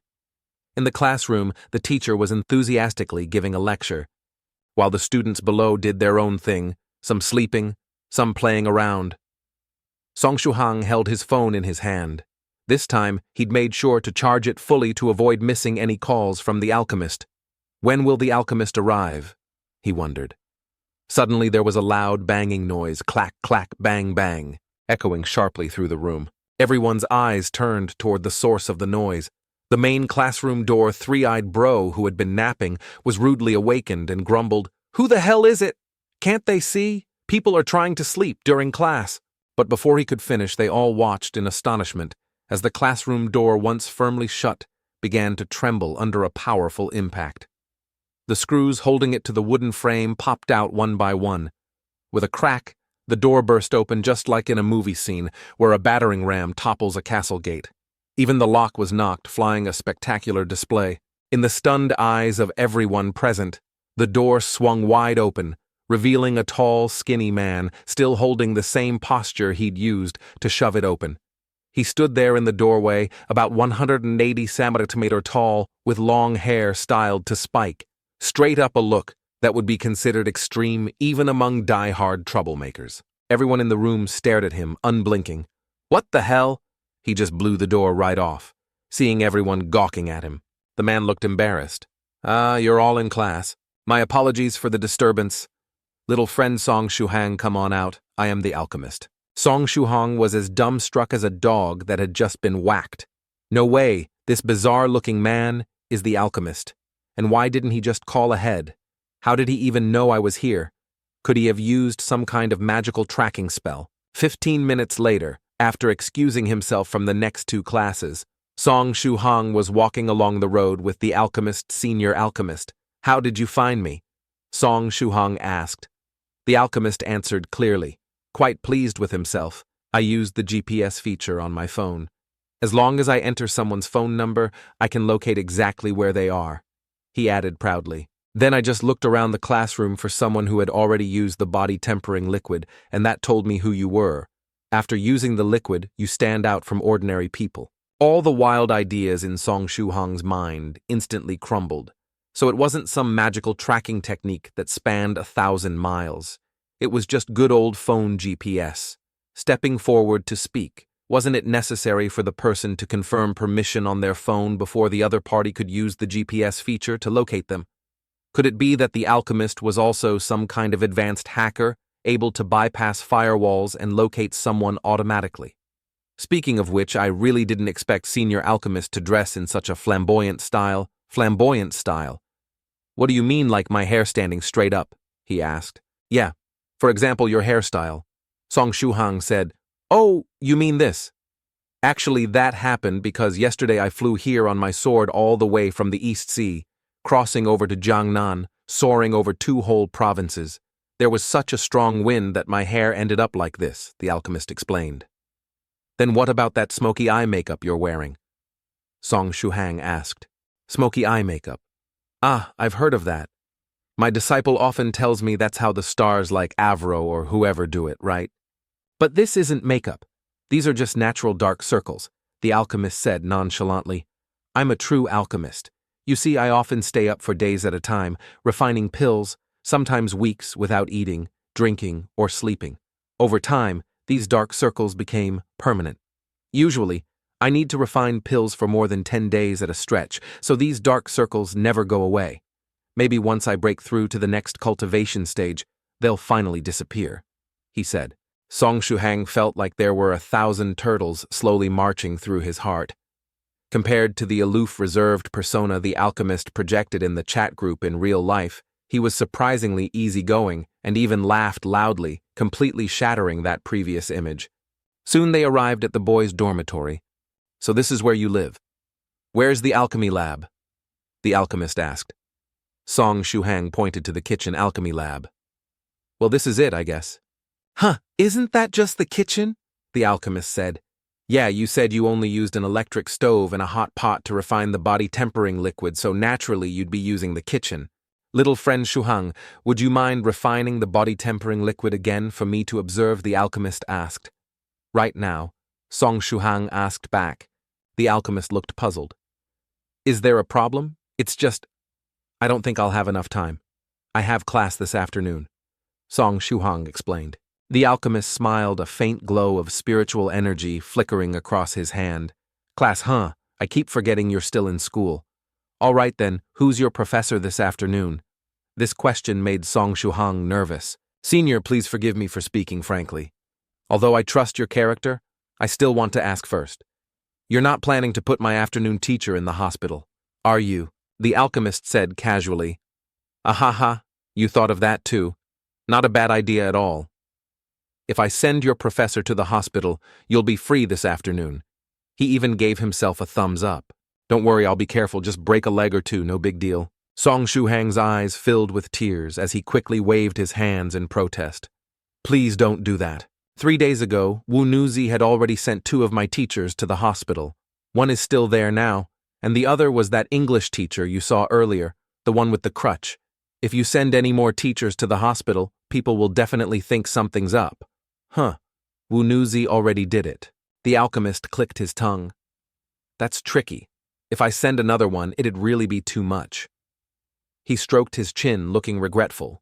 What a pity it was such a clever plan too, but someone already used it. Song Shuhang felt like cursing him. Clever plan, my ass. Are all cultivators this scary? The alchemist sighed. That's the trouble with mortals. They're just so inconvenient. But really, you're sure you can't skip this afternoon's class? If you want, I could cause some sort of unexpected accident that would cancel school for the whole day, he offered helpfully. That way, no one would suspect a thing. Song Shuhang was speechless. Was this some kind of terrorist plan that would just make things even more complicated? Senior alchemist, please don't do anything so frightening, Song Shuhang said seriously. I can just request leave. I already wrote out my request form. Perfect. Then let's find somewhere to refine the body tempering liquid, the alchemist said. Or maybe we should go off campus and see about renting a place. We should lure this danger far away from the classrooms. The alchemist nodded. That's reasonable. Yes, we really should rent a place. I might be staying with you for a few days. Not having a place to stay would be no good. Shall we go now? Let's go. Song Shuhang agreed.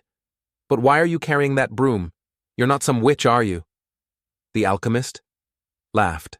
All right, let's go. Song Shuhang took his wallet and bank card. As he did, he noticed the patch of black dragon grass by the window and asked, Senior alchemist, you mentioned in the group chat that you were collecting. Living black dragon grass. Do you still need it now? I managed to get a bit from some fellow cultivators in the group, but the quality was only average, nowhere near what my experiments require. It'll have to do for now, the alchemist said. You still have some black dragon grass? Song Shuhang pointed to the plant by the window. Yeah, right here. The alchemist only now noticed the purplish black dragon grass. Interesting. He said, I've been in this room for quite a while and I didn't even notice it. I've been dealing with spiritual herbs for over a century, and even in the densest forests, I could find spirit herbs with my eyes closed. Yet this black dragon grass was right by the window, and I completely missed it. This specimen must be special. He examined it carefully. Not bad at all. This black dragon grass has grown in a place where both spiritual energy and ghostly energy are rich for the past 60 years. It was also used as a formation's eye to anchor a formation. Its quality surpasses top-grade specimens. Because it served as the formation's eye, it seems to have mutated slightly and has some ability to conceal itself.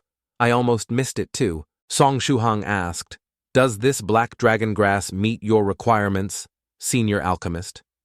It's perfect, the alchemist said, then looked at Song Shuhang and asked, But are you planning to sell this black dragon grass to me? He smiled faintly. I must tell you this first. Black dragon grass is already a rare spiritual herb. The quality of this particular plant is even more extraordinary. The 2 boxes of body-tempering liquid that Wunuzi gave you aren't worth even 1/10 of this plant. So, are you sure you want to sell it to me? I don't have any use for it myself, Song Shuhang replied earnestly.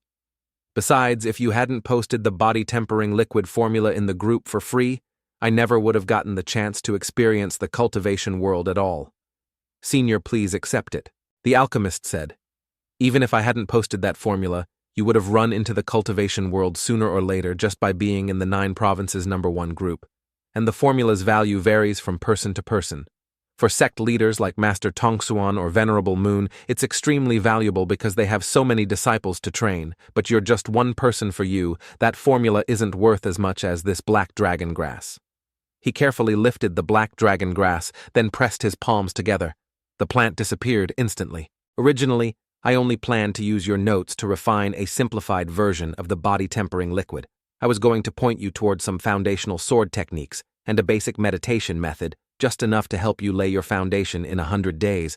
I didn't expect you to prepare such a generous gift for me. Now, using only basic sword techniques and a simple meditation method to repay you would be a bit too meager. Wait a moment, the alchemist said. He pulled out his phone and painstakingly typed a message to the 9 provinces #1 group, typing each word slowly and carefully.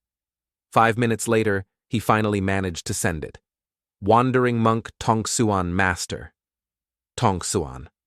I need to borrow the Diamond Foundation Fist and the True Self Meditation Sutra from your trip exploring the cave dwelling 14 years ago. Cost I'll treat you next time we meet. Ooh la la. Finally, he finished writing. Song Shuhang, watching him laboriously input those 50-odd characters, felt a bit worried for him. It took the alchemist 5 whole minutes typing and deleting and typing again just to finish that short message. His forehead was beaded with sweat by the end. Now Song Shuhang finally understood why the alchemist always spoke so tersely in the group chat. Even writing short sentences was exhausting for him, but why didn't he just use the voice chat feature? The alchemist's message went through, and the 9 provinces #1 group immediately came alive. Behasanran laughed and teased. Oh, senior alchemist, are you borrowing those 2 basic cultivation techniques to help little friend Shuhang establish his foundation? Those 2 are good. Or, did you get drugged by Shuhang like Wunuzi did? Wunuzi quickly posted a dumpling emoji. Behasanran, I didn't get drugged. Mad Saber. Third Lang joined in gut cleansing, huh? He was in high spirits ever since Wunuzi's father had finally left for Spirit Butterfly Island yesterday. Third Lang had been holding back for days. The moment he saw the phrase "get drugged," a flood of piggy movies rushed through his mind. It was too good to resist, so he started spamming. Third Lang, stop looking for trouble, Behasanran warned. Remember, phones and computers can log in to the same account at once. What if Wunuzi's father is the one logged in right now? Mad Saber. Third Lang's expression changed instantly. He quickly went silent. Crap. He had completely forgotten about that. If Venerable Spirit Butterfly knew Third Lang had posted those videos in front of his daughter, he'd absolutely leap off a plane and come back to kill him. The alchemist chuckled and began typing again, but it was another while before he managed to send a few more characters. Top-grade mutated black dragon grass. At that moment, Wandering Monk Tongsuan came online. His first action was to post a smiling emoji, then an image of a small sword. Got it, he replied. Song Shuhang could only smile wryly as he read their strange conversation. Little Wunuzi, so studious and well-behaved, chimed in. 2 seniors is the Diamond Foundation Fist and the True Self-Meditation Sutra. Really that good? The alchemist nodded with satisfaction. They're both arts from the Vajra Temple, 800 years ago. Although they were meant for disciples laying their foundation, the power of the Diamond Foundation. Fist can rival first-rank martial arts. Among foundational arts, they're some of the best. It's a shame that the Vajra Temple no longer has a complete transmission. Many profound arts have been lost to the river of time. With that, the alchemist closed his phone and turned it off. He stepped out onto the dorm balcony and gazed up at the sky. Song Shuhang curiously watched him, not sure what he was doing. While Song Shuhang was still puzzled, the alchemist pressed two fingers together and pointed to the sky. 5 minutes later, he said, "It's done. I just confirmed the coordinates with Master Tongsuan.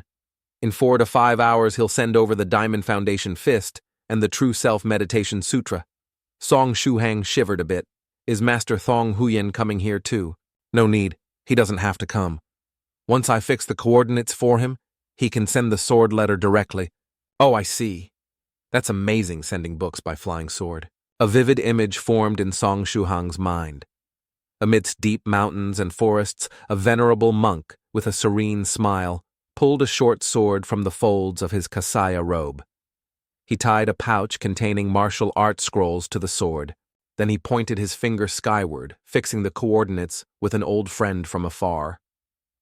With a gentle tap on the sword soared into the sky, carrying the pouch away. Cool and effortless song.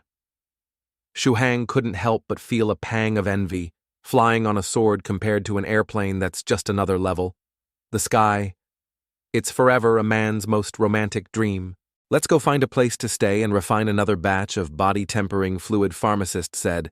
"Should we bring your induction cooker and hot pot along too?" A while later, the two of them walked side by side down the street. Song Shuhang sighed bitterly. "Senior, places like that cost tens of thousands of yuan a month. I can't afford it." Pharmacist waved his hand dismissively. "Of course I'm paying. What kind of logic is it to ask you to pay when you're here helping me out?" Just thinking about renting such a big private house for over 10,000 yuan a month made Song Shuhang's heart ache. At the same time, a question rose in his mind. "Senior, normally, do cultivators have jobs and sources of income like everyone else?" "What, you're troubled by mundane money problems?" Song Shuhang nodded honestly. "After learning about the world of cultivation, I realized I might need a lot of money.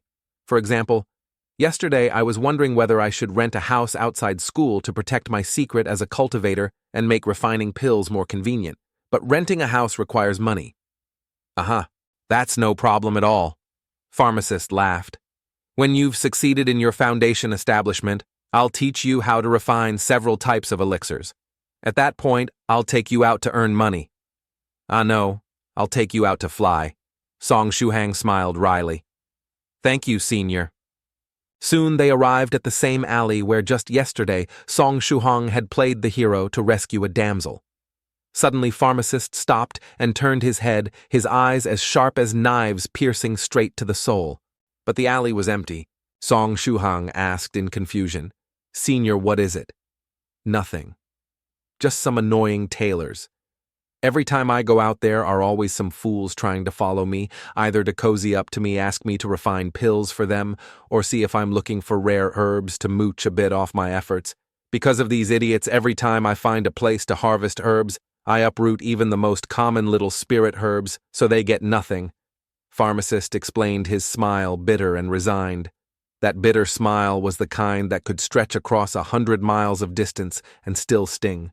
He was like a tragic figure out of a grand novel, someone whose life could fill an epic saga. One of the stalkers, the leader of his group, had gathered plenty of information about this senior following Song Shuhang.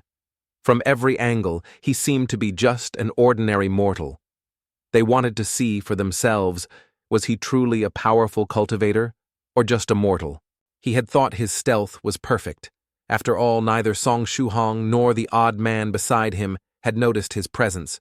But just when he thought he was completely hidden, that strange man walking with Song Shuhang turned and gave him a single glance. That smoky-eyed gaze was as sharp as an eagle scanning from the clouds or a primordial god looking down with amusement on a lowly ant. Terror flooded him. Just who was this man? The leader, already a cautious soul who had only grown more wary with age, was chilled to the bone. His hands shook as he smoked a cigarette, slowly calming himself down. No matter how frightening this was, he'd have to face it eventually. After snuffing out his cigarette, he forced himself to refocus. "This time I just need to bring back the spirit ghost. Then I'll go back to the far north and cultivate in peace," he vowed. But for now, he would wait until that terrifying man parted ways with Song Shuhang to act. Not long after, Song Shuhang and Pharmacist arrived at a large villa. Seeing it, Pharmacist laughed heartily. "This one, it's perfect. Let's rent it." Song Shuhang was stunned. "Wait, senior, This house isn't for rent, it's someone's private home. But pharmacist didn't bother listening. He simply laughed, pulled Song Shuhang up to the front door and pressed the doorbell. The door swung open, and a slightly chubby, buzz-cut middle-aged man poked his head out, eyeing Song Shuhang and pharmacist.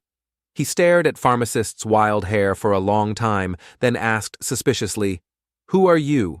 "Delivery." Pharmacist went straight to the point. "No, we want to rent the house. The price can be negotiated." The middle-aged man froze for a moment but still politely replied, "I'm sorry, but this is my family's home. My relatives aren't comfortable living with strangers, so we're not looking to rent it out. We don't like sharing our home with unfamiliar people."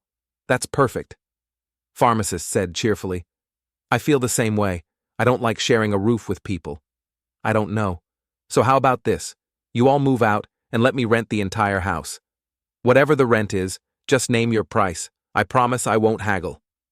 Seeing how pharmacist's words were so aggressive and tactless, Song Shuhang tugged at the corner of his sleeve trying to stop him. "Don't say that." Sure enough, the veins in the middle-aged landlord's forehead bulged and his face turned cold. "Sorry, I don't need your money. This house is not for rent. Please find another place," he said firmly, but pharmacist wasn't ready to give up. "Come on, think about it. Really, money is no object." Song Shuhang had already pictured the scene of the landlord losing his temper completely and throwing them out. Panicking, he grabbed pharmacist's arm and tried to forcibly drag the senior away. "All right, little friend," Thuhang the pharmacist said. "Let's start with the first refinement process again and see how it goes." Song Thuhang smiled, sheepishly, closed his eyes, and carefully recalled his first time concocting the body-refining liquid. Since it had only been yesterday, and because it was his first ever attempt, he remembered it clearly. Add water, first pour in a kettleful. Then add sliced ginseng and simmer for 5 minutes. Next came the goji berries, simmer another 5 minutes. The pharmacist silently observed every move, eyes sharp, but mouth closed, not disturbing the process at all. Even though he'd mentally prepared himself, he still couldn't fathom how Song Thuhang's pill-refining actions could be so creative. The pharmacist sighed inwardly, time to think about modernizing the pill-refining setup. At the very least, for processes that didn't need alchemical fire or special flames, modern equipment would make controlling the temperature much easier. With the help of the ice pearl, Song Thuhang entered a state of deep concentration. His mind held nothing but the refining process. In the pharmacist's eyes, a hint of appreciation flashed. Though he was a bit older, maybe Song Thuhang had real talent for alchemy. Time, a priceless yet easily wasted commodity, slipped away whether you wanted it to or not. Refining and refining, soon it was nearly 3:30 in the afternoon. The body-refining liquid had reached its final stage, and just as the pharmacist was wondering, there was a loud boom. The immense pressure in the pot caused the lid to fly off. Thick black smoke billowed out, a stench beyond words filling the room. In an instant, Song Thuhang had already braced himself, holding his breath, though he couldn't figure out how the foul stench managed to sneak into his nose anyway. Even so, plugging his nose helped a bit. Ugh, what is that smell? The pharmacist's senses were far keener than normal, his sense of smell 300 times sharper. The noxious reek assaulted his nose and mouth, making him feel physically unwell. Good grief. This stuff could practically be a biological weapon. Ordinary people would probably faint outright, foaming at the mouth from nausea and dizziness. "Did it work?" he asked. Song Thuhang replied. "With a stench like this, how could it be considered a success?" The pharmacist, holding his nose, peered into the pot and saw a thin, translucent, and utterly foul-smelling medicinal slurry. He hooked out a droplet and let it fall into his mouth, carefully testing the explosive medicinal properties. A satisfied smile spread across his face. Indeed, it was just as he thought, roughly half as potent as the simplified body-refining liquid he'd made himself, which was actually safer for a beginner. Seeing the pharmacist's pleased smile, Song Thuhang sighed in relief. Maybe he could truly perfect this simplified pill recipe for the pharmacist. "Not that easy?" the pharmacist said. "This successful batch only proves my theoretical modifications are feasible." He pulled out a thick notebook and recorded all the data and details of the experiment. "Next, I'll need you to cooperate with some adjustments to your refining methods. I'll do my best, senior. Song Tu-hang agreed. Truly behind every genius's success are drops of sweat no one else can measure. He glanced at the pharmacist, hesitating for a moment, then finally couldn't help but ask senior earlier. You said the flying sword message from Master Thong Huyen would arrive in about 4 to 5 hours. Isn't it about time? The pharmacist chuckled. No rush. The flying sword message uses me as a coordinate. It'll give a reaction when it's close. Let's head back to your dormitory. It's the original transmission point, so if nothing unexpected happens, the flying sword should arrive there. Besides, I need to record more of the feasible points. I observed in your refining process. All right, Song. Thu-hang nodded. I'll head back and wait senior go on then, the pharmacist said, tossing him a set of keys. This is the key to the house. I won't need all 5 floors by myself. Take the top floor as your own place so you don't have to rent. Song Tu-hang accepted the key with a grateful thank you senior and left. 5 minutes later, he arrived at an alleyway in Jaikat district. Key in hand, a little smile on his lips. He needed a quiet place. This solved that worry, but then he blinked in surprise. Just ahead, about 10 meters away, was a scene both unfamiliar and oddly familiar. 11 gang members loitering about. They had dyed hair, pierced hands, rings in their noses and lips, arms covered in strange tattoos, and the familiar raucous noise of street punks. A tall, burly leader was pressing a girl against the wall, a wicked smile on his face. On his arm was a tattoo of an adorable little Muscovy duck. The girl he was pinning was as pretty as a flower around 15 meters tall, short-haired, delicate, even without makeup. She looked like a high school student, small and cute. She leaned against the wall, expression cold and calm. Hey, pretty girl, the punk sneered. Standing here alone must be lonely, want to have some fun with us. Song Tu-hang cracked his knuckles and strode forward. Just then, the short-haired girl also noticed him. For a second, her icy demeanor cracked, and the corners of her mouth twitched faintly. These busybodies, she thought with a cold snort. But then she suddenly reached out and grabbed the Muscovy duck punk by the neck, yanking him in close. The punk thought he was about to get a kiss. He even puckered up his slobbering lips, ready to taste the icy beauty's lips. But there was no kiss. A dull crack echoed out as her forehead smashed into his skull, sending him reeling vision going black as he slumped unconscious. In his daze, he felt something warm flowing from his nose, must have been blood from the blow. The other punks screamed and swarmed the short-haired girl. You bitch, you're gonna pay for this. We'll show you real pleasure, she snorted coldly, and raised a leg. Though not particularly long, it was enough. With a single powerful stomp, the ground cracked apart, chunks of stone flying straight at the thugs. Song Tu-hang, who'd been about to rush in to help, froze in place, mouth agape. Holy shit, he thought. Her movements were fluid and fierce, beautiful and absolutely badass. Just one word: quality. Song Tu-hang stroked his chin and nodded seriously, so it turned out he really was meddling in someone else's business. No wonder she was so angry. The short-haired girl patted the dust-free, tight-fitting capri pants she wore, then tilted her head back at a 45-degree angle and glanced at Song Tu-hang, snorting coldly. She turned around and left with the air of a proud rooster, her steps light and confident, watching her back. Song Tu-hang stroked his chin and thought, leaving without even a word of farewell. Well, it does seem so. After 2 days in a row of being cornered by hooligans, did this girl have some special physique or innate talent that attracted them? But anyway, he had more pressing matters to attend to. The only trouble was that his roommates might already be back. If the flying sword message came through now and they saw it, how was he supposed to explain? He'd barely just returned and hadn't even entered the room yet, when a loud voice called out, Gao Momo, it's you again. Of everyone I know, you're the only one with experience dating a girl. So what did he want to say to him? Stay away from me. Your face is really too much to look at right now. Spit it out quickly. I've got things to do, Gao Momo retorted. Song Tu-hang frowned. Gao Momo was back, but there was someone else too. Who was this person? Standing in front of him was a mixed-race student with blonde hair wearing Jiangnan University's uniform. At first glance, this person looked like a bright androgynous girl, but upon closer inspection, they seemed more like a beautiful boy who was a bit too coquettish. Overall, they were the type whose gender was impossible to guess just by looking. Now this gender-ambiguous classmate wore an eager, frustrated expression inching closer to Gao Momo. Here's the deal today. I'm going on a date with Xiao Mai. Gao Momo was startled, a bit flustered. Then isn't that very good? But the mysterious classmate suddenly flopped to the ground and started rolling around dramatically. Then I'll hold her hand, and it'll be so fun, they said with a grin, leaving Gao Momo speechless. Don't go rolling around in other people's rooms. Gao Momo scolded. I already rescheduled the date with Xiao Mai for tomorrow. This time I'm planning to kiss her, but I've never kissed anyone before. I'm scared I'll accidentally bite her too hard and hurt her. What should I do? At this, their dewy eyes shimmered as they looked at Gao Momo. For some reason, Gao Momo's heart skipped half a beat and embarrassment rushed straight to his head.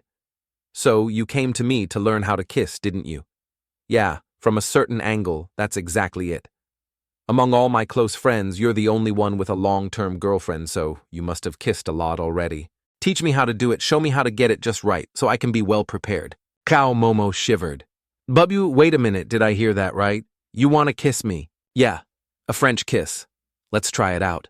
But Gao Momo firmly rejected him, pushing the classmate away. Sorry, but no.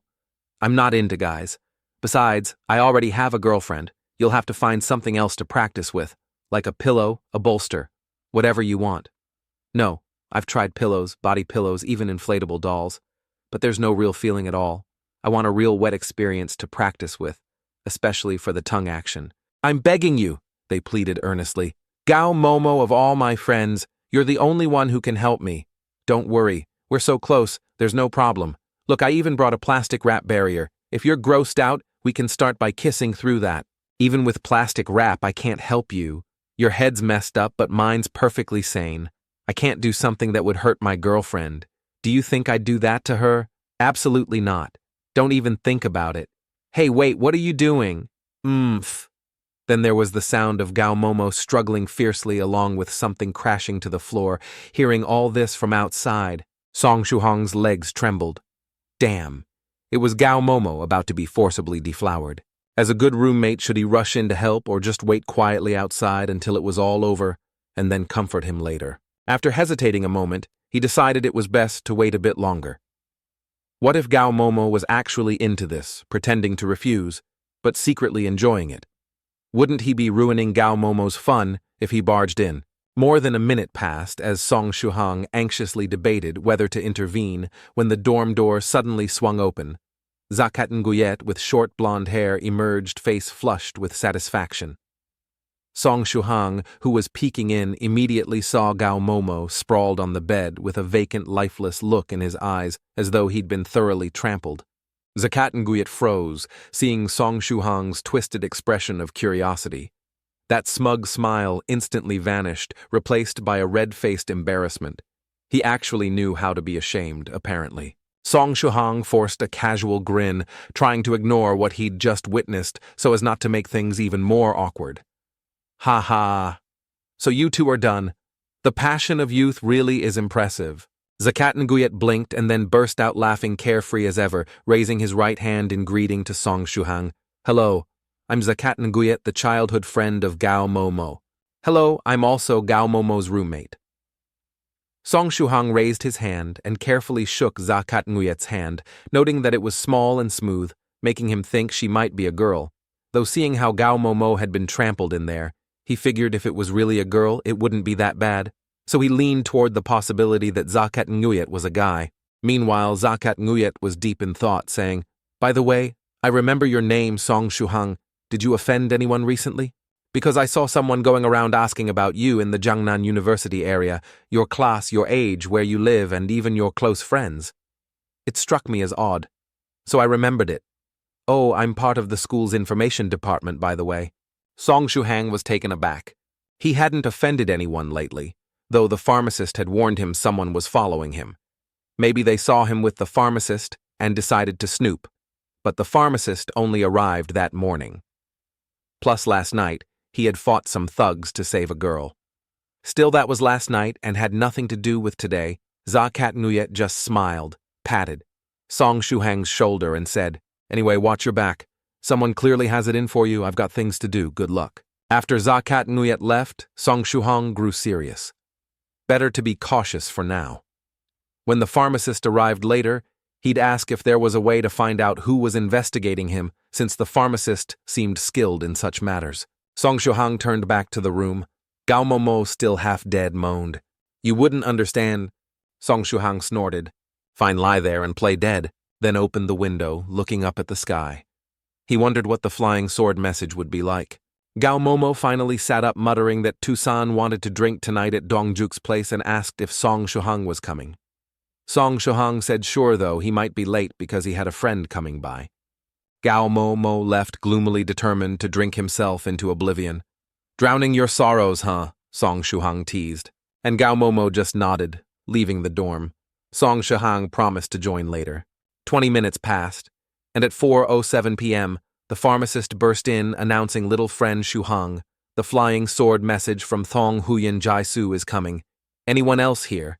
"Nope, just me," Song Shuhang replied. The pharmacist went to the balcony and pointed at the sky. Song Shuhang watched as a glowing streak approached, moving fast, clearly a small sword. Damn, he thought they're using flying swords for messages this openly. No illusions or disguises. He realized this probably explained all the UFO sightings, cultivators' flying swords, not alien ships. The sword soon hovered in front of the pharmacist's outstretched hand, a sleek black blade, floating unsupported, defying physics. Song Shuhang wondered, where's the actual manual? Did it fall off during flight? But the pharmacist pulled a thumb-sized object from the sword's hilt. It looked like a jade slip. Song Shuhang exclaimed, "Is that a jade slip for transmitting techniques?" The pharmacist shrugged. "No, that stuff's way too precious. This is just a USB drive. Human tech is so advanced now, tiny USB sticks can store an entire library, even videos. Very handy for us cultivators." Song Shuhang winced at having his illusions crushed. The pharmacist handed him the USB and said, "Take the flying sword too, tomorrow. I'll give you Thong Huyan Jaisu's address so you can mail it back to him." "Mail it back? Don't these swords fly home on their own?" Song Shuhang asked. Baffled, the pharmacist laughed. "Of course not. No self-return function here. It flew here because Thong Huyan Jaisu powered it up, but flying back too far, too much energy. Besides, only Thong Huyan Jaisu can control this sword. No one else can recharge it. Don't worry. I've mailed it dozens of times. No problems at all.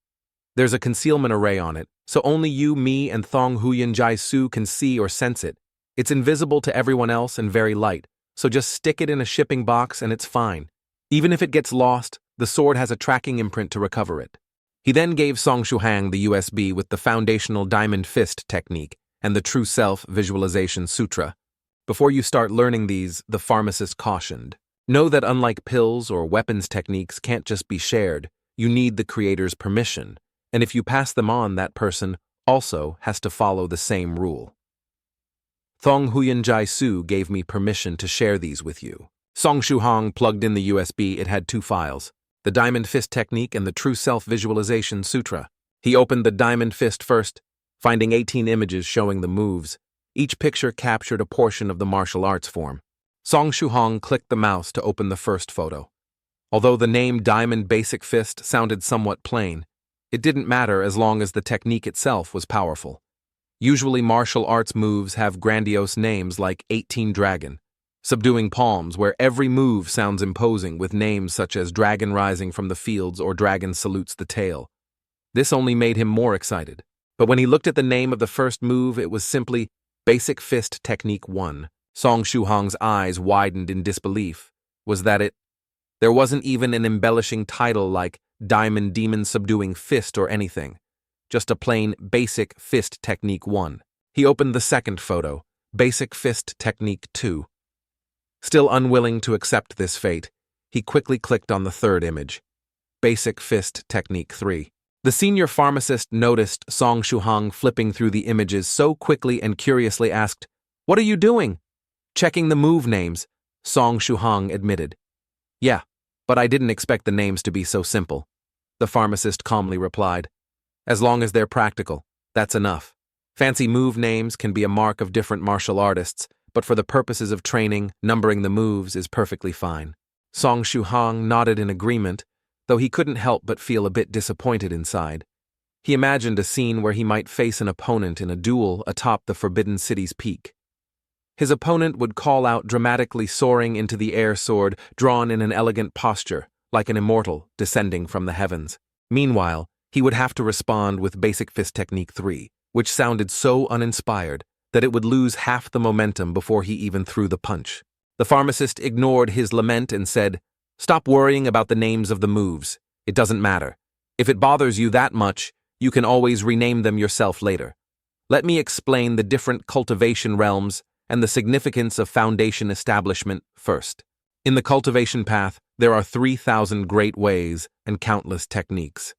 Each sect and faction has its own methods, but regardless of whether it's Taoist, Buddhist, ghostly, or demonic cultivation, the first step for any cultivator is always the same: refining and strengthening the body and gathering the vital energy within.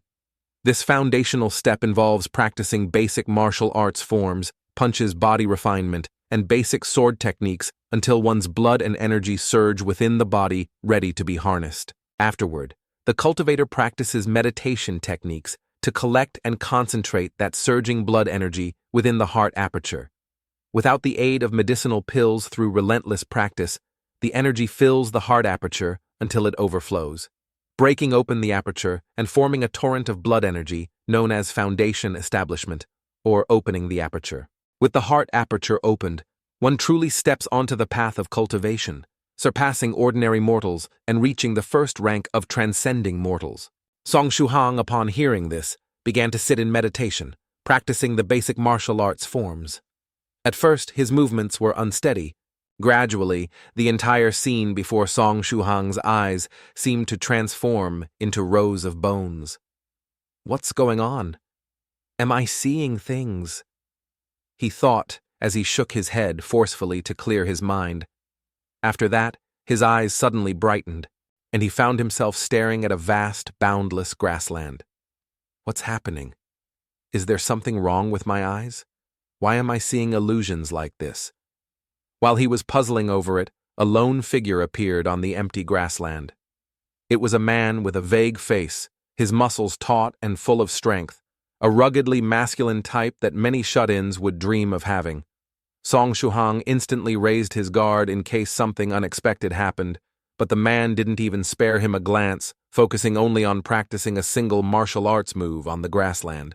The man continuously demonstrated the move, shifting and stepping in perfect coordination. It was just one move with 3 variations, yet in this man's hands it became endlessly transformative.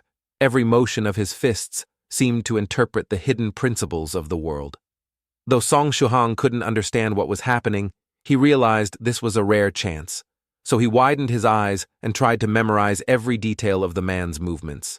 He thought for sure he'd shaken the annoying pretty boy. Yet when he turned to check again, Song Shuhang was still there, sticking close behind him like an unshakable shadow. It felt like one of those minor characters in a horror film who just wouldn't die no matter how many times you tried. Impossible. Am I hallucinating? How can you still be there? Why won't you collapse already? He thought frantically. Song Shuhang kept up his gentle smile. I feel fine, and I can see you've still got plenty of energy too. Need a little help, he said, his tone infuriatingly casual. Help, you bastard, the tall student fumed, feeling mocked. Song Shuhang took a deep breath, focusing his spiritual pressure directly onto the tall student. It was a technique of applying spiritual pressure used at a low enough level to simply make the student feel a surge of fear, like a savage beast was right behind him, ready to devour him. Ah! The tall student screamed, running flat out in pure terror. The spectators stared stunned as he charged like a madman. At that pace, he might just break the world record for a distance run. He kept going, ignoring the pain and the fatigue. His legs were numb, his stomach churned like he was about to vomit. This was the hardest, most exhausting run he'd ever done. But finally, the finish line was in sight. Foam was practically forming at his mouth as he pushed for the final few steps, convinced that he had left that pretty boy far behind. They'd even lapped the third-place runner 3 times. He was certain he'd won. He leaped forward like a starving wolf, reaching for the finish line, victory just inches away. But in that final moment, a figure streaked by him so fast, he couldn't even see it clearly. By the time he realized what had happened, Song Shuhang was already at the finish, arms raised in victory. His roommates crowded around, laughing and cheering. Song Shuhang, I can't believe you did it, you bastard. How did you get so fast all of a sudden? Ha ha ha, amazing, you won. The tall student's heart sank in crushing defeat. That damned pretty boy had pulled ahead right at the last second. Song Shuhang turned back with a friendly smile. You were a great opponent. Keep it up, the runner-up spot is all yours. Runner-up, runner-up, it's yours. The tall student felt like his heart had just been cracked open by those words. Tears welled up and ran down his face. A while later, Li Yunde pulled Song Shuhang aside. About those pharmacies you wanted me to check out, I've got news, Li said. Grinning, he handed over 4 addresses. All of them more or less have the herbs you're looking for. In fact, this place called Yuanlang Herb Pharmacy has everything you need. The owner just sold 1 batch of those herbs yesterday, and the buyer ordered another large batch, so the owner is about to restock. If you move fast, you might be able to place your order before he sells out again. He immediately started again, this time muttering the obscure incantation under his breath as he moved. He stopped worrying about perfect form and focused instead on matching the power and flow he had seen in that man's demonstration, drawing from his memory of the man's explosive, powerful punches, with his eyes fixed forward. His feet stepped firmly, his waist powered the movement, and he channeled his entire body's strength as his fist shot out like a cannonball. He heard a deep dong sound echoing in his ears as if an ancient bell had rung. In that moment he had the illusion that the air before him had exploded from the force of his punch. He paused to savor that feeling. What was that, he wondered. The pharmacist's eyes, narrowing with satisfaction, explained, "Haha, you're finally sensing the mystical energy of the world, aren't you? That's what separates cultivators from mere martial artists. You can call it spiritual energy. It was just a name, using it would make you feel more familiar. What is this, what spiritual energy is?" "Indeed," said the pharmacist with a smile. "You can't draw in the spiritual energy of heaven and earth. You can't lay a foundation and you can't cultivate. That's the basic, most crucial step in cultivation. But don't stop or overthink it now. You've already mastered the most basic move. Quickly move on to the second. Don't let your body rest. The more tired you are, the better the foundational moves will work." Song Shuhang resumed his practice with renewed determination. The effects of the body-tempering fluid even clearer than before. He felt the spiritual energy of heaven and earth swirling around his fists and shoulders. After throwing out 10 punches in a row, his fists felt impossibly heavy, as if weighed down by iron. The whoosh of his punches, cutting the air, was clear. The pharmacist watched intently. For a complete novice like Song Shuhang, even after drinking the simplified body-tempering fluid, how many moves could he manage? Since Master Tong Xuan created the Diamond Basic Fist technique, none of the elite disciples chosen had ever managed to perform the whole set in one go. Song Shuhang had missed the prime age to build his foundation, and his long-neglected body was nowhere near as fit as those elite disciples. The pharmacist doubted he'd even reach the 5th move. While the pharmacist pondered this, Song Shuhang had already completed the 4th move. He was panting like a bull, his hair soaked as if in a rainstorm and his clothes stuck to his skin. Now not just his fists, but every part of his body felt as though crushed by a mountain. Even lifting his arms or shifting his stance brought sharp discomfort. Every muscle screamed in protest. "How many moves have I done?" "The 4th, I think." "But the Diamond Basic Fist technique has 18 in total. Can I finish them all in one go?" Sweat streamed down his face, and he blinked to clear it from his lashes. "I can do this. I will do this," he vowed. A breath like a soul's exhalation left his lips white vapor visible despite the hot day. Stepping forward and lowering himself to sweep his leg, then forming fists and punching ahead, he reached the 6th move. By then Song Shuhang was utterly spent, trembling from sheer exhaustion and on the verge of collapse. The body-tempering fluid's energy had long since run out. More than 12 hours had passed since he drank it, and only the barest trace remained to carry him to the 5th move. Could he endure longer if he took more of the fluid mid-practice? "Show me the greatest depth of your resolve," the pharmacist thought. "If you can finish the whole set in one go, the value of this simplified body-tempering fluid will at least double. He took a small porcelain bottle from his robe containing the simplified fluid Song Shuhang had helped him prepare. As soon as Song Shuhang completed the sixth move, the pharmacist called out, "Little Song, open your mouth." Song Shuhang's mind was almost blank, but instinctively he obeyed. The pharmacist flicked a black pill into his mouth, and instantly Song Shuhang's throat erupted in searing pain. Next, the medicine erupted into a warm current that flowed down Song Shuhang's throat to his stomach, wrapping him in a comforting heat that made him want to moan with pleasure. The enormous medicinal power felt like it was about to burst his body apart, yet it also provided him with immense strength. With that support, he successfully executed the seventh move of the Diamond Basic Fist technique, followed by the eighth, then the ninth. His progress was as smooth as cutting bamboo, but each punch left him more exhausted. Still, as long as he endured, the medicine replenished his strength, dissolving the fatigue. "I must do this. I have to complete the full set of the Diamond Basic Fist technique." Finally, after tremendous effort, he finished all 18 moves, which brought a satisfied smile to the pharmacist's lips. He really did it from start to finish. What a surprise. All right, before your blood and energy fade, sit down and begin meditating with the True Self Visualization Sutra.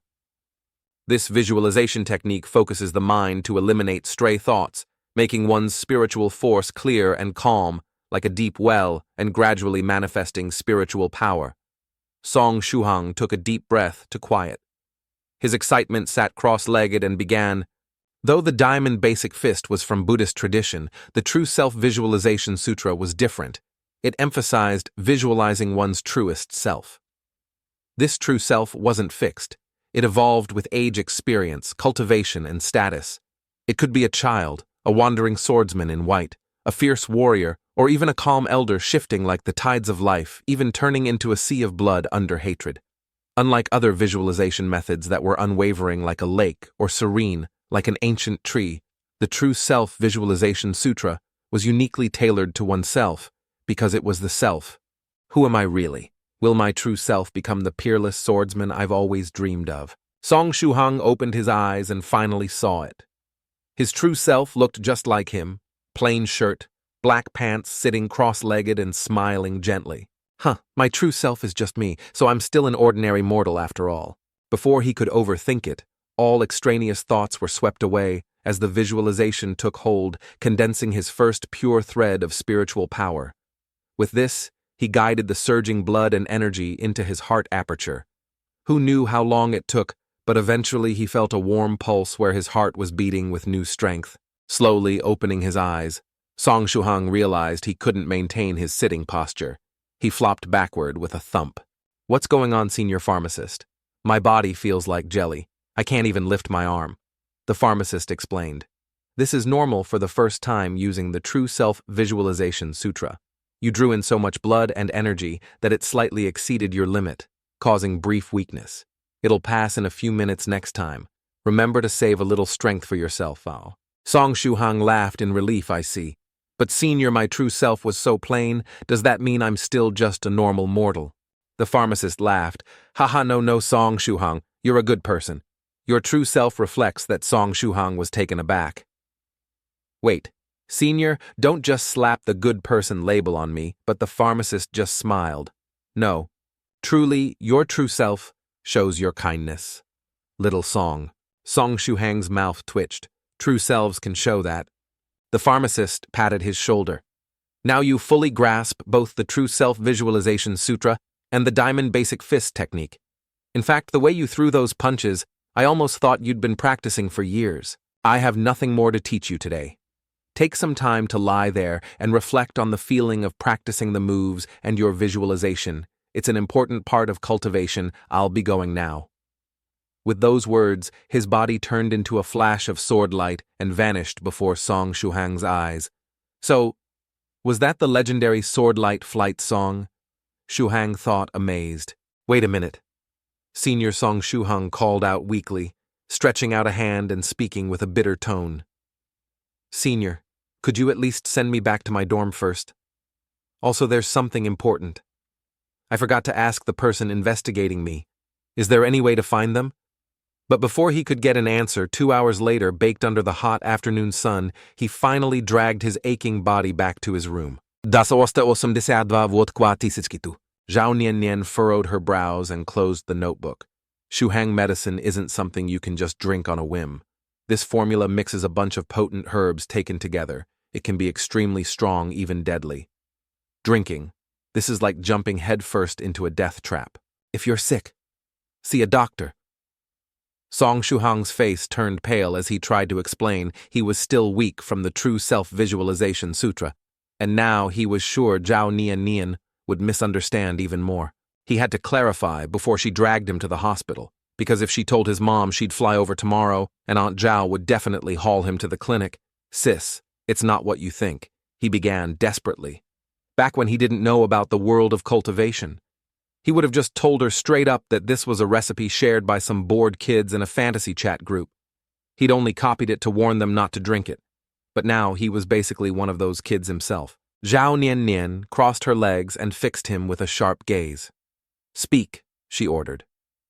Song Shuhang sighed. Actually, not long ago, I joined a chat group. At the time, I didn't know anyone in there. It was completely random. Later, I realized everyone in that group was really weird, like they were obsessed with immortal cultivation novels. Then someone posted this prescription, the one you're holding. I'd never heard of. Some of those herbs, and the names were bizarre, like Trio, Lo Huyen, Thao, or something. I was worried someone might drink it and get hurt, so I copied the ingredients I could find online and asked you to check. If it turned out to be dangerous, I'd at least warn them before I left the group. As he spoke, Zhao Nian's lips curled up faintly. This nosy habit of his was typical Song Shuhang. All right, it looks like you're telling the truth, she said. As long as you're not the one drinking this stuff, that's fine. Just make sure those group members know even if the ingredients are great, individually mixing them recklessly can kill you. Song Shuhang grinned sheepishly. Got it, sis. I'm going out for dinner later with a couple of your friends and some of mine, she added. Want to join? He shook his head quickly. No need, your friends will feel awkward. All right then, Zhao Nian. Nian said as she stood up. Take care of yourself and remember what I said. With a wave, she was gone. Song Shuhang let out a huge sigh of relief. Thankfully, she hadn't discovered his cultivation secret. Time flew by quickly. After a shower and a change of clothes, it was already 6 p.m. Song Shuhang stepped out of his dorm and headed toward Li Yudong's place. When Song Shuhang arrived, Lin Tuoba and Chao Momo had already drunk quite a bit. The two of them were hugging each other, with Chao Momo occasionally wailing in a pitiful manner.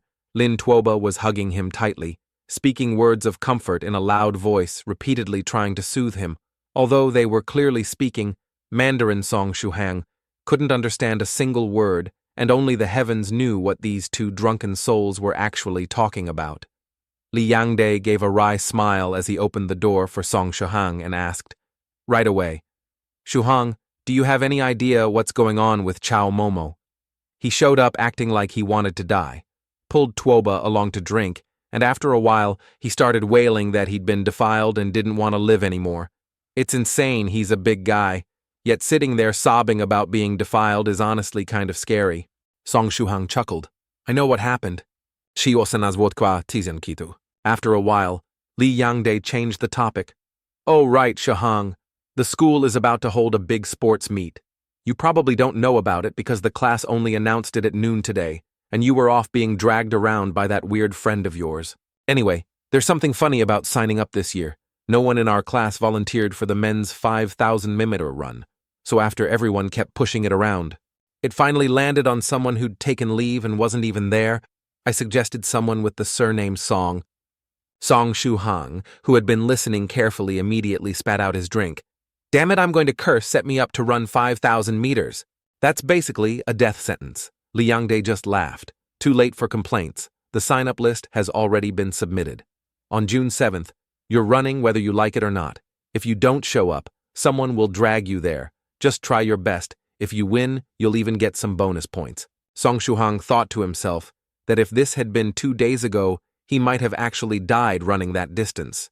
But now, with all the changes he'd undergone, 5,000 meters was nothing at all. Smiling confidently, he said, Fine, 5 hour meters. It is. I'll take those bonus points for sure. His friends were soon so drunk they couldn't tell up from down, and Song Shuhong was left alone to sigh. The truth was, even for a new cultivator, he was no longer an ordinary person. After using the body-tempering fluid twice, training the Vajra foundational fist techniques, and practicing the True Self Visualization Sutra, not only had his body become much stronger, but even his alcohol tolerance had improved. Once he'd helped his 3 drunken friends get to bed, he muttered to himself, "Better go back to the dorm and get some rest, and maybe see if there's any new activity in the group chat." Back in his dorm, Song Shuhang habitually opened the 9 provinces #1 group chat. There were lots of new messages. First were the noon messages from Medicine Master helping him exchange for 2 basic cultivation techniques. Then just 2 minutes ago, Tyrant Mystic said, "According to my calculations, it should soon be time for Senior White to end his 115-day closed-door cultivation." Right, Beihi's loose practitioner sent an icon of strength, and after a while he said, "Senior White's seclusion is truly admirable. This time when he emerges, he'll probably be very close to 7th stage Venerable rank. Before long we might have to call him Senior White Venerable." A user named Drunken Moon, resident, added, "The most important thing is that once Senior White finishes his seclusion, he'll definitely contact us, right? So who's going to go greet him?" Once he spoke, the group went completely silent for a moment. After a while, Beihi said, "Let me say this first. I went to greet Senior White last time. I'm not going this time." Song Shuhang had always thought the name Drunken Moon Resident sounded familiar. He seemed to show up in the group fairly often, yet for some reason he never left a strong impression. From the way they were talking, it sounded like greeting. Senior White was a pretty terrifying job. Suddenly, Mad Saber 3 Waves spoke up. "Recently, I feel like my realm is stirring. I'm preparing to go into seclusion for a few years, so you all figure it out yourselves." Beihi responded coldly, 3 Waves, stop bluffing. You only recently reached late-stage Spirit Emperor. It's still a long way from a breakthrough." But Mad Saber 3 Waves was adamant. "I've had a lucky encounter recently, so my realm is about to rise. Believe it or not, that's up to you anyway. I'll be in seclusion soon, so don't bother me." Copper Trigram. Taoist calmly added, "What's the rush? Senior White's not coming out just yet. When the time comes, there'll naturally be a solution when the boat reaches the bridge. It'll straighten itself out." Beihi asked, "So you've got a plan?" Copper Trigram. Taoist snorted. "Of course this old man has a plan, but I'm definitely not telling you. Beihi don't even dream about it." Beihi, frustrated, muttered under his breath, "Damn it." 3 months later, during the battle atop Forbidden Peak, they must crush this cunning foe so thoroughly that even his mother wouldn't recognize him. Song Shuhang was scrolling through the chat log, just about to chime in and show he was still around. But for some reason, when he saw the secret plan in Elder Ghost's hands, a chill ran down his spine all the way to his tailbone. He had a feeling that if he spoke up now, he'd be bringing trouble upon himself, so he shook his head vigorously, decisively turned off his computer, and climbed into bed to sleep. The night was quiet, punctuated only by the constant calls of cicadas and frogs. In the darkness, a figure clad in black moved like a wraith, stealthily approaching the male dormitory building. Finally, the figure paused beneath the window of Song Shuhang's room. Inside, Song Shuhang lay sprawled out, sleeping like the dead. Earlier that day, he'd helped the Medicine Master find a house practiced with the body-tempering liquid, learned basic fist techniques, did some meditation, and even got into a fight. So much had happened that he'd spent every ounce of his energy. Even a slap or two now wouldn't wake him. The black-clad figure stared at him for a long moment, then pulled up a mental image of Song Shuhang's data to confirm the target. Yes, it's him. Then he scanned for the sealed ghost. The dorm room was small, so he quickly found it, the spirit ghost ice pearl worn as a necklace around Song Shuhang's neck, completely unguarded. Excitement surged in the figure's chest. This mission was easier than he'd imagined. He flipped his right hand, a thin blade glinting between his fingers, and his eyes gleamed with murderous intent. The blade in his right hand slashed for Song Shuhang's throat, while his left reached for the necklace. As he did, a thought flashed in his mind. If he just took the ghost, he'd only get a modest reward from his clan leader. But if he also took Song Shuhang's head, maybe he'd earn the leader's favor, get a higher-level cultivation method, even be promoted to a core member and rise to the pinnacle of his life. Immortality, like the clan leader himself. The thought was so thrilling, he licked his lips in anticipation. But just as his hand brushed the necklace, a flash of light erupted from the bead. A sword burst forth and slammed into him like a hammer. His body felt leaden, his head reeled as if it had been cracked open by a club. Pain like a sledgehammer pounded him, and he barely managed to stifle a scream. Teeth clenched. Worse, a sickly feeling of exhaustion and nausea flooded through him. Poison. Damn it, when had he been poisoned? He had to retreat. Before he collapsed, he staggered to the balcony and leapt down. Landing hard, he spat out a mouthful of blood staining his face cloth. He had to get back to the clan leader. Before the poison spread further, dragging his poisoned body, he fled. Meanwhile, the clan leader, pacing in his hotel room outside the university, was anxious. If his man had succeeded, he'd be back by now. If he failed, he'd be dead. Just then, a knock came at the door. "Who's there? Come in." The door opened, and his subordinate stumbled in, collapsing onto him. He caught the man and barked, "What happened?" But before the man could answer, his body convulsed and went limp, dead before he could speak. The clan leader pressed his fingers to the man's wrist. No pulse, no blood flow. Dead. Frowning, he examined the corpse. No external injuries, no signs of a struggle, just a smear of fresh blood on the man's face cloth. Carefully, he peeled the cloth back to find the man's face pale and bloodshot mouth dribbling foul-smelling blood. The clan leader's head swam at the scent poison. His subordinate had been killed by an incredibly potent toxin that turned his blood into poison now seeping into the air. The clan leader hurriedly swallowed an antidote pill and forced out the invading toxins with his inner energy, but he knew if even the residual poison was this strong, the original dose must be monstrous. So Song Shuhang was no ordinary mortal after all. Forget the cover story of a gentle, well-mannered freshman with healthy parents. Those were just a disguise. Clearly he was an ancient monster in human skin. Cursing under his breath, the clan leader realized he needed to retreat immediately. If his idiotic subordinate had led Song Shuhang here, the young cultivator might already be on his trail. Without hesitation, he bolted for the balcony and vanished into the night. At dawn on June 6th, Song Shuhang woke up refreshed, but his brows knit as he sniffed faint traces of fresh blood lingering in the air. His door was ajar and his roommates hadn't returned. Could it have been a thief? He found a thin blade, no hilt, meant to be wielded between the fingers or as part of a specialized weapon. Such a tool demanded skill and was no fruit knife. This was a blade meant for silent killing. Even the most skilled thief wouldn't have the strength to wield such a lethal blade. The air was devoid of fresh blood. So this wasn't a burglary for money but a murder attempt, and the only possible target in the dormitory was him. His 3 roommates were just regular students. No one would bother to hire an assassin for them. Song Shuhang's heart raced clearly. The person who'd been collecting information on him at the school days ago was involved. He ruled out the petty criminals outside the university and the followers of the pharmacist, since most of them just wanted help. Unless it was someone truly extreme, the only other possibility was connected to Wu Nuzi. Thinking back to when she captured the ghost spirit, she'd mentioned her father only sealed 1, yet there'd been 2. Ghost spirits don't reproduce. So where did the second come from?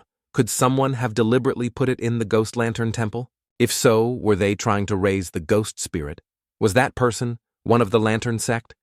If they were, why didn't they kill him outright? Did they fear the pharmacist's protection? Stowing the thin blade away. Song Shuhang decided to visit the pharmacist before classes to ask these questions, after washing up and hurriedly dressing. He skipped breakfast and bolted from the dorm.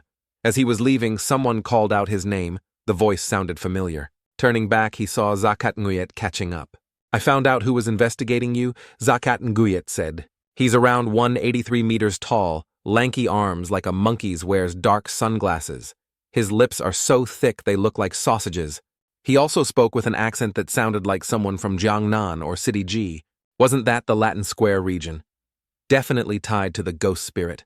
After parting ways with Zakat Nguyet, Song Shuhang headed straight to the pharmacist's house, where an old Santana was parked out front. He thought those cars weren't even allowed on the road anymore. Was the pharmacist expecting a guest? Just then, a small woman no taller than 1 to 53 meters emerged her presence like a fierce tiger. She ignored him and strode to the car, pulling a huge alchemy furnace from the trunk, then viciously kicked it. The furnace shuddered and wailed as though in agony, and the woman's expression suggested she was in a foul mood. Under his astonished gaze, the alchemy furnace suddenly swelled up as if it were being pumped full of air, growing to the size of a car in an instant. Whoa! She kicked it, and it got bigger, or was it some sort of object-enlarging spell? There were countless Dao techniques, and even if he couldn't imagine them all, there was nothing they couldn't do. She was a cultivator. And Song Shuhang silently vowed that one day he too would master such Dao techniques. The short-haired girl then stepped forward, hugging part of the furnace, took a couple of steps and frowned. With a thump, she set it down and turned to Song Shuhang, saying, "Song Shuhang, help me carry this. Helping beautiful girls is what men should do, right? You know me?" he asked, stepping up to help her lift it. The furnace wasn't heavy, just awkwardly big for one person, so it was easier for two to carry. She calmly replied, "Don't ask such silly questions.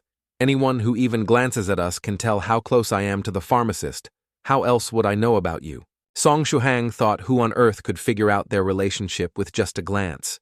But aloud, he asked, "Close relationship. Are you the pharmacist's Dao companion?"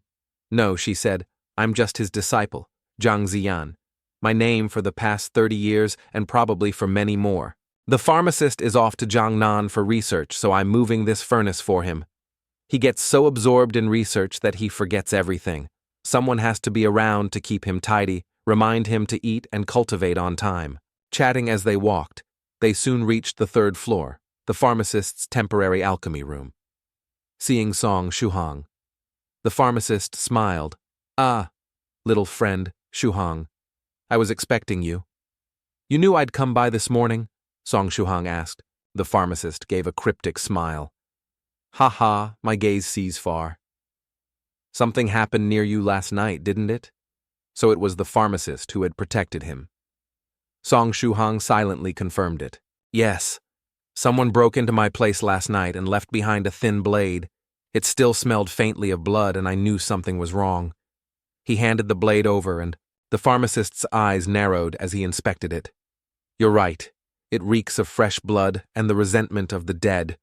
Whoever held it is no stranger to killing. I hadn't meant for you to see the harsh reality of the cultivation world so soon, but danger here comes not only from the heavens, but also from other people."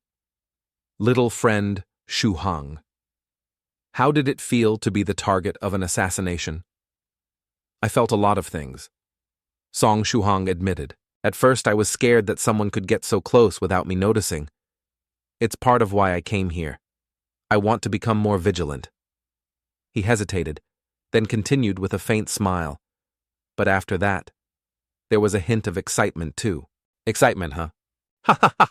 The pharmacist burst out laughing. "Little friend Shuhang, you truly are a strange one. Someone tries to assassinate you and you're actually excited. Strange indeed." Jiang Jiangxian chimed in. "A weirdo, absolutely," she added. "Last night, I quietly set up a small formation on your body. Sorry for doing it without your permission. That formation has some defensive power, and it's designed to react to attacks from cultivators. It also includes a special medicinal powder I developed myself. Just a heads up, I was particularly proud of that powder. Last night, the formation was triggered, meaning the attacker was definitely a cultivator with malicious intent. Honestly, I never thought it would actually be used. I figured those tailing me would have at least a little sense, but it seems I overestimated them. They're just rabid dogs biting at anything. Sorry for causing you a bit of trouble." Little friend Shuhang, the pharmacist, said. He suspected that the ones targeting Shuhang were those same shadowy followers. "Other than those, I really can't imagine why any cultivator would want to harm a fledgling like you," he added. Shuhang lifted the pendant hanging from his neck, which held a small soul-binding pearl, and said, "I survived last night. Thanks to your help, Senior. But honestly, besides being those tailing you, I suspect they were also after this." He held up the small, ghostly figure within. "It's the spirit ghost I helped Wu Nuzi catch at the Hour of the Rat. But her father only sealed one ghost at the Guizhong Temple, yet we ended up with two. That discrepancy worries me." The pharmacist nodded. So you think the intruder might be the real master of that ghost, or perhaps some cultivator who caught sight of it and couldn't resist. To be frank, if it were just me they were after, I wouldn't worry too much. But the other day, I heard someone paid students at Jiangnan University to gather information on me and those close to me. I fear they'll resort to anything, even harming friends and family. Zhang Zhangxian grinned slyly. Shu Hong, how about I keep this ghost for you? Let them come after me instead. I'll deal with them. She'd barely finished when the pharmacist flicked her forehead hard. Don't be reckless. This spirit ghost is crucial for little friend Shu Hong. Once he advances to the foundation establishment stage and gathers the right materials, he can forge a contract with it. With this ghost as an ally, even if he misses the perfect window for laying a cultivation foundation and doesn't have true immortal energy to shield his body, he'll still have a chance to one day surpass the geniuses of the sex. Without it, his path would be 3 to 5 times as arduous. Jiang Jiangxian rubbed her forehead, pulling a comical face. Fine, I was just joking. Besides, this ghost isn't much use to me anymore. By the way, Senior Pharmacist Shu Hong said earnestly, I'd like your guidance on how to spot when someone is following me and how to stay alert in general. After this close brush with death, he was all too aware of his shortcomings. He might be thrilled by the danger, but he didn't want to end up stabbed in bed. All right, take it slow. These are basic survival techniques for cultivators easy enough to learn. This was Shu Hong's first time seeing the group's document folder. He'd only ever checked the chat messages and didn't realize how many strange documents were hidden in here. These guides were probably meant to help seniors who just emerged from closed-door cultivation quickly adapt to modern knowledge. It was impressive to see, though apparently they could even forge legal ID cards and personal information. The capabilities of the number 1 of 9 provinces group could shake the mortal world. Shu Hong pointed to the last file and asked Senior, who is the devotion cultivator. At this, the pharmacist sighed. That's a senior with immense power. Over 200 years ago, the devotion senior quietly chose a remote, peaceful place for closed-door cultivation. But more than a century later, right when he was immersed in the bliss of cultivation, a device called an atomic bomb exploded right where he was meditating. Dangerous doesn't begin to describe it. If not for his immense cultivation and the more than 100 defensive formations protecting his retreat, he'd have died long ago. Even so, he had to recuperate for decades to recover. Now the phrase atomic bomb is a forbidden topic around him. Mention it, and you'll find yourself in real trouble. Shu Hong was amazed. This senior is incredible. To be struck by humanity's strongest weapon and still live, that's true cultivation. The pharmacist nodded. Humans have progressed so quickly in the past decades that those of us who spend decades in seclusion feel left behind. Cultivators have to relearn so much just to keep up. Not only is humanity's development swift, but their talent for courting death grows too. Rumor has it, there's enough nuclear firepower to set civilization back centuries. Whether that's true or not, many seniors now worry that one day they'll exit seclusion to find the world in ruins. Or worse, they'll be deep in meditation only to have hundreds of warheads rain down on them. The pharmacist flipped through the folder, finally finding the document Shu Hong needed. Ah, here it is. Guidance on using spiritual sense to detect surveillance and sharpen your senses to boost vigilance. Simple and practical, just read and practice. This was generously shared by Tuinguyet cultivator, no payment needed. Thank you, Senior Shu Hong said, sincerely glancing at the name Tuinguyet cultivator. It seemed oddly familiar, but he couldn't quite recall. The pharmacist chuckled. Don't dwell on it. If you ever do remember him, you'll have to address him as Tuinguyet, true lord. One last question. Senior Shu Hong asked earnestly. After using your poisons, do I need to buy herbs from a regular pharmacy to detoxify? The pharmacist quickly scribbled a list of 4 herbal names. Any cultivator knowledgeable in poisons will at least try to gather these 4 herbs after exposure. But in truth, they're not easy to find. Moreover, these 4 herbs aren't common. Only a few shops in Jiangnan carry them, which actually makes it easier to track down whoever is buying them. If someone really went to buy the herbs, they'd definitely leave a trail. Shu Hong accepted the slip of paper and thanked the senior. This clue would surely help him find the mastermind behind it all. Far away in the waters where the South China Sea and the Pacific Ocean meet, there's a mysterious island that has never appeared on any map in the world. Shrouded by supernatural forces, no one from the outside world can see it. Even the most advanced equipment can't detect a single trace. This island is the domain of Spiritual Butterfly, Venerable Spiritual Butterfly Island. The island's standout feature is its countless butterflies fluttering and dancing in the air. One giant butterfly as large as a wash basin landed before a young woman standing on the island's edge carrying a newspaper on its back. Wunuzi took the newspaper and sat on a stone chair under a small pavilion, her long hair tied neatly behind her. The newspaper looked quite ordinary, much like any sold at a market, but the stories within were anything but mundane. As Wunuzi read, she came across an article that piqued her interest. It spoke of the mysterious floating island that's been rumored lately. The article described how a cultivator had recently discovered the mythical island in the South China Sea, an island full of fragrant flowers, flocks of birds, rich spiritual energy, and even creatures thought to be long extinct. Wunuzi was intrigued. After all, the South China Sea wasn't far away. Maybe she should plan a trip to check it out soon. What are you doing, Wunuzi? A gentle, warm voice spoke as a handsome, middle-aged man appeared behind her. This man was so extraordinarily handsome that no words could capture his charm. He was the kind of devastatingly good-looking man who seemed to have no equal. He was none other than Spiritual Butterfly, Venerable Master of Spiritual Butterfly Island. Wunuzi's eyes sparkled as she held up the newspaper, her expression bright with anticipation. Father, look, I found something really interesting. Since we're free, let's go out and explore together. Again, Spiritual Butterfly. Venerable raised an eyebrow, then smiled indulgently at his daughter. But first, you need to complete your spirit contract with the ghost spirit. Once you're done, I'll take you wherever you want. I promised you didn't. She said resolutely, though her face showed a bit of frustration. You know, I never go back on my word. No force, not even 1,000 galloping horses, could make me break a promise. Truth be told, she hadn't expected the contract to be so tricky. She'd already failed several times. Still, she quickly brightened up, skipping off to learn the art of ghost summoning, watching her retreating figure. Spiritual Butterfly Venerable murmured to himself, "She's so excited.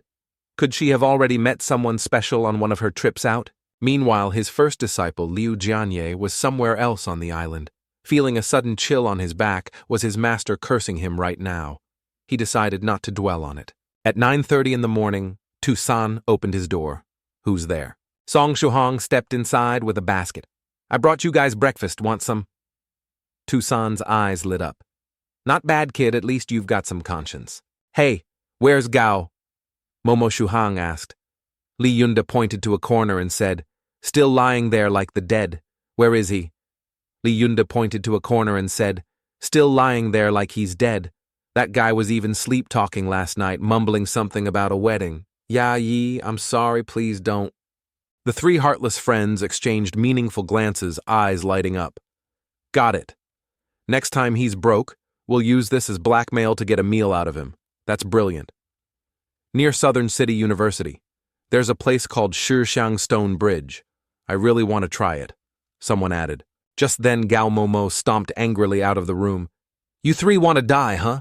A short while later, in Li Yunde's room, Song Shuhang asked Li Yunde, "Can you help me find out if there are any herbal medicine shops in the Jiangnan area that sell these 4 herbs? My friend needs them, but I don't know where to look, so I thought of you. You're the best with tech in our dorm. Should be easy, right?" "Yeah, all those shops use a shared system," Li Yunde replied. "I just need to enter the names of the herbs, and I'll know which shop sells them. Plus, I'll check the relevant forums to see if any other places sell them outside the system. I'll have results by tomorrow night." "Thanks," Song Shuhang grinned. "After the sports meet, I'll take you to eat at Thap Huang Hu Dao. No need to wait for that jerk, Gao Momo." In his heart, he was thinking that once he found the shop selling these herbs, he could narrow down the search for whoever was behind the purchases. He needed to track down that person's trail. At 10 a.m., he walked from the dorm to the alchemist's place, who had even bought a hot pot and induction stove, just like the one Song Shuhang used in the dorm. The alchemist was already brewing medicine. "Song Shuhang, bring me the Chiao Lo tuyen thao. Sure, he said, hauling a bunch of herbs over. He thought to himself that the alchemist had helped him so much, the least he could do was cooperate fully. The refining steps for the body-refining elixir hadn't changed, but today the alchemist had him use a medicinal decoction he'd prepared instead of plain water. This decoction, made from 5 common herbs in Chinese medicine, was supposed to shorten the refining process. 3 hours later at 1:07 p.m., just as the alchemist had predicted the medicine was ready, Song Shuhang took a deep breath, only to get a noseful of the stench and nearly faint black smoke billowed up, carrying a rank fishy odor. The alchemist laughed. No need to hold your nose. Watch this. He threw a special marble into the smoke, formed a hand seal, and the marble sucked up all the black smoke. Song Shuhang's eyes shone. If only I could use magic like that. The alchemist tossed him the marble. Don't drop it, it's fragile. If it breaks, all that stinky smoke will come pouring out again. Song Shuhang caught it carefully. Please don't do scary stuff like that, senior. This thing's just a hollow shell, useless. If you're not using it, throw it out. But Song Shuhang saw the marble's potential. It can store the stench from the body-refining elixir for first-rank cultivators or second-rank true masters who can't control their sense of smell. It's a nightmare if you ever fight a second-rank enemy. This might give you the upper hand. Song Shuhang understood the alchemist was helping him because he suspected the person after the spirit link had at least second-rank strength. Senior, does this count as a magic treasure? Magic treasure. The alchemist snorted. It's just a stinky smoke bomb, I call it the Aksu Hoan. Song Shuhang grinned. Can I rename it? The alchemist yanked his hair. Change it, fine. Give it back if you don't want it. Song Shuhang quickly put it away. Ha ha, actually the name Aksu Hoan is perfect. And if you're giving it to me, of course I'll take it. This was a matter of courtesy. Yes, pure courtesy. At 4 in the afternoon, Song Shuhang's blood and energy had fully recovered, ready to continue practicing the basic Golden Bell Fist techniques. This time, he decided to train somewhere quiet on campus. He went to an abandoned building in Lecture Hall 3, a place built decades ago as a research lab for graduate students. But last year a fire broke out. Though no one was hurt, the building was deemed unsafe and left vacant. Reconstruction plans hadn't been approved yet, so no one came here anymore. It was one of the best places for training that Song Shuhang had found on the university's forum. He closed his eyes and silently reviewed the 18 forms of the Golden Bell Fist, then pulled out the simplified body-refining elixir from his bag, drank it, and waited for the medicinal power to surge through his body. All right, he whispered, opening his eyes and launching into the opening moves. His eyes were focused, every motion deliberate. His body flowed like water. His legs released force, and his punches crashed like an avalanche. He chanted the fist mantra as he practiced when his punch smashed a huge hole in the wall. He stared amazed. So this was the legendary skill of punching through walls bare-handed. If he could level it up, maybe he could even fight alien robots one day. But it consumed his energy too quickly. Aside from cultivating the Golden Bell Fist, what other methods could strengthen the body? A sweet, slightly seductive voice spoke by his ear. I can answer that for you. Master Song. Actually, it's simple. Apart from the basic Golden Bell Fist, even ordinary training like running, playing sports, or weightlifting can improve the physical strength of foundation establishment level cultivators. Of course, cultivators need to exercise with far greater intensity than normal people to see real results. Song Shuhang looked up to see Jiang Ziyan perched on the ledge nearby, smirking playfully as she nibbled a piece of chicken. Clearly, she'd been watching him smash walls all afternoon. In the morning, I'll run laps around Jiangnan University, he declared. Oh, by the way, I was bored this morning and followed the unique toxin scent of my master. I traced it to a hotel in Jiangnan district where the poisoned man had been staying. Sadly, he was already dead, his body reduced to a pool of black sludge. No other clues, and the room was registered under a false identity, so the trail's gone cold. But it confirms what we suspected. There's definitely a group behind this, and the man was just one of their pawns. So what will you do if you find the mastermind, she asked. I'll gauge his strength first. If the chance arises, I'll finish him while he's still weakened. Cut off any future threats, he said resolutely. Finish him, Jiang Ziyan teased, trailing a finger along her throat. You've never killed before. Are you truly prepared? I'll be ready. Song Shuhang replied firmly. For my safety and the safety of my friends, I'll do what I must. I have to be ready. No choice. As night fell and the dorm quieted, he lay on his bed reading, while Tusan Li Yunde and Gao Momo played a fierce, competitive game on the computer. The three of them showed no sportsmanship. While gaming, they even used Song Shuhang's computer to log in as a trio, forming an enemy stronghold and happily trolling random players. Song Shuhang was secretly cursing them in his mind. Oh, right. Shuhang Li Yunde said, I found the info about the medicinal herbs you asked me to look up. Among all the pharmacies registered in the National TCM distribution system in Jiangnan, only one sells the herbs you need, and they only have one of the types you're looking for. I also posted about it on a few online forums. Details should come in by tomorrow, and I'll send you all the pharmacy addresses then. As he spoke, he shamelessly minimized the game window and activated some hacks. Song Shuhang grinned. Thanks, Li. Yunde really appreciate it. Appreciate my ass. Li Yunde grumbled, annoyed. In the next match, despite their hacks and underhanded tactics, the three of them lost pathetically. Tucson cursed. Damn it, they're using hacks too. Just then, Song Shuhang's phone rang. He glanced at the screen. It was Chu Nana. Smiling, he answered, Sis, calling this late. What's up? Can't I just call you for no reason? She said, her voice sounding a bit breathless. Come out and help me. I'm at Lu Ma Street near the back of the wedding studio, do you know it? Song Shuhang frowned, but quickly relaxed. I know it. Should I bring anything? No need, just you. Come quickly. All right, I'm heading out. He ended the call. Quickly threw on a black jacket and turned to the others. I'm going out. Want me to bring back some late-night snacks? Yeah, sure, they said. As soon as he left the dorm, his face darkened. That call used Chu Nana's number, and the voice was similar. But it wasn't hers. He knew her voice intimately. The words she liked to use, her speech patterns, even tiny habits she herself wasn't aware of. The voice on the phone had been rougher, the intonation off with a hoarse edge if he listened carefully. Clearly it wasn't her. Someone was using her phone to lure him out. If that person said they meant no harm, who would believe it? It had to be an accomplice of that assassin, since they'd failed to kill him. Now they were targeting his friends. All right, bastard, Song Shuhang muttered, you're dead. He sprinted to Lu Ma Street, but instead of going straight to the wedding studio, he stopped at an office building 200 meters away and climbed up to a window on the 7th floor. From there, he could see the studio clearly while staying hidden. He focused his spiritual sense using a cultivation technique to heighten his perception and mask his presence. After training in basic body forging techniques, his eyesight was like a telescope. Despite the darkness, everything within 200 meters was as clear as watching HD video. Lu Ma Street used to be a busy pedestrian area, but now it was deserted, with only a few stores still open and barely any passers-by. The wedding studio was at the southeast corner, lit up, but with no one around. Song Shuhang quickly spotted Chu Na lying unconscious on a bench in the small green park near the studio. Next to her stood a tall, skinny man about 183 meters, with unusually long arms, wearing dark glasses and thick lips like sausages. Song Shuhang clenched his fists. The man's features perfectly matched Lam Dao So's description. This was the same bastard who had gathered information on him. He'd told Zhang Xian earlier that he was ready to kill if he had to.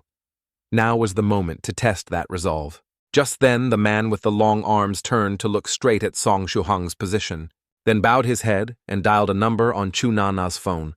The call was for him. He'd been found. The phone in Song Shuhang's pocket rang, displaying Chu Nana's number, just as he'd expected.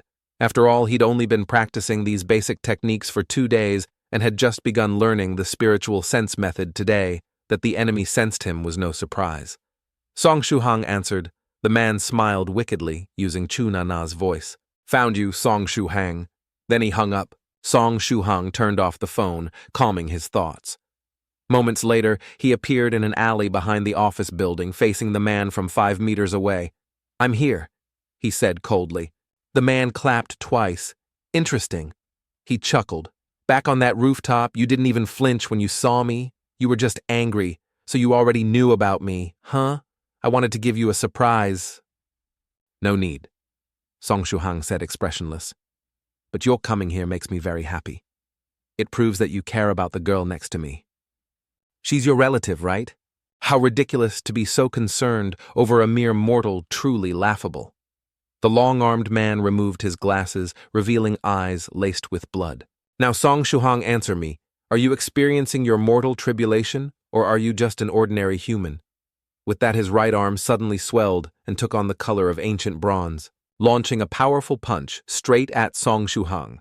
Although he had only just entered the cultivation world after days of practice, Song Shuhang easily dodged the blow, his face remaining calm.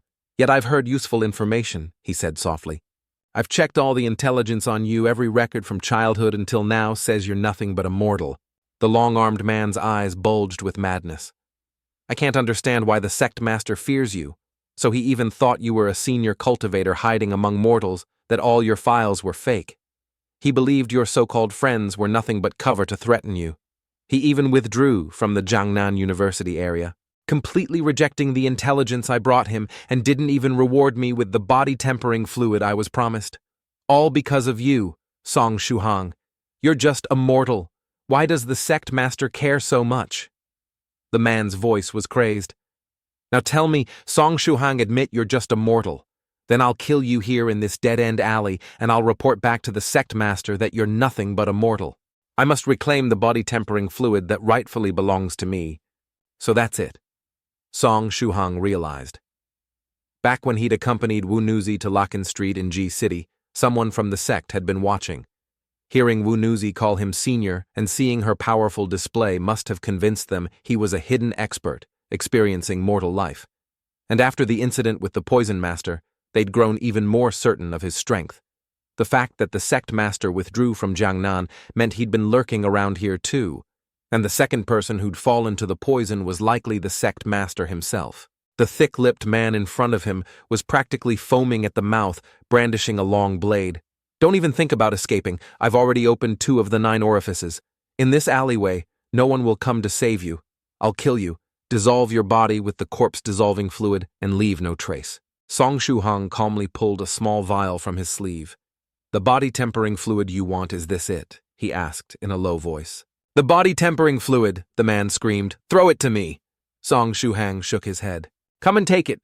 I'm just a mortal. What are you afraid of? I'll give you even more if you let my sister go. The long-armed man's eyes widened more. He didn't even hesitate. He lunged forward, determined to seize the vial before Song Shuhang could pull any tricks. But in his single-minded pursuit, he didn't even think to ask why Song Shuhang had the fluid in the first place, or how he could have so much of it. In that instant, a blade of light pierced the man's body, as easily as tofu, plunging straight into his heart. He stared dumbly at Song Shuhang, who still held the empty vial, but now also gripped a sharp sword. How? He stammered as blood poured from his chest, soaking the blade and turning it a brilliant crimson. It was a flying sword invisible to anyone, but Song Shuhang and the Grandmaster who had gifted it to him. No one else could see it unless they surpassed the Grandmaster's power. Song Shuhang had held it ready all along, waiting for the long-armed man to come closer. He hadn't expected the man to throw himself forward so recklessly, but he only needed to adjust the tip slightly to aim it directly at his heart. With a soft fup, it was over clean and precise, easier than turning over one's hand. Song Shuhang drew a deep breath, silently relieved that he hadn't yet returned the flying sword to the Grandmaster. He raised his hand to cover his nose. Even though he had already achieved some enlightenment, the smell of fresh blood still made him slightly nauseous. After all, he wasn't some bloodthirsty demon like Ning, just a regular college student a few days ago. Taking a deep breath, he tried to calm himself, pushing down the instinct to panic. The point of his sword was pressed against the man's throat as he asked, "Any last words?" The long-armed man gasped for breath, but before he could respond, there was a swift slash, and his head was severed cleanly from his body. "Ah, I was just asking out of habit. I wasn't really interested in your last words," Song Shuhang said quietly. It was the first time he had ever killed not even a chicken before. This was his realization. He must accept it. The long-armed man was the first to die by his hand, but certainly not the last. With the black flying sword in hand, Song Shuhang carefully searched the man's body. There wasn't much: a glass vial, 3 small knives without handles, a strange badge, 1,000 yuan in cash, and a phone.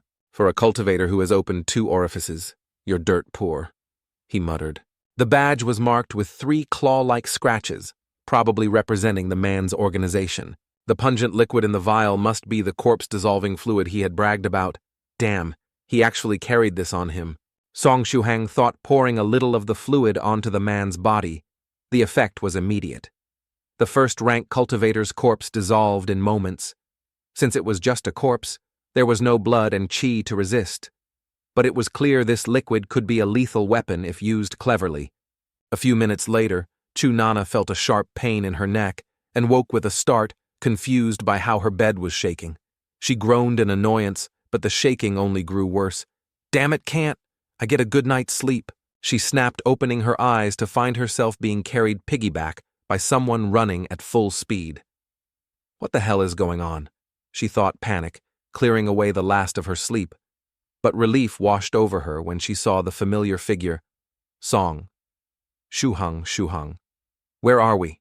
She asked. Oh, you're awake. Song Shuhang stopped, carefully setting her down. Are you okay? Feeling off anywhere? Chu Nana frowned. No, just a bit of a stiff neck. But why am I here? You're asking me. Didn't you call me to come pick you up? I found you passed out on a roadside bench, so I thought I'd carry you somewhere to rest. Song Shuhang was telling the truth. She had indeed called him, and she had indeed dozed off by the road. Chu Nana thought hard, but her memory was fuzzy.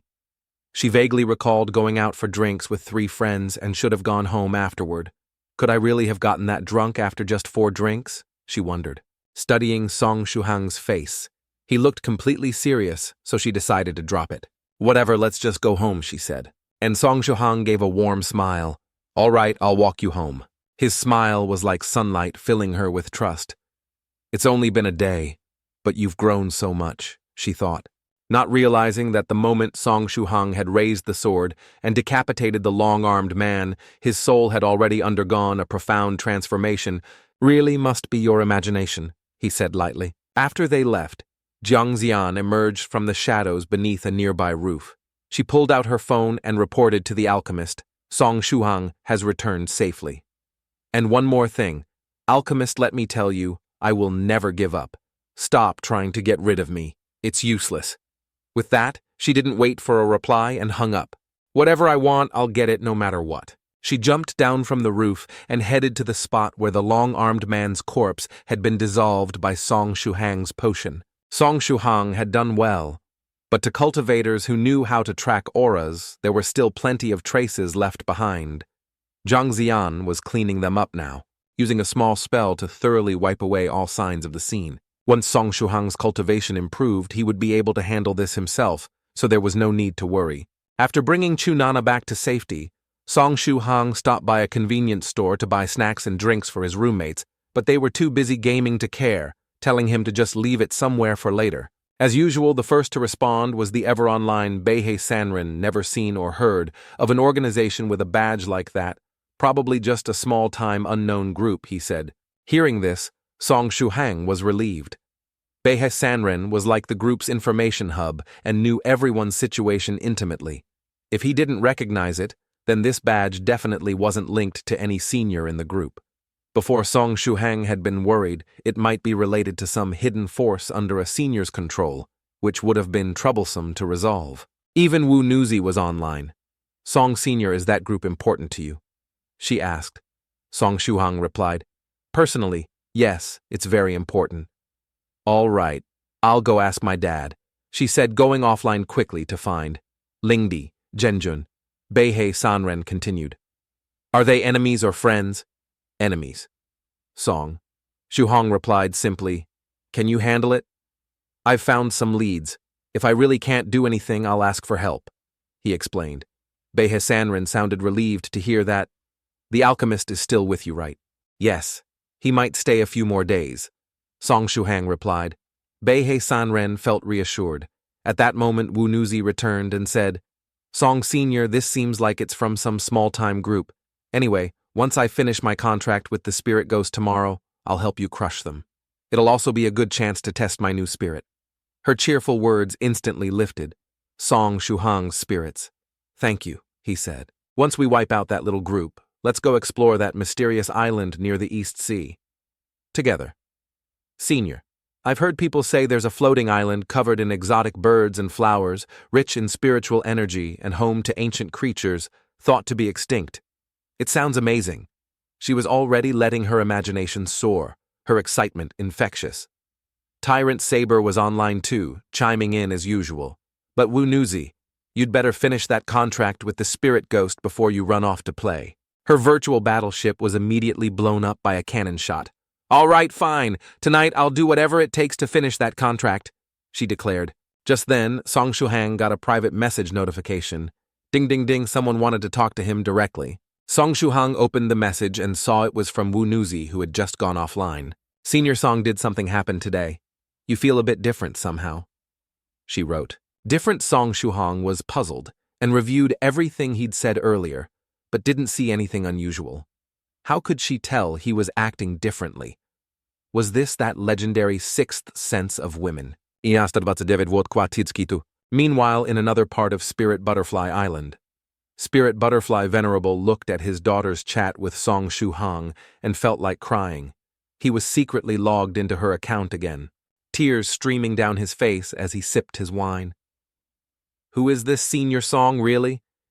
It feels like my daughter is about to leave me behind. He wept. Around 3 a.m, Song Shuhang was fast asleep, but his spiritual energy occasionally swept outward in a protective circle, an instinct left over from days of constant vigilance. Even in sleep, his body would sometimes automatically activate his spiritual sense to maintain a state of alertness. All of this happened without Song Shuhang even realizing. In the midst of a drowsy sleep, he suddenly heard his phone ring. It was a young man's voice asking fellow Taoist Shushan Pressure, "Are you there?" Song Shuhang woke up instantly. "Hello, it's me," he replied. "Little friend, were you sleeping? Then I'll make it brief." The man said, "I'm the Talisman, master of the 7 Life Talisman, from the 9 Provinces #1 group. Also, I got your number from Medicine Master. I mainly wanted to ask about that tablet with the 3 claw marks you posted in the group tonight." Song Shuhang was fully awake. "Senior, do you have information about that organization?" he asked. "I do know a bit, though it's from over 40 years ago," the man said. 43 years ago I was wandering all over the world and passed through a village in eastern Huaxia. Everyone there had been sacrificed in a blood ritual by demonic cultivators. No one survived. Their spirits gathered into a vengeful ghost. That's a method often used by demonic ghost cultivators. Back then I swore I would destroy them all. I searched for a long time and only managed to kill some of their minor henchmen. But I did find those 3 claw-mark symbols on their bodies. I heard you now have a lead on the leader of this 3 claw-marked ghost cult, right? Song Shuhang answered, "I have some clues, thanks in part to Medicine Master's help. If all goes well, I should be able to locate their leader within a few days." "That's wonderful." The Talisman Master said, "These demonic ghost cultivators deserve to die. Unfortunately, I'm currently in Western Huaxia and busy with urgent matters, so I can't come help in person. Please send me your address tomorrow. I'll mail you some protective talismans that might help protective talismans." Song Shuhang immediately thought of the yellow talismans that Wu Nuzi had used against the spirit ghost. The voice continued. "By the way, little friend, this Shushan Pressure nickname Dao title is usually a cultivator's face and reputation. Yours just sounds weird, like you didn't think it through at all. It's better if you pick a different Dao title. Anyway, send me your mailing address so I can send the talismans as soon as possible." The Talisman Master said all this and paused, worried Song Shuhang would refuse his good intentions. Song Shuhang was speechless. Shushan Pressure wasn't even a Dao title, just his username. Maybe he should really change it. Otherwise, if everyone kept thinking it was his Dao title, he'd have to endure being called Senior Shushan Pressure in real life. Just hearing that was enough to make his organs ache. With that, Song Shuhang sent his address to the Talisman Master and went back to sleep. The next day dawned hot and stifling. Song Shuhang woke up stretched and looked down at the flying sword by his side. So it wasn't a dream after all. Yesterday really was the first time he had killed someone. Next up was that cult leader, and Song Shuhang gripped the flying sword in his hand tightly. The other party had misunderstood, thinking he was some powerful expert and had fled from Jiangnan in fear. But Song Shuhang couldn't rely on that misunderstanding. To keep himself and his family safe, If he didn't resolve this major threat, he wouldn't be able to live in peace. Fortunately, by this afternoon at the latest, there would be clues. After waking up and washing his face, Song Shuhang opened the dormitory door to get a bit of fresh air, and just then, there was a knock. As he opened the door, he saw a tall man in a black uniform with a bright smile standing there. He looked familiar. Who was he again? Classmate Shuhang, we meet again. I'm Xiaofang from Fengchun Express Delivery. This was the second delivery. In just 3 days, with 2 different senders, both with such impressive status that it was intimidating. This guy had really nailed the identity of Xiaofang, and even if he had to call himself Xiao Xiaofang or Xiao Xiao Xiaofang, it wouldn't matter. Good morning, Xiaofang. This is another air shipment, right? Yes, direct delivery from Western Huaxia. I flew out last night myself and brought it to your door at the fastest speed, so you wouldn't have to wait long. Classmate Shuhang, accepting the parcel. Song Shuhang smiled.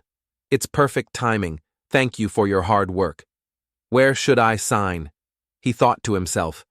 This must be the package from the 7 Life Talisman Master. It was only sent out at dawn and is already here by 6 a.m. That's incredible. As he signed his name, he thought of the black flying sword from Master Tongsuan and casually mentioned, by the way, Xiaofang, in a few days, I might need to send out ahead. I'll contact you then. Okay.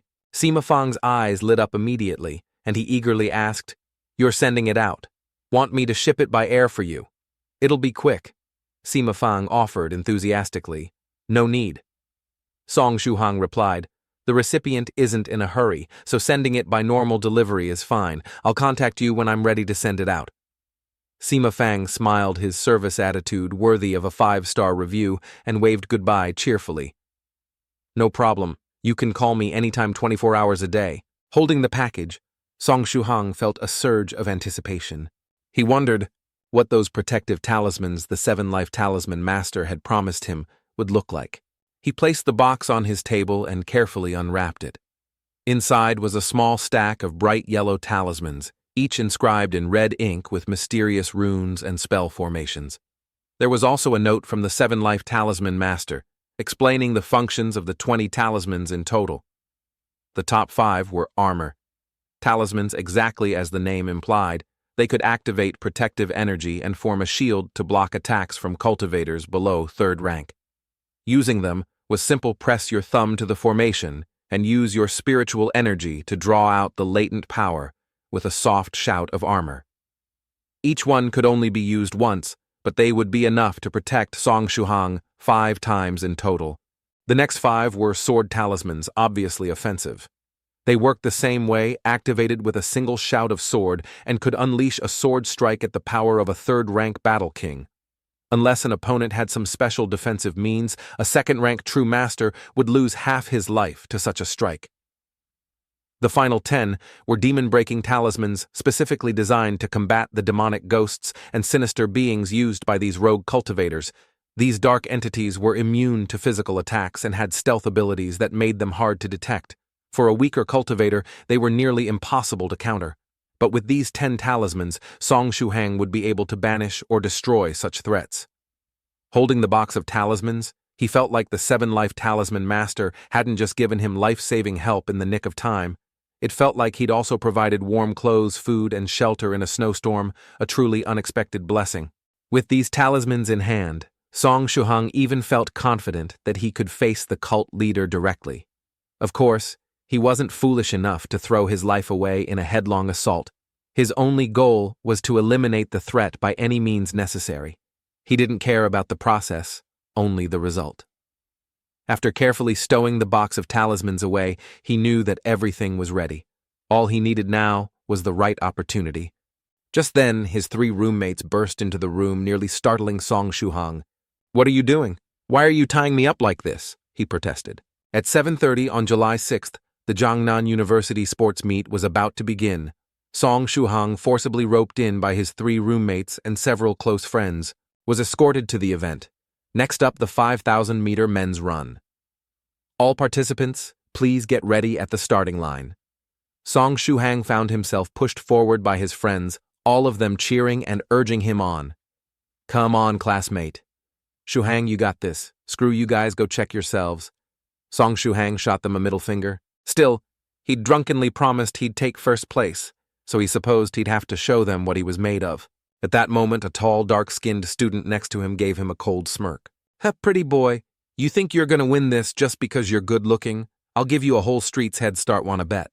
Song Shuhang sighed. Apparently being too handsome really did bring unexpected headaches. Song Shuhang said helplessly, a city block is at least 800 meters, so leaving me 1 block behind means over 2 laps. There's no way I can win. You should just give up. The tall, dark-skinned student almost ground his teeth to pieces. You little punk, I'll show you what true competition looks like. Bang! The starting gun sounded. The tall student shot forward at a sprinting pace worthy of the 100-meter dash. His stamina was exceptional, far better than the average college student in a school-level competition. He used that explosive sprint to open up a gap that would fill others with despair, planning to maintain it until the finish. Let's see. You keep up, you pretty boy, he thought.